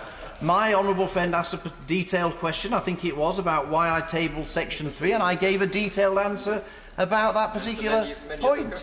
So I really don't know. I've no idea. Maybe the honourable gentleman got out of bed the wrong side this morning or something, but he seems to be in a particularly grumpy mood, not only about the amendments I've tabled, but about the ones tabled by his honourable friend, the member for Chester, who apparently is his best friend, but seems to think that all the amendments he's tabled are a load of old nonsense.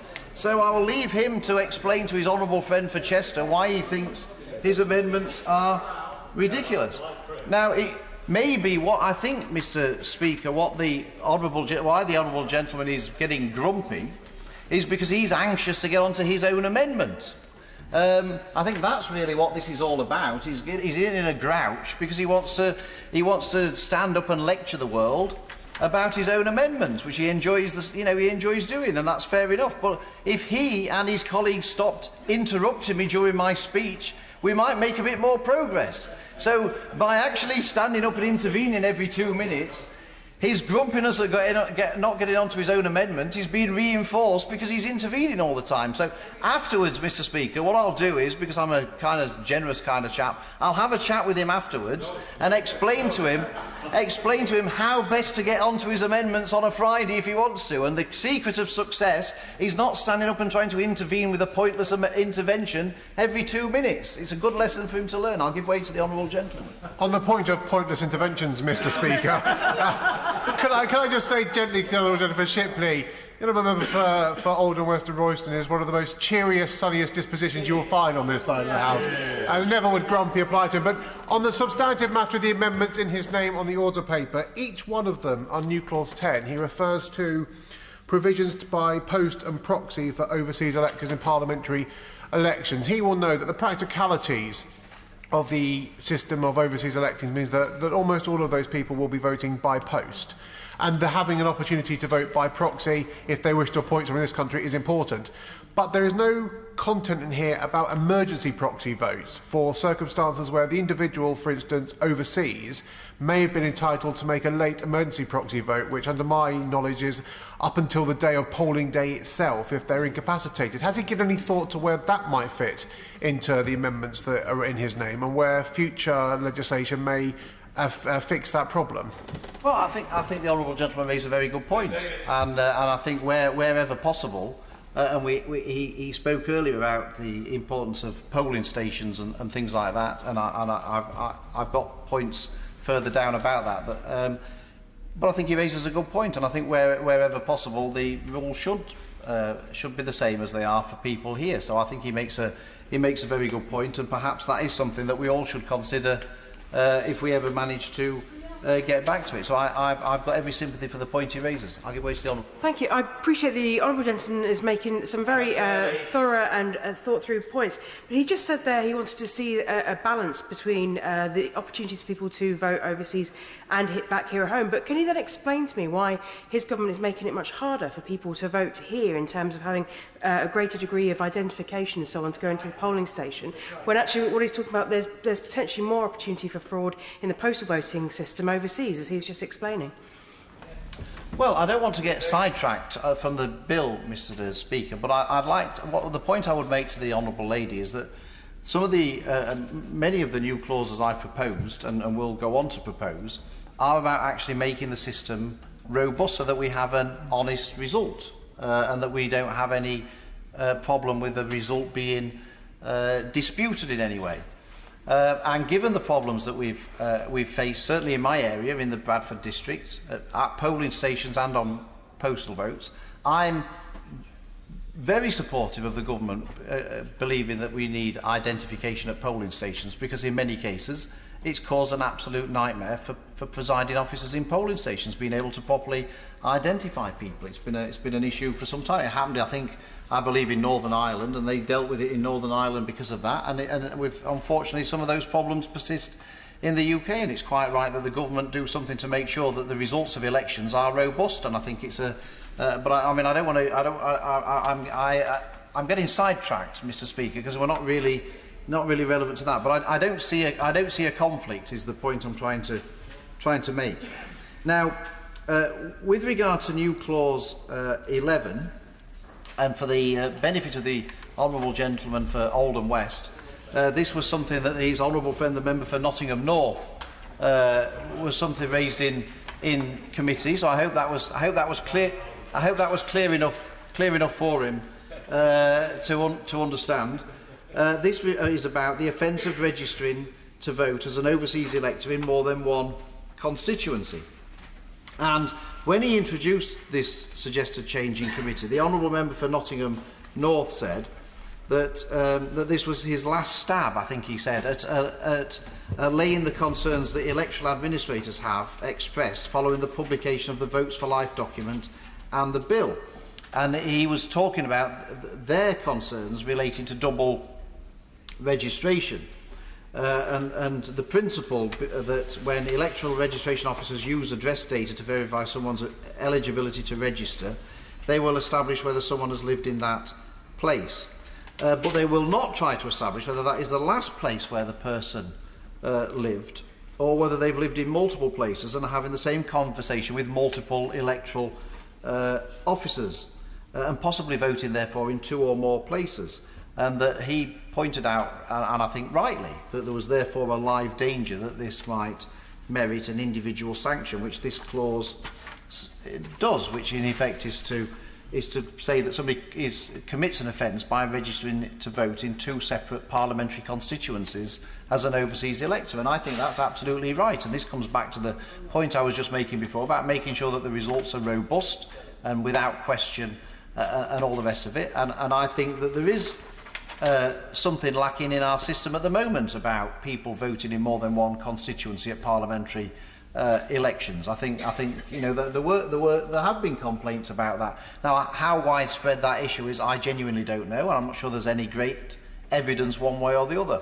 But anecdotally, people are concerned that the system isn't as robust as it should be. And I think the honourable member for Nottingham North was absolutely right to highlight that this is a potential issue, and we should do what we can to stop it. I've given up on the honourable gentleman. He's certainly not taking my advice as to how to get onto his amendment. So I'll save him from himself, and I'll give way to his honourable friend. Again, I thank the honourable gentleman for Shipley. I would say the honourable gentleman for Alder Western Rogers is one of the most finest parliamentarians you'll get to debate with. And he should consider giving way after, of course, he's given way to me. The gentleman for Shipley will be aware that it is not currently a crime in the UK to be registered in more than one parliamentary constituency at any given time. It often happens for students or people who have 2 different constituencies, or even if there are members of Parliament. However, they cannot vote in more than one constituency at a time. Is he concerned that he may be criminalising individuals who would be able to register twice in the UK but not twice in the UK as overseas electors, creating a 2-tier threshold for registration? No, I understand the point the honourable gentleman makes. I think there's I see a difference personally, and the difference I see is that people can quite legitimately register in different places in the UK, and because they can vote in all of those places in a local election. And so if they're a council taxpayer in Yorkshire and a council taxpayer in Dorset, they're perfectly free to vote in both, quite properly, quite legally. There's nothing wrong with that. But they're not allowed to vote twice in a parliamentary. They can register, but they can only vote. What now? It seems to. I will in a second. It seems to me that for an overseas voter, there's a difference, because they don't need to be voting in the local election because they're living somewhere else and what have you. So this really is for about the parliamentary election, and they don't need to be. It seems to me they don't need to be registered in 2 different places to vote in a parliamentary election, given that they can only vote once anyway. So I think this is about, and it's about where they last lived. Well, so I think there's a difference. I'll give way to the honourable gentleman for Nottingham. Yeah, I mean, I think this gets the nub actually of one of the challenges around this bill is that. In the case that we're talking about with someone living in this country, the question that is being asked is, where do you live? And that there is reasonable, for example, people in this room have a legitimate claim to say we live in 2 different places, because we do during the week. But with overseas electors, we're asking the question of where did you live last? And those 2 things are very different questions. And we will be allowing and empowering exactly the same treatment in our voting system as a result. That at least should give us cause for reflection, if not anxiety. Yes, I absolutely agree with that, and I genuinely think that the points that he made in committee were very reasonable, and that's why I think they're very worthy of consideration again today, because I think we should really think very carefully about that. I think the honourable gentleman wanted. I thank the honourable member for the opportunity for him giving way for me have an opportunity to raise a related point, which is to ask him whether he has followed the scale of the churn on the electoral register in some city centres and very densely populated areas. In one part of Reading, 1/4 of the population on the electoral register changes every year. And this, in my view, indicates the need for far greater resources for this work, which he's advocating. Yes, I mean, obviously, he'll forgive me if I don't know the precise problems in Reading, but I'm sure that problem exists in other places too. I think he's absolutely right to raise that. And yes, I mean, as I made clear in an earlier intervention, I think that if this House imposes duties on electoral registration officers, then it's only right that we provide them with the resources to be able to do those duties. I mean, it would be completely unacceptable not to do that. So I take the point the honourable gentleman makes and tend to agree with it. I'll give way to my honourable friend. I thank you for giving way. I thank the honourable gentleman for giving way. Further to the point made by the honourable member for Stoke-on-Trent Central, does the honourable friend agree that there is a potential problem here for those who have been registered perfectly legitimately in 2 different places, so they can vote in 2 different local elections? At the point where they become overseas electors and are registered overseas, it would be quite easy to forget to deregister yourself for a parliamentary election in one of the 2 places that you were registered. Now, it seems to me this is not an insuperable problem because we could create a mechanism to automatically deregister you in some way, but that does seem to be an essential step in this to avoid accidentally criminalising people. Yes, I take that point. I mean, I think my honourable friend makes a good point, and as I say, this is why it's worthy of further consideration. I don't dispute that at all. But we equally have to.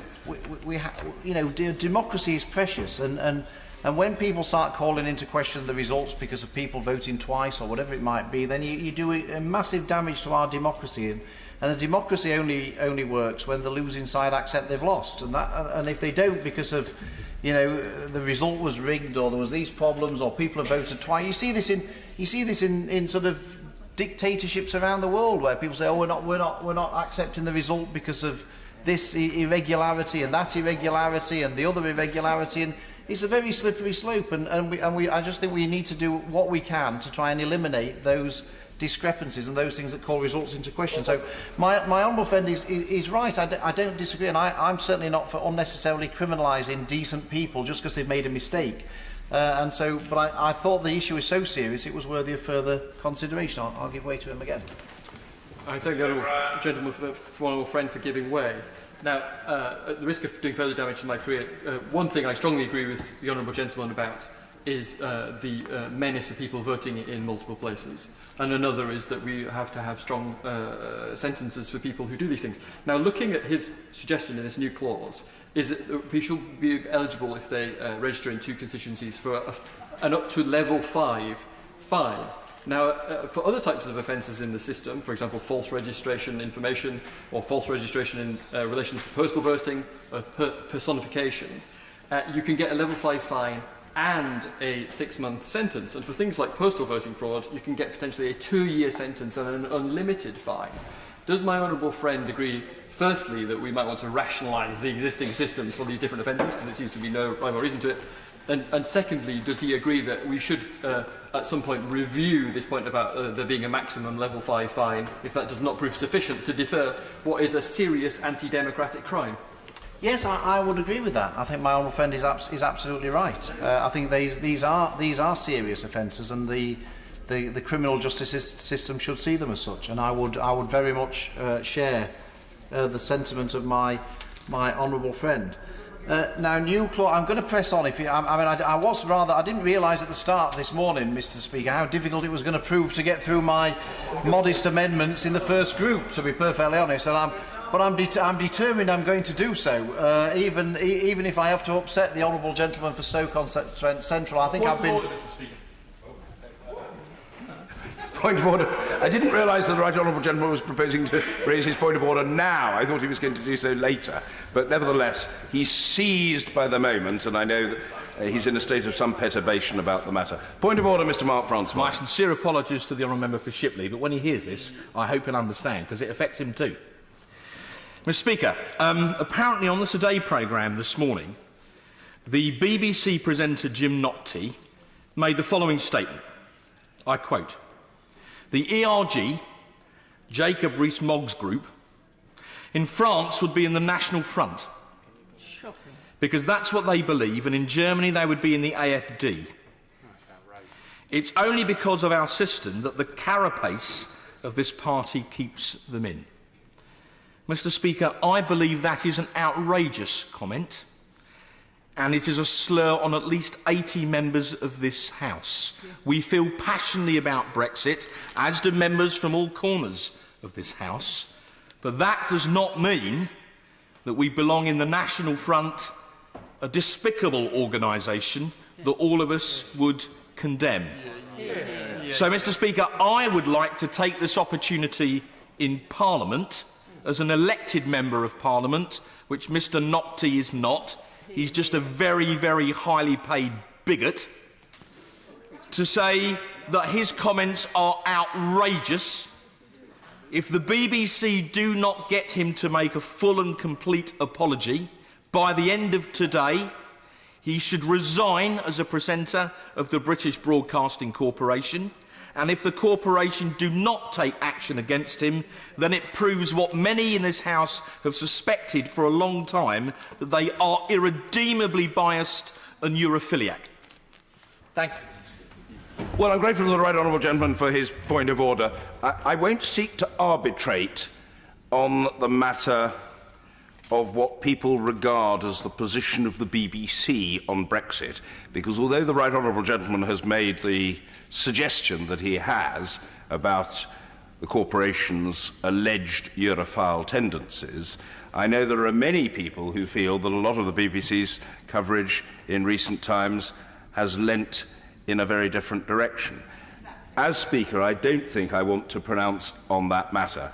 Moreover, as the clerk at the table, who swivelled round to counsel me, observed, points of order of this kind, referring to people out with the House, ceased to be commonplace some time ago.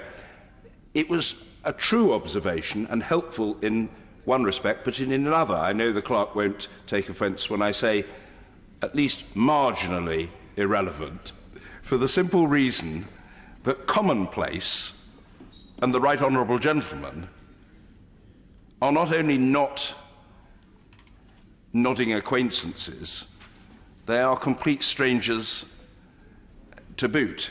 There's nothing commonplace about the right honourable gentleman. Now, I don't seek to treat his point with levity. I recognise that he feels extremely strongly about it. For my part, I stand by what I said earlier. As far as parliamentary debate is concerned, the precept of Erskine May is moderation and good humour conduce to better debate, rather than ad hominem personal attacks. People should play the ball rather than the man or the woman. Moreover, though it is not for me to stand up for the European Research Group, it doesn't need me to do so, and I am not doing so. I do want to say, as far as the right honourable gentleman is concerned, that I've known him for 35 years, and there is no way on earth that I could imagine him in the National Front. That is not the right honourable gentleman, and it's not the member for Christchurch, and it's not the member for Shipley, and it's not the member for Corby and East Northamptonshire either. That is simply not a fair characterisation. I can't be expected to go through all the members of the European Research Group, but the honourable gentleman member for North East Somerset is a friend of mine, and he has very strong views to which some people very strongly object and which other people very strongly support. But to suggest that there is some sort of National Front allegiance is quite wrong and, in my opinion, uncalled for. Let's try to lower the decibel level and treat other people's views on either side of an argument with respect, debating the issues rather than resorting to slogans. I hope that's fair. It is, sir. Thank you very much. Thank you. Now, as a result of that exchange, we have been deprived for a number of minutes of the mellifluous tones of the honourable gentleman, the member for Shipley, but I suspect that there will be an outbreak of ecstasy in the public gallery at the resumption of the honourable gentleman's speech. Mr. Philip Davis. Well, thank you, Mr. Speaker, and I certainly don't object at all to my honourable friend's interrupting me with his point of order, with which I agree wholeheartedly. And I thank you, Mr. Speaker, for your response. I do seem destined not to get through these for different reasons, but I am going to. I'll give way one more, and then I am going to plough on, because I do actually want to get through these amendments. I'll give way to my honourable friend. My honourable friend is identifying the complexity of these matters, both in relation to overseas electors and domestic electors. Does he agree with me that it might be a good idea if the government commissioned the Law Commission to draft some legislation on this subject? Because that would then could be put forward as a draft bill and properly discussed, because the attempts in this session, including my attempt in my own voter registration bill to try and get consensus across the House, has failed, as indeed I think this bill has failed to get that consensus. Is it not time to get some expertise from the Law Commission? Well, I'm grateful to my honourable friend for his suggestion, and I think it has a great deal of merit. I mean, I would say I'm not entirely sure whether this was the best route for this legislation, a private member's bill. I think it probably does need a bit more of what he refers to, and I certainly wouldn't disagree with that. Now, I'm not entirely sure whether I've got up to new clause 12 or new clause 13, but in the interest of trying to get through this, I'm going to move on to new clause 13 and hope that was the case. I'll give way briefly to my honourable friend. I'm grateful to my honourable friend for giving way. New clause 12, before he moves on, calls for a report on electoral offences and whether they have been changed in number by the effects of this Act. Now, I just wondered whether my honourable friend could tell us how he thinks we might be able to pull apart effect of the extension of the franchise in this bill versus the many other things that could have an effect on both the number of offences and also the number of overseas electors. Because as we note from reading page 9 of the Commons Library briefing on this particular bill, many other things, including electronic voting, referendum campaigns, general elections that are particularly interesting, cause the numbers to move far more than other changes to the franchise. Yes, I understand the point that my honourable friend makes, and I think he makes a good one. This was, I would say, was more of a probing amendment than one that I was intending to put to a division. But I think the point I was trying to make when putting down this amendment was that it seems to me that the chances are, if you do extend the franchise so widely, the chances are there will be more offences committed, and I think it's right that therefore that the government looks into this in some detail, and therefore doing a report on it seems to me to be a sensible thing. But I understand the point that my honourable friend makes, and I don't necessarily disagree with that. New clauses 13 and 14, Mr. Speaker, are basically sunset clauses to the bill. And again, I'm a big fan of sunset clauses on legislation. Again, because if it means that if a bill turns out to be hopeless, then it's put out of its misery without any further need to do anything. And if it's a particularly good piece of legislation, then presumably there'll be no problem in somebody wanting to resurrect it again and bring it back. And I think it's a good way of making sure that you end up with good legislation in place and you get rid of bad legislation. And so my two new clauses there offer different dates for how long the sunset clause should last, one of 5 years and one of 3. Will you give way? Yes, I will. I'm grateful to the honourable gentleman for giving way. Just to make the case against my honourable friend's case for sunset clauses there, just last Friday in this House we were debating Theresa Villiers' bill to end the sunset clause that was put on the Restoration of Holocaust Artefacts bill before.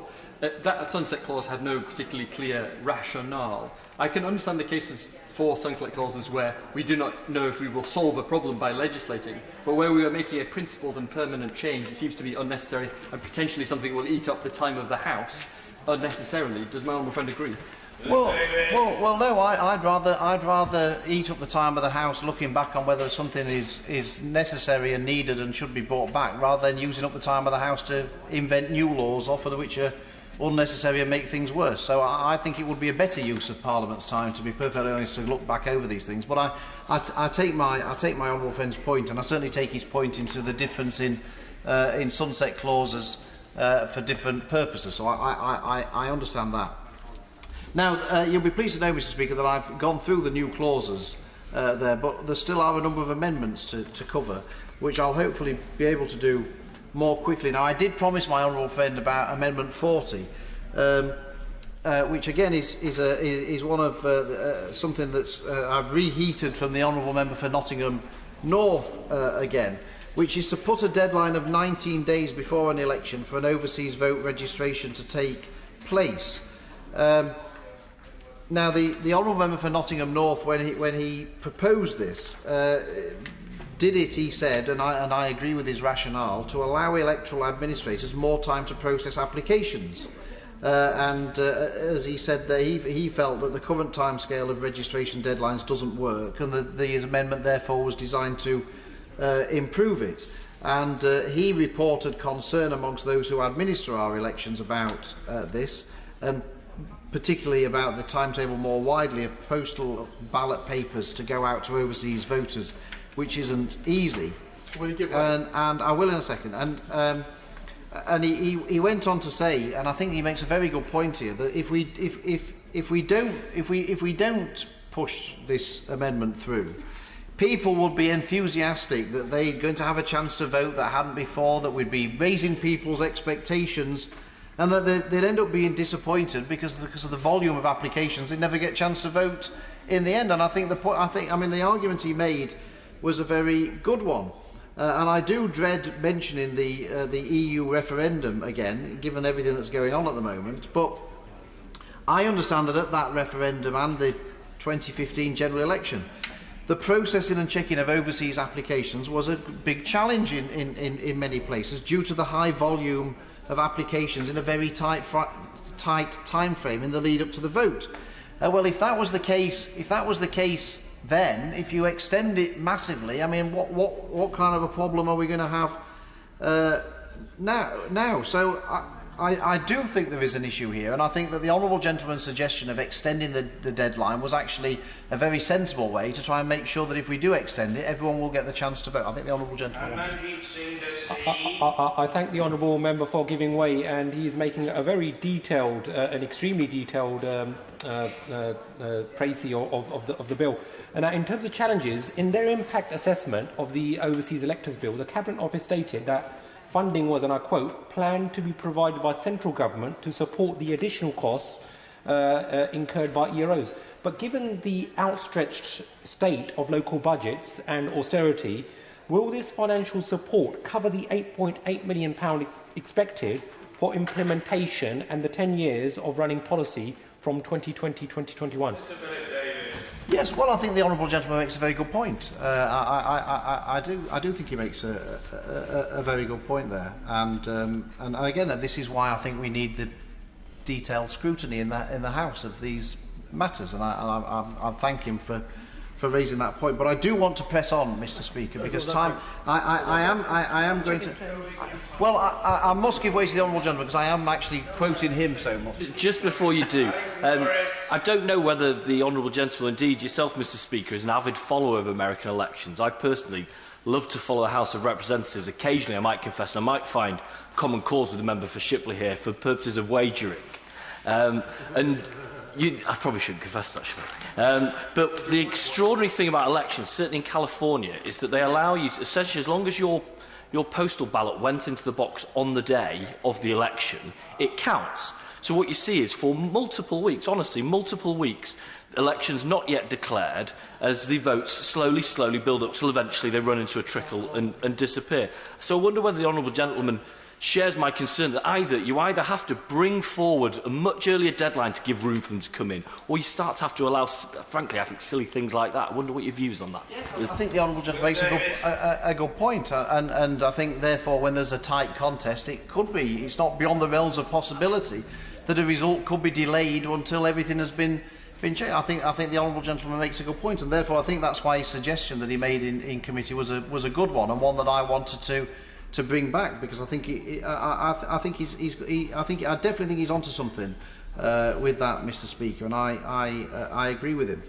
Now, with regard to other amendments,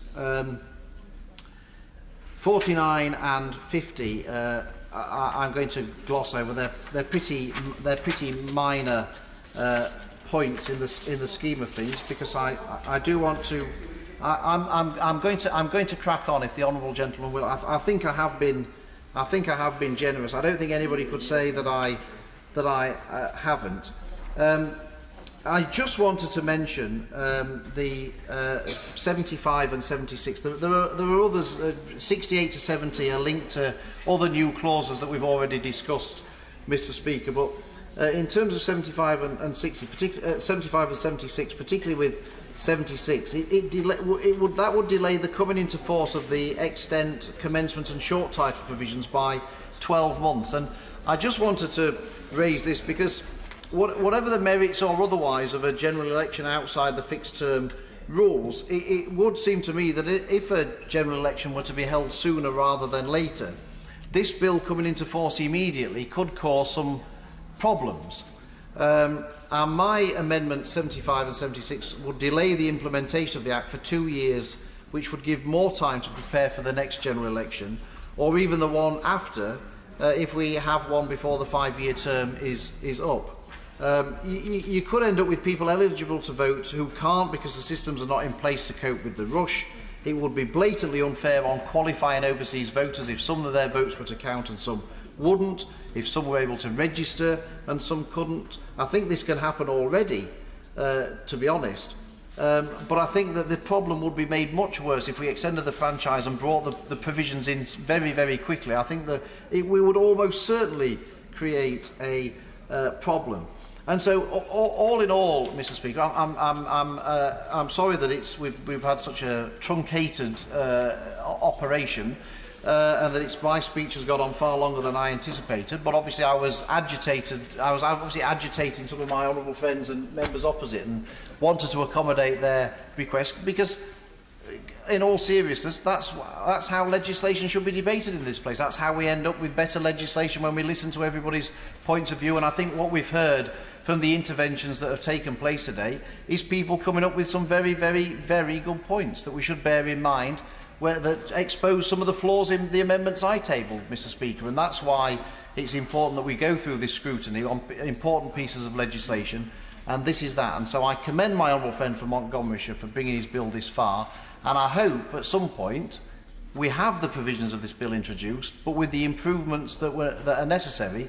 And I would urge the government to listen again to the arguments that the honourable member for Chester and Nottingham North in particular made in committee, because I think that if their suggestions have been taken on board, this would have been a much better piece of legislation.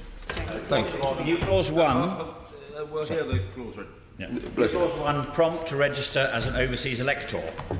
The question is that new clause 1 be read a second time. Just before I turn to the honourable gentleman for the City of Chester to speak from the opposition front bench, I'll take the point of order from the honourable gentleman. Point of order, Mr. Jim McMahon. Thank you for allowing the point of order, Mr. Speaker. I appreciate your generosity. Clearly, time has run away with ourselves, and we've had 3 urgent questions. It has meant we've not moved on to the second group, which would have included a debate on votes to 16. I recognise completely that's legitimate in terms of how Parliament works, but I would like to place on record, if I may, members of Oldham Youth Council who submitted their personal responses about what votes at 16 would mean to them. So Roshni Palmer-Hill, Charlotte Claspy, Sam McCullin, Liam Harris and Tia Henderson, who all sent in representations, and really just to thank them and place on the record our appreciation for those submissions. Well, that's perfectly fitting and has been done with characteristic grace by the honourable gentleman, and I hope he feels that he's achieved his objective and secured, in the circumstances, a consolation prize, albeit a modest consolation prize. Thank you. Mr. Christian Matheson. Thank you, Mr. Speaker. And as I rise to address the House for the first time in this in today's sitting, can I start by paying tribute to my good friend the honourable gentleman, the member for Montgomeryshire, who has himself sat patiently through this and through many other hearings. I know how very keen he is to see this bill make its progress onto the statute book, and if it doesn't do so, that will not be because of any lack of efforts on his part, but I pay tribute to him for the decent diligence that he has put into this into this bill, and the tribute that I give him is heartfelt and genuine, and I wish him well. And I'm listening. I will indeed give way to the Minister.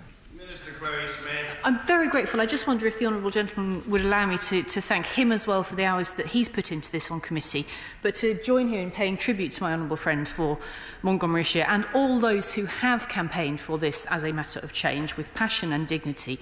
May I also just take the moment to confirm that the government remains committed to scrapping this time cap.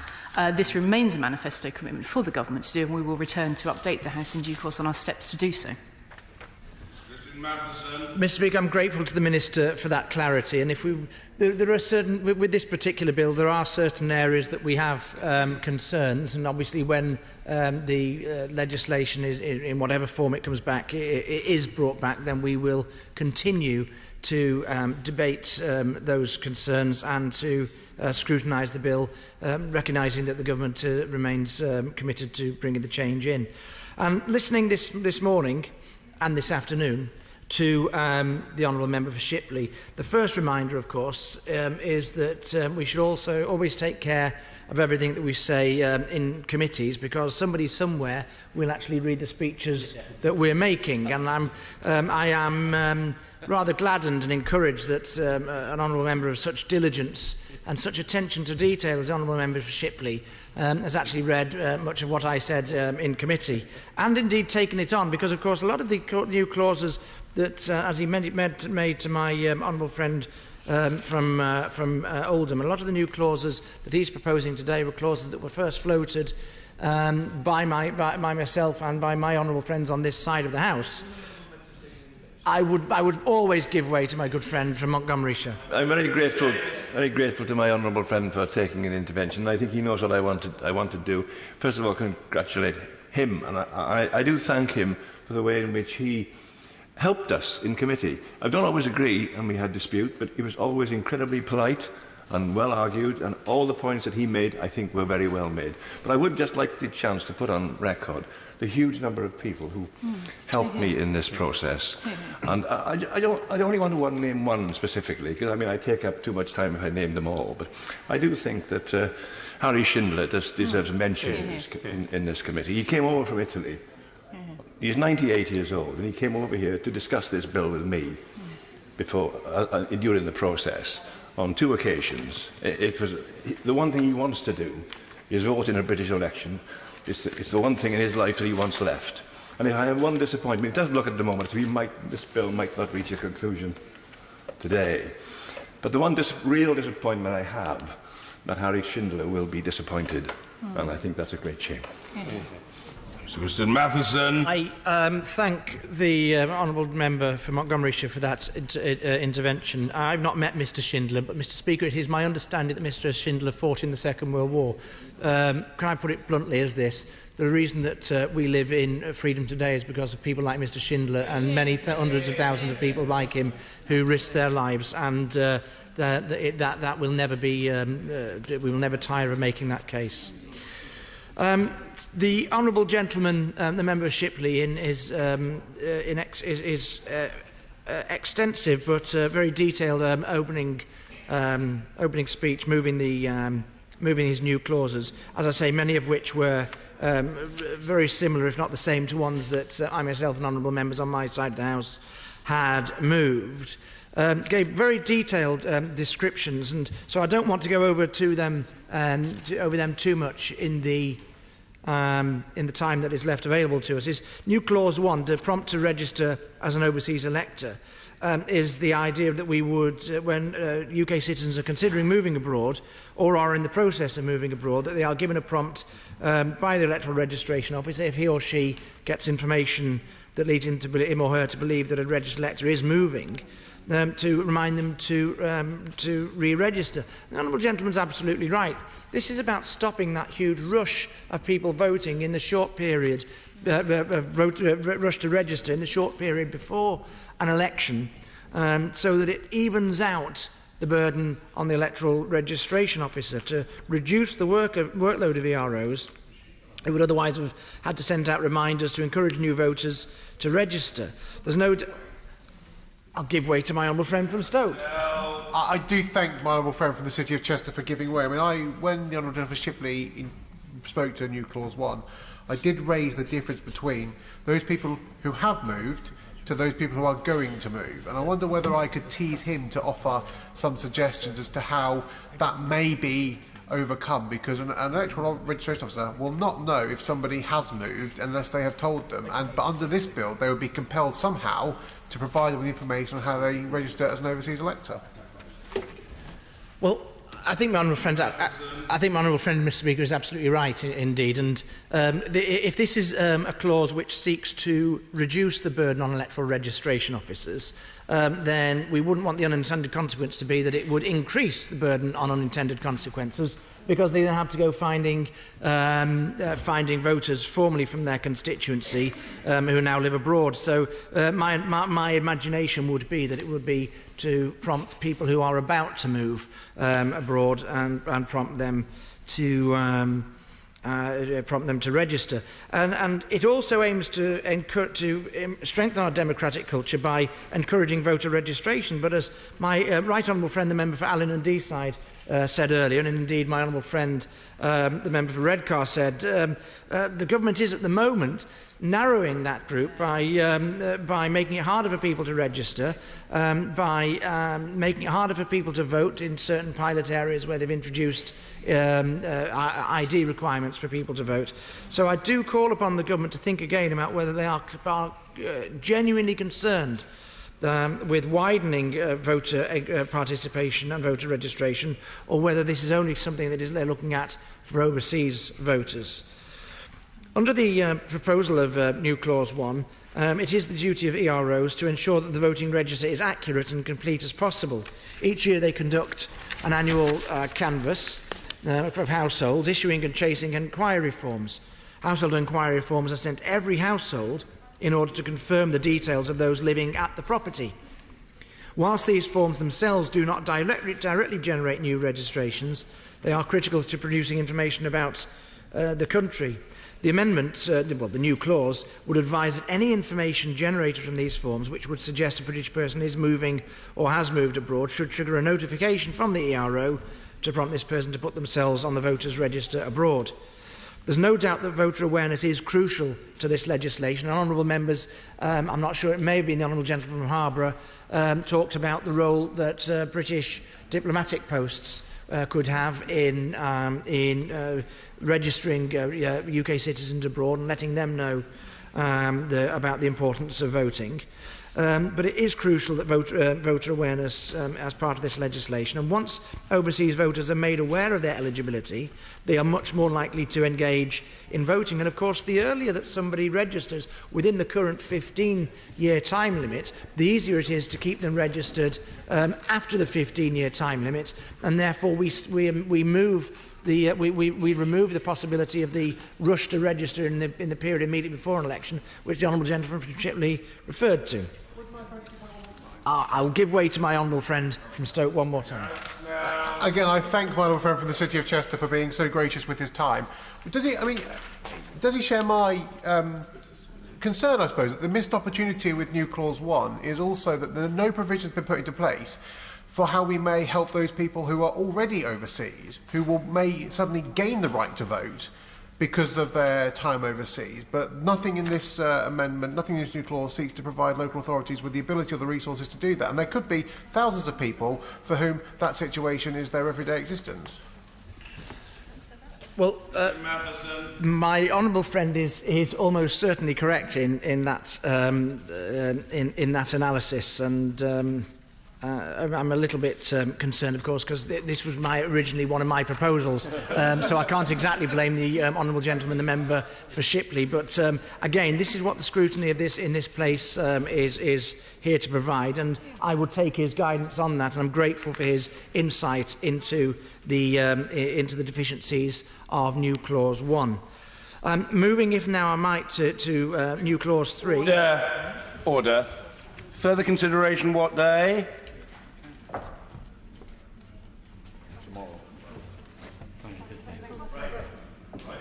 8th of March.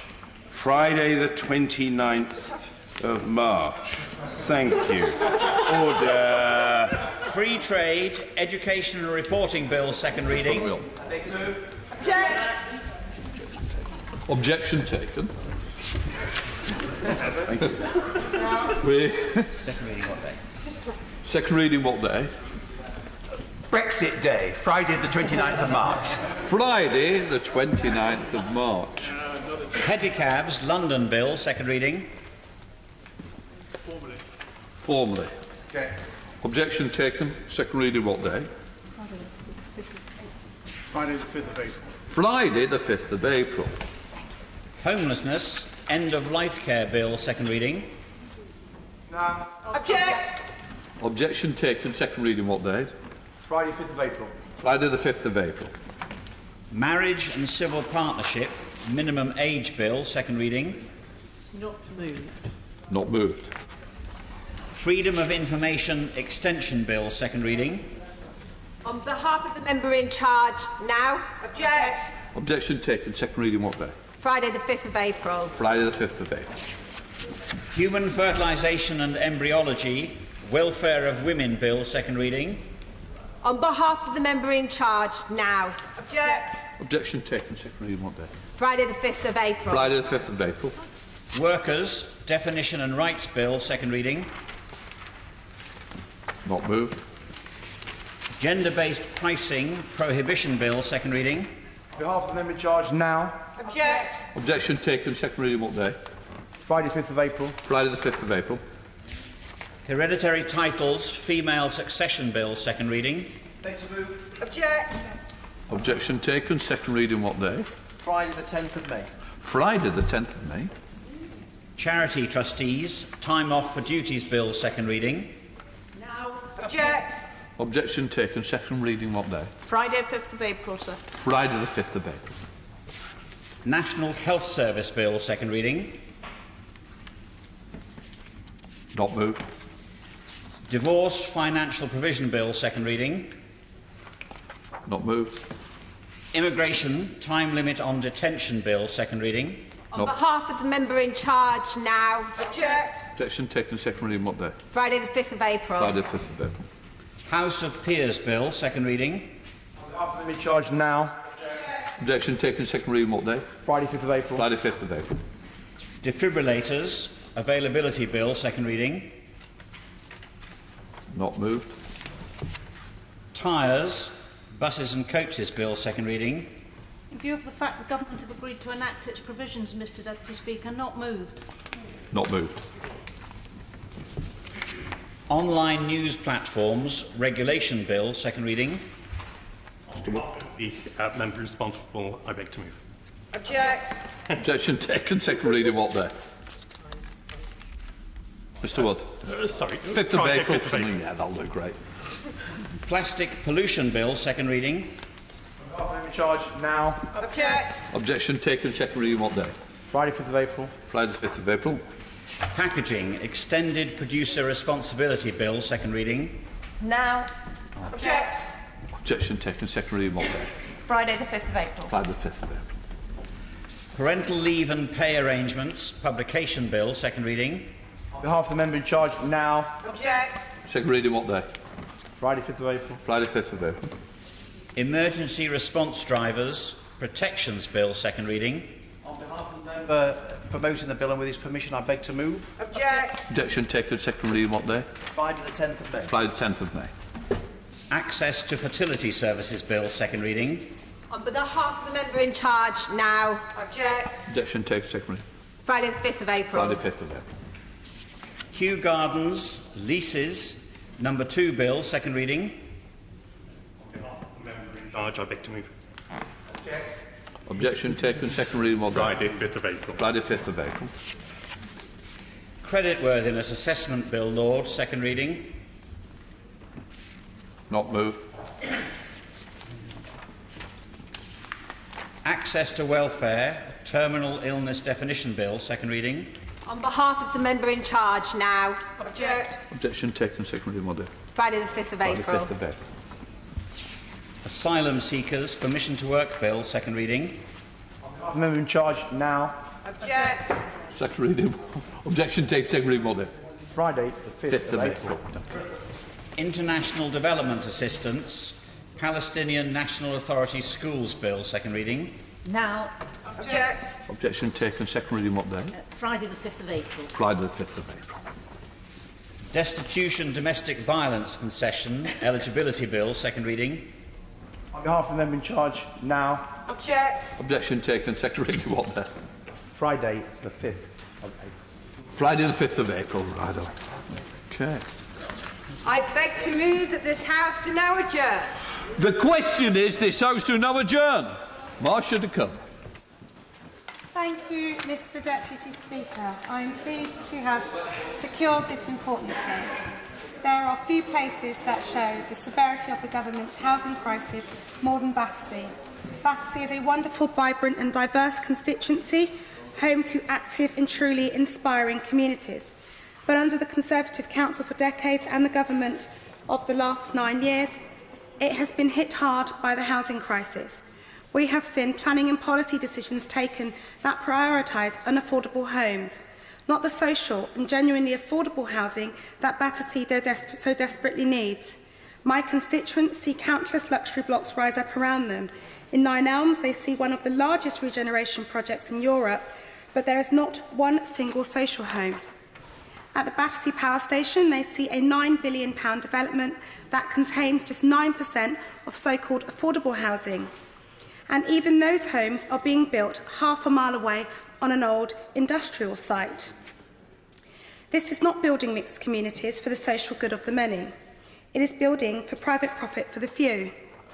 And, Mr Deputy Speaker, I fear that the Winstanley and York Road regeneration is another example of a development that works for the few, but is not there to meet the needs of the many living in the constituency.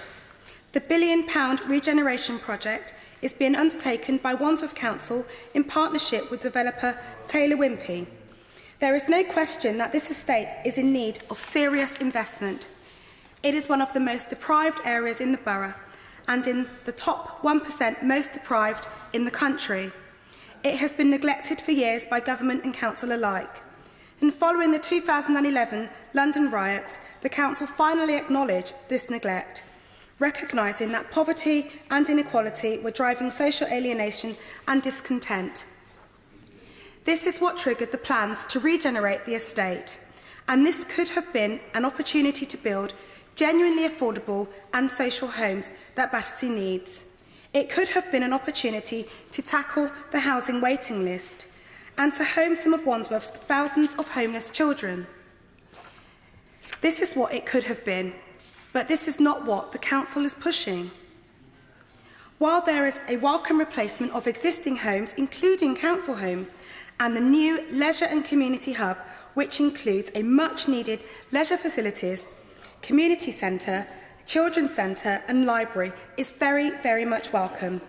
The proposals will make no meaningful impact on Battersea's desperate housing need. They instead mark a worrying change in a social mix of the Winstanley and York Road estate. At present, the vast majority of homes on the estate are council homes, but of the proposed nearly 2,000 extra homes, just 3, that is just 0.15% of the additional homes, will be council homes, with nearly 90% will be unaffordable private housing. That is more than 1,500 new unaffordable homes, taking the total private homes to more than 1,750. And as part of the scheme, there are set to be 100 homes for so-called affordable rents, which at 80% of market rates we know are unaffordable for many. 222 intermediate homes and 86 shared equity homes. But this will mean the social mix will be radically changed. At present, nearly 70% of the estate is social housing tenants. When the project is complete, less than 20% of the estate will be for social rent. Mr Deputy Speaker, the social makeup of the estate will be transformed in what some people have described as social engineering. When Wandsworth Council has nearly 7,000 families on its housing waiting list, when 2,000 families are homeless, including nearly 3,000 children living in temporary accommodation, when private rents are soaring, and when rough sleeping has rocketed by 150% in the last year alone. For a £1 billion development to have just 0.15% of its additional properties being council homes is totally inadequate. It is an insult to the many that are in housing need. Think, for example, of a family that's been to see me over just this last month, and they have been in temporary accommodation for 5 years, a family of 7. They are squeezed into a 3-bedroom flat. Mould is destroying the walls, aggravating their 5-year-old's asthma. When they raised this with the council, they were told to open their windows, even though the heating in the home had broken. This is no way for a family to be forced to live. Dire housing situations like this are all too common. And Mr Deputy Speaker, my concern is that the additional genuinely affordable housing is so low in the regeneration because the council has not put the interests of its residents at the forefront. The reported rate of return of the project is 35%, double the industry average. Hundreds of millions of pounds will be made in profit from this regeneration plan, at a time when many in Battersea are struggling. And the concerns with the regeneration do not stop there. Residents of Ganley Court, which is set to be demolished during later stages of the regeneration programme, have raised serious objections. Their concerns cover a number of issues. They came to my surgery, they've come to see me on several occasions. In the proposal's first phase is a huge tower blocks. 2 towers would stand at 77 and 120 metres high, dwarfing Ganley Court, overlooking their properties and denying them their privacy.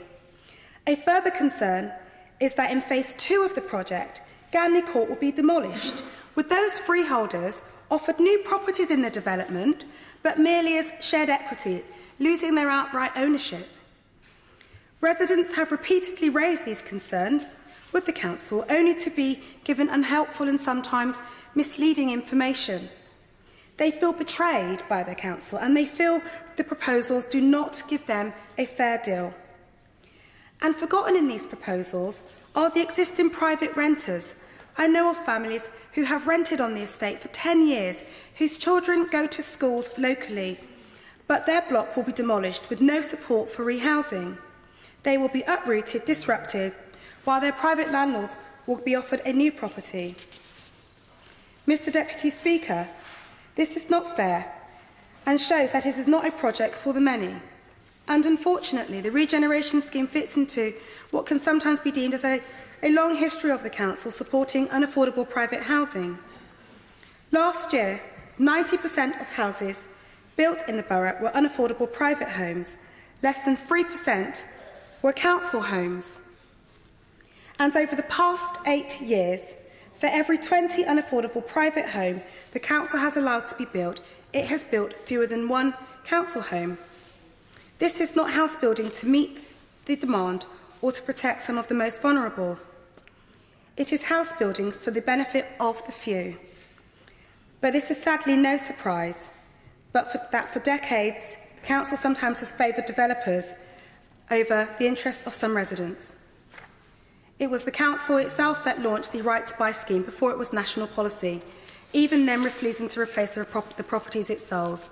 And under the Wandsworth Tory Council, 24,000 council houses has been sold, deepening the Battersea's housing crisis.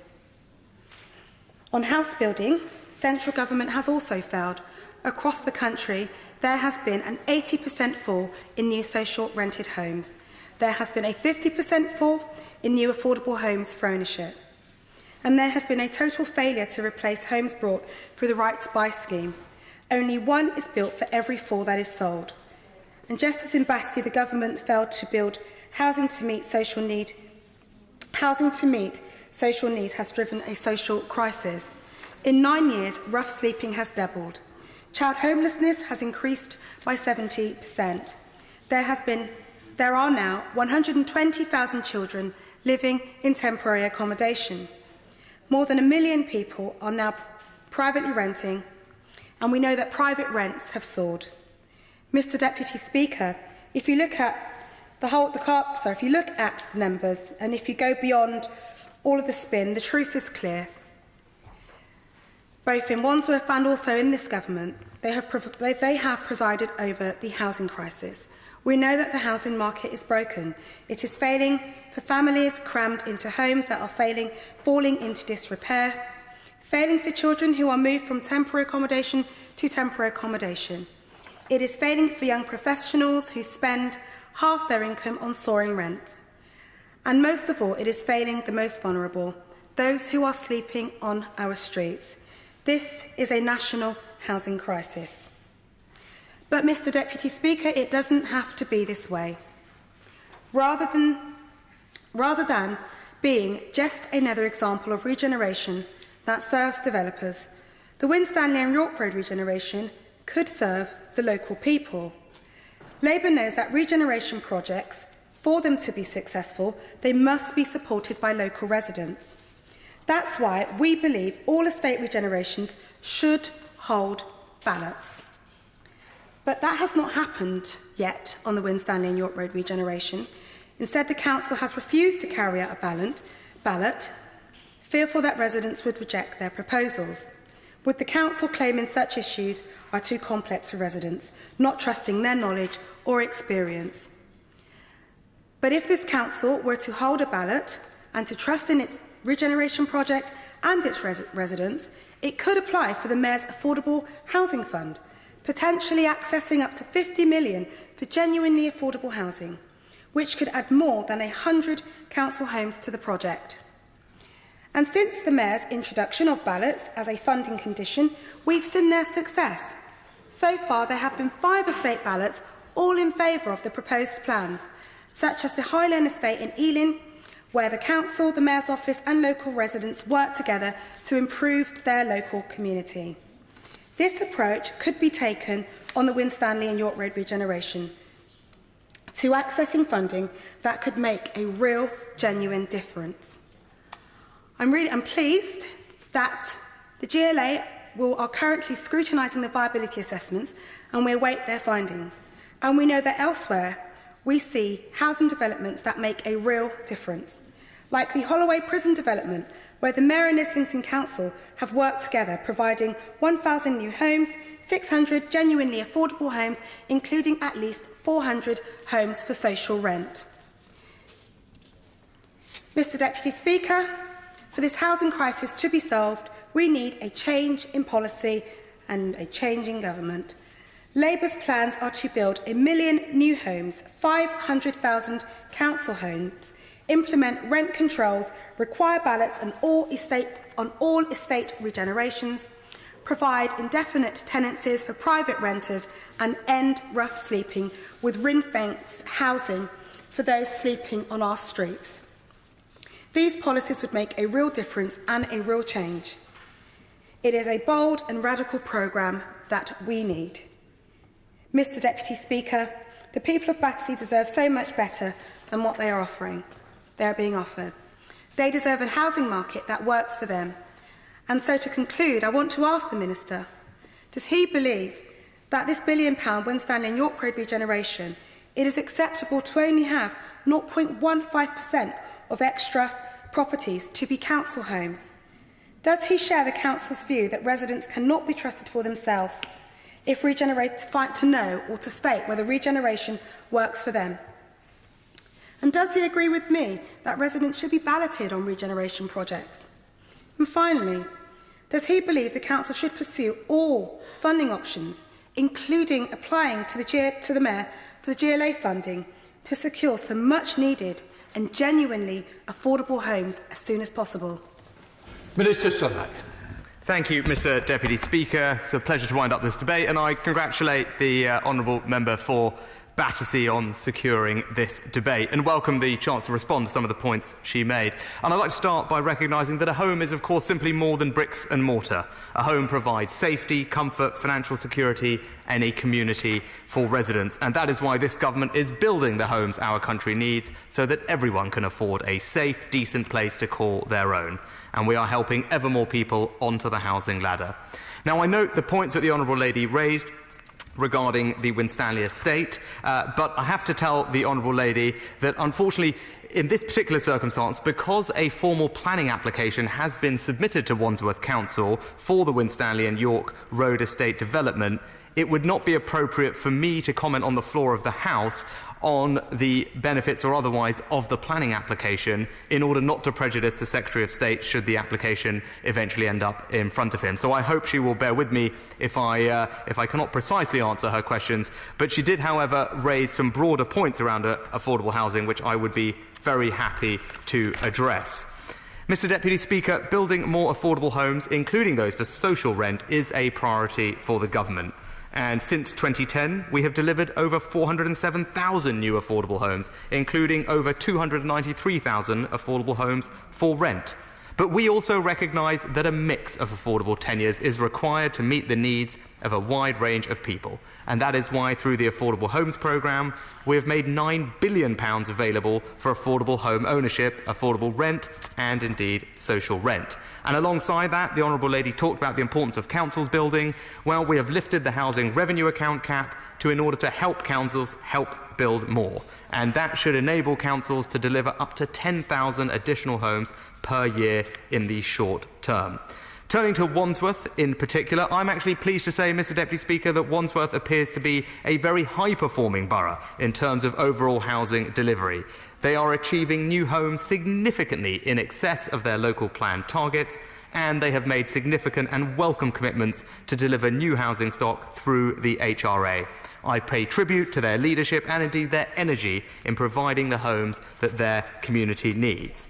Now, I cannot answer the specific question the Honourable Lady asked about the nature of the affordable housing in this particular development, so as not to prejudice the planning application, but it is worth putting on record that what I'm aware of is that the new development will have 35% of the building for affordable units, which is, and I'm happy to give way. Just on your thank you, Mr Speaker, and I thank the honourable member for giving me way. Just on the point that does he agree with me that as it stands, the proposal, the Winstanley and York Road regeneration currently is not meeting the London Plan standard for affordable? It wouldn't be appropriate for me to comment on whether any particular plan is meeting, any particular planning application meets any standard, but what I am aware of is that at 35%, that is in excess of the local authority's target of 33% on affordable housing developments, and indeed there is a tripling of housing supply overall and an increase in affordable housing for this particular development in question. But that, of course, will be decided in a formal planning application. We talked, Mr Deputy Speaker, about estate regeneration, and I agree with the Honourable Lady that estate regeneration, done the right way, can create new improved homes and communities for the people who live there. The government indeed published a new national estate regeneration strategy in December of 2016. And as the Honourable Lady said, estate regeneration works best when the community are at the heart of the project. Residents must be the key partners in any regeneration scheme, and they should have the opportunity to participate from the start, developing the vision, the design, the partner procurement and delivery. And working with residents, I will happily give way. Thank you, and I thank the Minister again for giving me way. I'm pleased that he recognises that residents need to be at the heart and the centre of all regeneration. Does he then agree with me that ballots should be carried out on all estate regeneration projects going forward? Mr Deputy Speaker, I am a localist, and although the government provides overall guidance and direction for local authorities, it is of course right that they themselves make the determination of how exactly to engage best with their communities in each and every different circumstance. My understanding of reading through some of the materials is that in this instance there has been extensive engagement and consultation with the residents in question by the local authority. We, of course, as a government, have set out our expectations that estate regeneration should have the support of the residents whose lives will be affected. And my team have been informed by Wandsworth Council that the majority of Winstanley Estate residents who responded to the options consultation chose a more extensive regeneration approach involving the demolition, development, refurbishment and the new community facilities that we heard about. Also, Mr Deputy Speaker, it is important to set out a clear set of commitments about how the regeneration process will work and the housing options available. We believe that all existing tenants should have the option to return to the estate, and I'm pleased to say that, as was acknowledged by the Honourable Lady, that Wandsworth Council have said that indeed all council tenants will be offered an alternative home at social rent within the regeneration area. I'm sure that's something that is warmly welcomed. And also, the estate regeneration strategy sets out our expectation that disruption to residents should be minimised, and indeed Wandsworth Council have informed my officials that a phased approach is being undertaken at the estate so that where possible residents are only moved once from their current home to their new home. And furthermore, Wandsworth Council have also stated that resident homeowners will be able to take part in an equity share scheme. It is important that these home purchase options are made available, Mr Deputy Speaker, because residents should be given the opportunity to change tenure. So in conclusion, Mr Deputy Speaker, although I can't answer specifically every question posed by the Honourable Lady, given the planning application that is in force, I hope she can see that I do agree with her that local regeneration can deliver better quality homes, both additional homes for affordable rent and for market sale, and indeed improve facilities for the community, as I think she also acknowledged is happening here. Good regeneration requires the strong leadership of local authorities and the engagement of residents. It is right that that happens, and I'm sure the Honourable Lady will continue to make sure that it does continue to happen throughout the process. And of course, this approach does benefit from central government support, which many communities have received, not least with the expanded Affordable Homes Programme and infrastructure funding. So on that note, I'd like to thank the Honourable Lady for bringing these matters to my and the House's attention, and wish her well as she ensures that the planning application proceeds with all of these considerations to be borne in mind. The question is, this House to now adjourn. As many of that opinion say aye. Aye. The ayes have it, the ayes have it. Order, order.